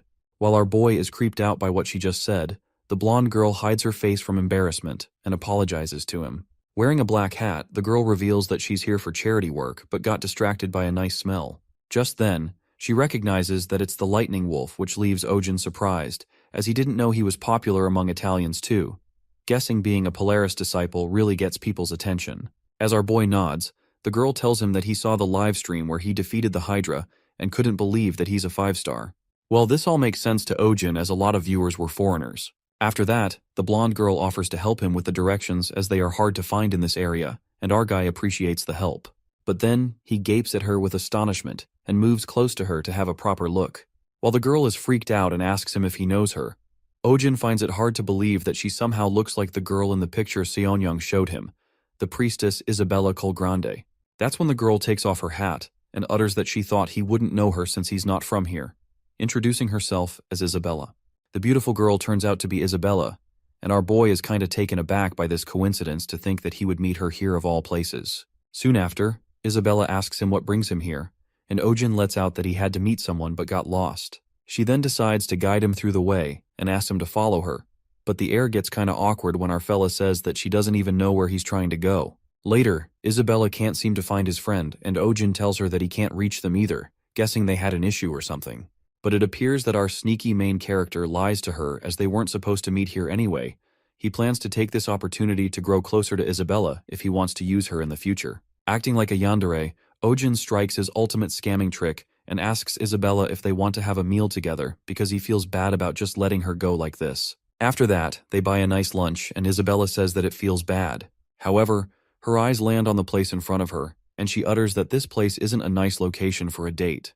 Looking gloomy, the girl lets out that Romani are discriminated against since birth in Italy, so whenever she's helping these people, she ends up thinking to herself that it's a relief that she wasn't born a Romani. She feels grateful that she was born with a strong stigma and with talent. She concludes that she's no different from the people who discriminate against them.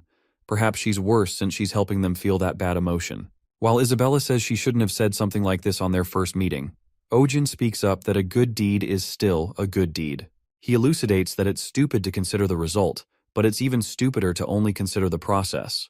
Listening to his words, Isabella smiles as she feels relieved and tells Ojin that he really is unique, but our guy just said what she wanted to hear. Saying that she would love to stay longer, the girl leaves due to some work and hopes to meet him again. As she is leaving, she does a little whisper in Italian, and Ojin wonders what she spoke so softly that even the translator didn't work. After that, he also goes to find the informant and eventually meets with the Valhalla Guild informant, Paolo Lanzomi, who hands him the information on the Dark Star Society.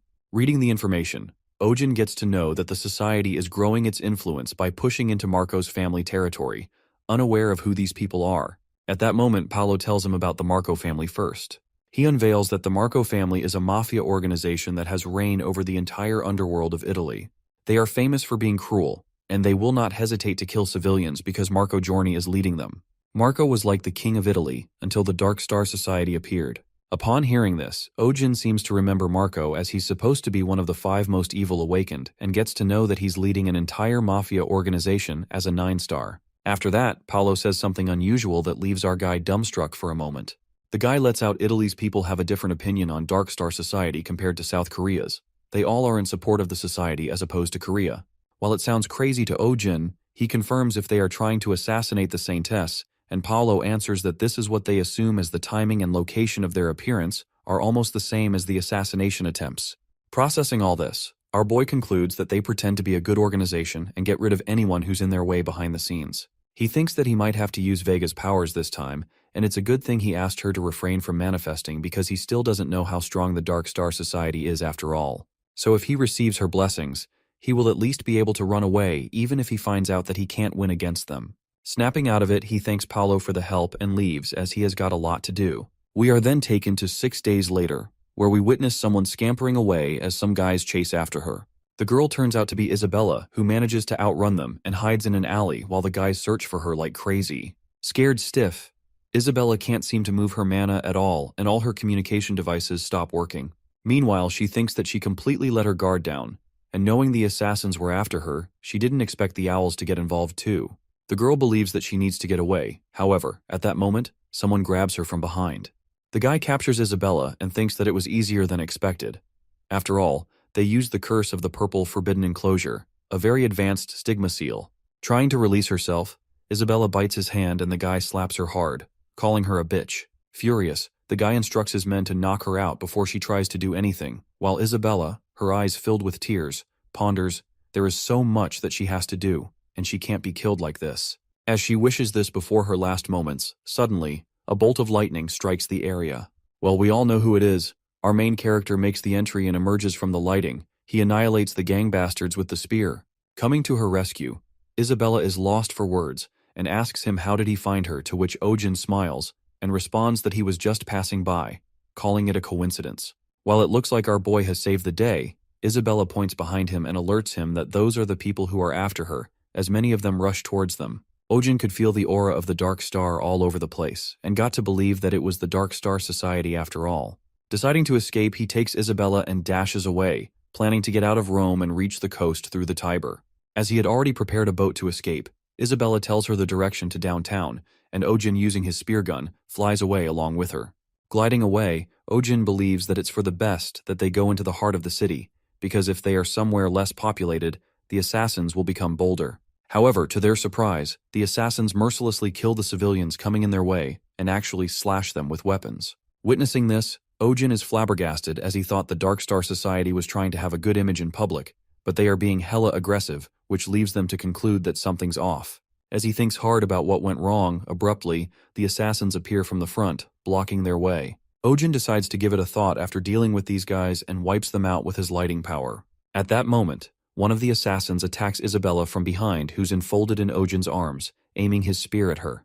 However, our guy makes a bold move and halts the spear with his hand, killing the assassin with the lightning shock. After that, Ojin seems to be in pretty bad shape with many injuries, and they eventually get to the boat. He asks Isabella to leave on the boat and get out of Rome while he stalls for time. Worried, Isabella clarifies that she isn't leaving him behind, but Ojin tells her to go, which makes her question, why is he doing all this for her? Our guy, pulling up the ultimate riz, places his hand against her cheek and lets out that he just wants her to be safe and sound by his side. At that moment, Ojin collapses and asks her to get out of here. Meanwhile, Isabella is traumatized as she breaks down in tears. That's when we see our fella smiling from the corner of his lip. While it looks like Ojin has passed out, in reality, our boy planned all this. He low-key feels proud of himself for putting up a damn cool act. Lying there, he waits to receive Vega's blessing and kill all the enemies when Isabella is in danger and becomes a hero in her eyes, gushing with pride to think what a killer story he's come up with. In the meantime, the big group of enemies stride towards Isabella, saying she sure ran like a little rat, but there's no place for her to run away anymore. The enemy appears to be Marco, and while Isabella peeks at him, Ojin also takes a look at him with one eye, wondering if that is their boss as he looks really scary. As our guy thinks he should wake up Vega, Marco utters to stop with the bullshit acting and clarifies that he's not a fall for it now, calling her a bitch. Panicked, Ojin thinks he got caught but realizes that he was talking to Isabella. Just then, Isabella wipes her tears and asks Macro if he still talks to ladies like that, saying that he hasn't really changed. While the girl smiles, Marco tells her not to act coy as they will kill her easily since she can't use her mana due to the curse. Smiling like a weirdo, Isabella gets that the curse is too powerful. However, she reminds them that her stigma gets many times more powerful when it's night. This makes Ojin wonder if Ares had that kind of trait, while Marco freaked out as he is in utter shock, saying that there's no way as he used the purple forbidden and barely managed to complete it with the help of owls that even a 7-star can't free themselves from the curse. Grinning, Isabella answers that, for a lousy 7-star, this curse might be powerful, and Marco tells her to stop acting tough, calling her a crazy bitch. On the other side, as Ojin listens to these talks, he wonders what the hell is going on and comes to realize that Isabella has been lying this entire time. She's actually a 7-star. That's when the awakened Lee Shinyuk's memories recover, and the scene flips to the day when the city is burning and Shinyuk is regretting, uttering if he had met Isabella that day and killed that bitch. Screaming in agony, Shinyuk regrets not killing Isabella that day. If only he could have killed her when she was weakened by the curse, calling her a crazy leech stigma bitch. Then he could have prevented all this. After witnessing this memory, things take an unexpected turn and Ojin gets a mini heart attack, thinking if this is for real. Regretting his life decisions, our boy is fucked up as he just befriended a blonde sheik who is the Leech Queen, the third power in the Dark Star Society. Thinking it over, Ojin comes to realize that the cruelty to swing their weapons even with the civilians in the way, that was the Marco family, and the reason they possessed the same aura as the Dark Star was because they were working with the owls, but it was actually Isabella who was from the Dark Star. While our guy acts dead, Isabella can smell the sweet scent and intense taste, happy that Ojin is still alive. Getting furious, Isabella lets out that it's been a long time since she found a high-quality prey like Ojin, and she almost lost him because of these guys. With a sinister expression on her face, she asks Marco and his men if they don't value their lives, attacking them with her stigma. As she kills some of them, it causes mayhem among them, and scared to death, they run for their lives as there's no way they can win against the Leech Queen. Meanwhile, poor Marco is left with one-man army as those crazy bastards run away. He threatens them. Everyone who runs away is dead to him. Realizing that it's too late now, he leaps towards the Leech Queen to attack her, calling her a leech bitch. Not even flinching, Isabella stands still, and as Marco's weapon is about to hit her, she touches the weapon and reminds him that she told him not to call her a leech. At that moment, a dark and powerful energy hits Marco and Isabella leeches off his blood. Licking the blood, she lets out that his blood tastes like garbage compared to Ojin's, spitting it out. Enraged, the Leech Queen took that curse on purpose to seduce Ojin, but Marco messed things up for her, which makes her real mad as she approaches him. As the poor guy begs to spare him, Isabella brutally rips his head off and tosses it away, saying that now she has to take care of the Marco family.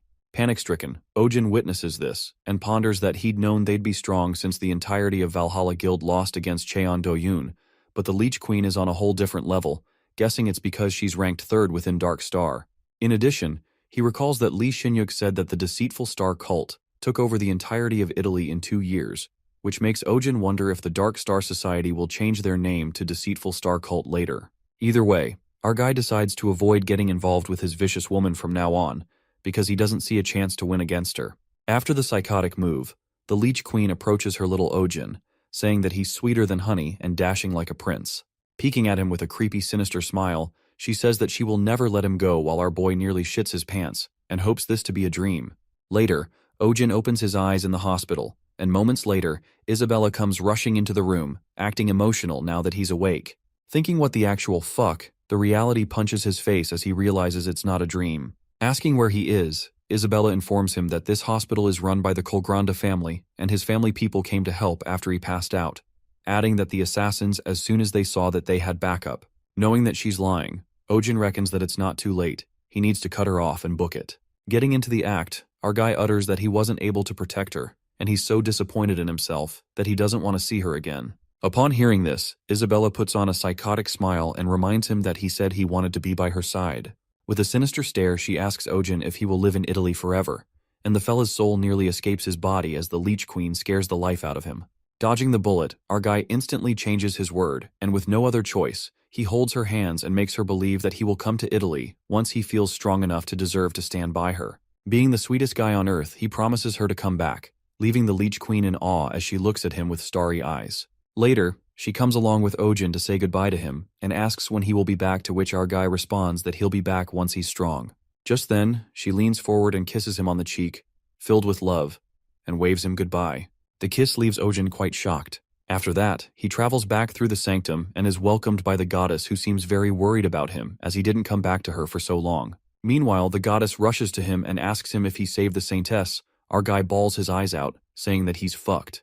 Well, it looks like he got himself a clingy psychotic lover and the poor guy got scammed, being the scammer himself. Twisting the story, Ojin confesses that he did save the goddess, but the situation took a turn for the worse. He reveals that in his past life, he died that day, so he didn't know about the saintess's real identity, and he never expected that Isabella would be a bailiff of the Dark Star Society. While Vega asks if it's not worse now than it was in his past life, our guy lets out that Isabella doesn't know that he knows her identity, which means he can use this situation well and will dig out more about the Dark Star Society, adding that it'd be even better if he uses her like a weapon. During this, Ojin apologizes to the goddess for making rash decisions when didn't even have enough information and made a mistake because he was so focused on trying to change the future. Staring at him, Vega comforts his child and tells him not to be sad, uttering that he won't have to rush himself as the pages of fate have been rewriting themselves ever since they met. Clasping him into a hug, Ojin hugs her back and assures her that he will change the future this time. Well, it looks like our main character played well again as he gains sympathy from Vega, which is a path of success. Heading back, our guy waves her goodbye and says that Heian would be worried about him, so he's going home, and informs her that he has to stop by association beforehand. He asks Vega to stay in her real form, as the most urgent subject has been taken care of, and the goddess says that she will wait until he calls her, adding that she should give Heian a chance to enjoy her reunion with him. Later, at the association, Han reports to Ojin that Cheon Wusong hasn't done anything recently, and only expanded the Unawakened Security Management Center. Han elaborates that this center is a facility that supports and protects the unawakened who live in dangerous regions, while Ojin is quite surprised as he's never heard of this organization before. While Han lets out that they don't publicize or market themselves, our boy assumes that they're trying to get on the good side of the unawakened, but not marketing themselves. He realizes that he won't be able to find out right now if their plan is genuine or not.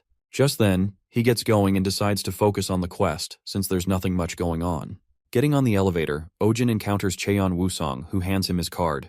As Cheon says that he's been wanting to meet him, our fella recognizes him at once, and he recalls that this guy is the Owl King's son and leader of the faction of the Dark Star Society, a little snake that has infiltrated the association. Looking at his card, Ojin concludes that he's pretty young for someone in his position, and Cheon proudly says he has a lot of people who support him. Getting to the point real quick, Wusong asks him what brings him here, and Ojin informs him that he has to leave Korea soon, so he comes to discuss his schedule. As Ojin lies about this, Cheon says something unexpected and asks him if he's going to Italy again, feeling jealous as it might be an invitation from the Saintess. Low-key freaking out.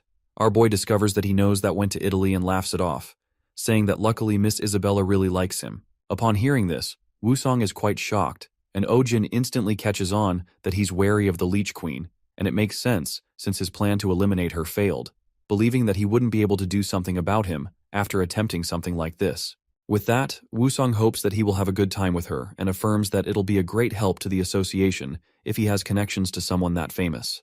As soon as Ojin departs, the guy pulls out his phone and immediately makes a call to his father, the Owl King. Wusong reports to his father that the Leech Queen is interested in the Lightning Wolf, so it'll be hard to eliminate the Lightning Wolf at the moment. Hearing this, his father tells him he's way too careful and makes him remember what happened to his mother.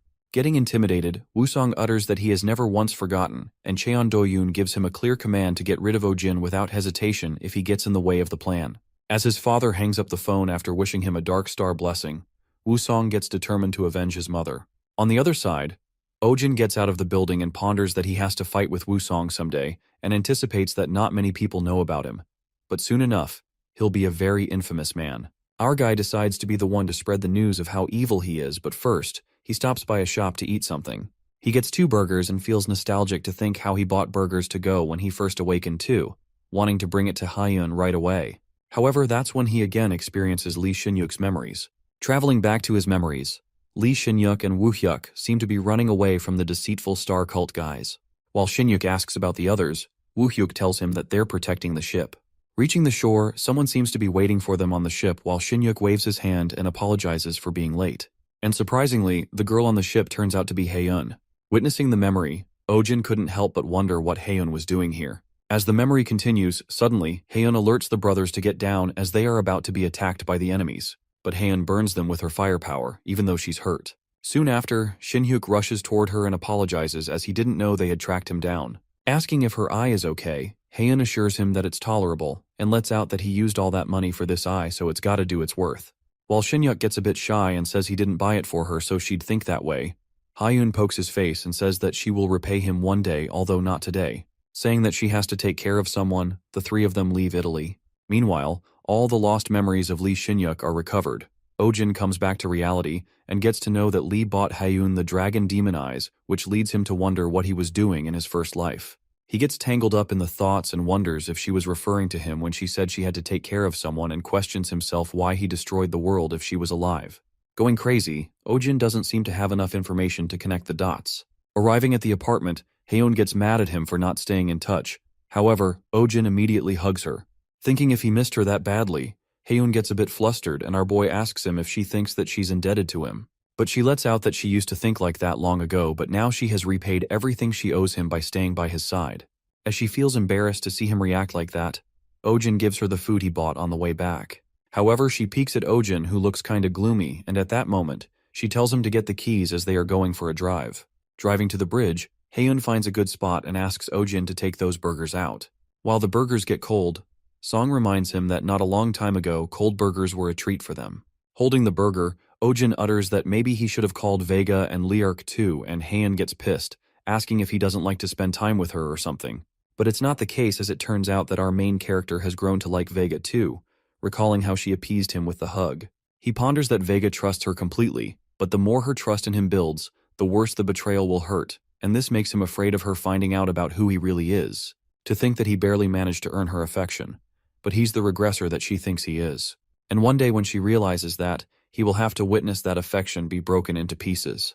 Going through a guilt trip, our boy wonders if he will be able to handle that. Deep down, he wants to quit all this, but if he breaks down here, he might not be able to protect Haeun anymore. He might have to live life ignorant to those who might try to come into her life, and he doesn't want that. Pondering, if he were to lose Haeun, how broken he will become. Just then, his thoughts are interrupted by Haeun telling him to chin up as she doesn't know what happened. She assures Ojin that it's all right to rely on others when he's hurting.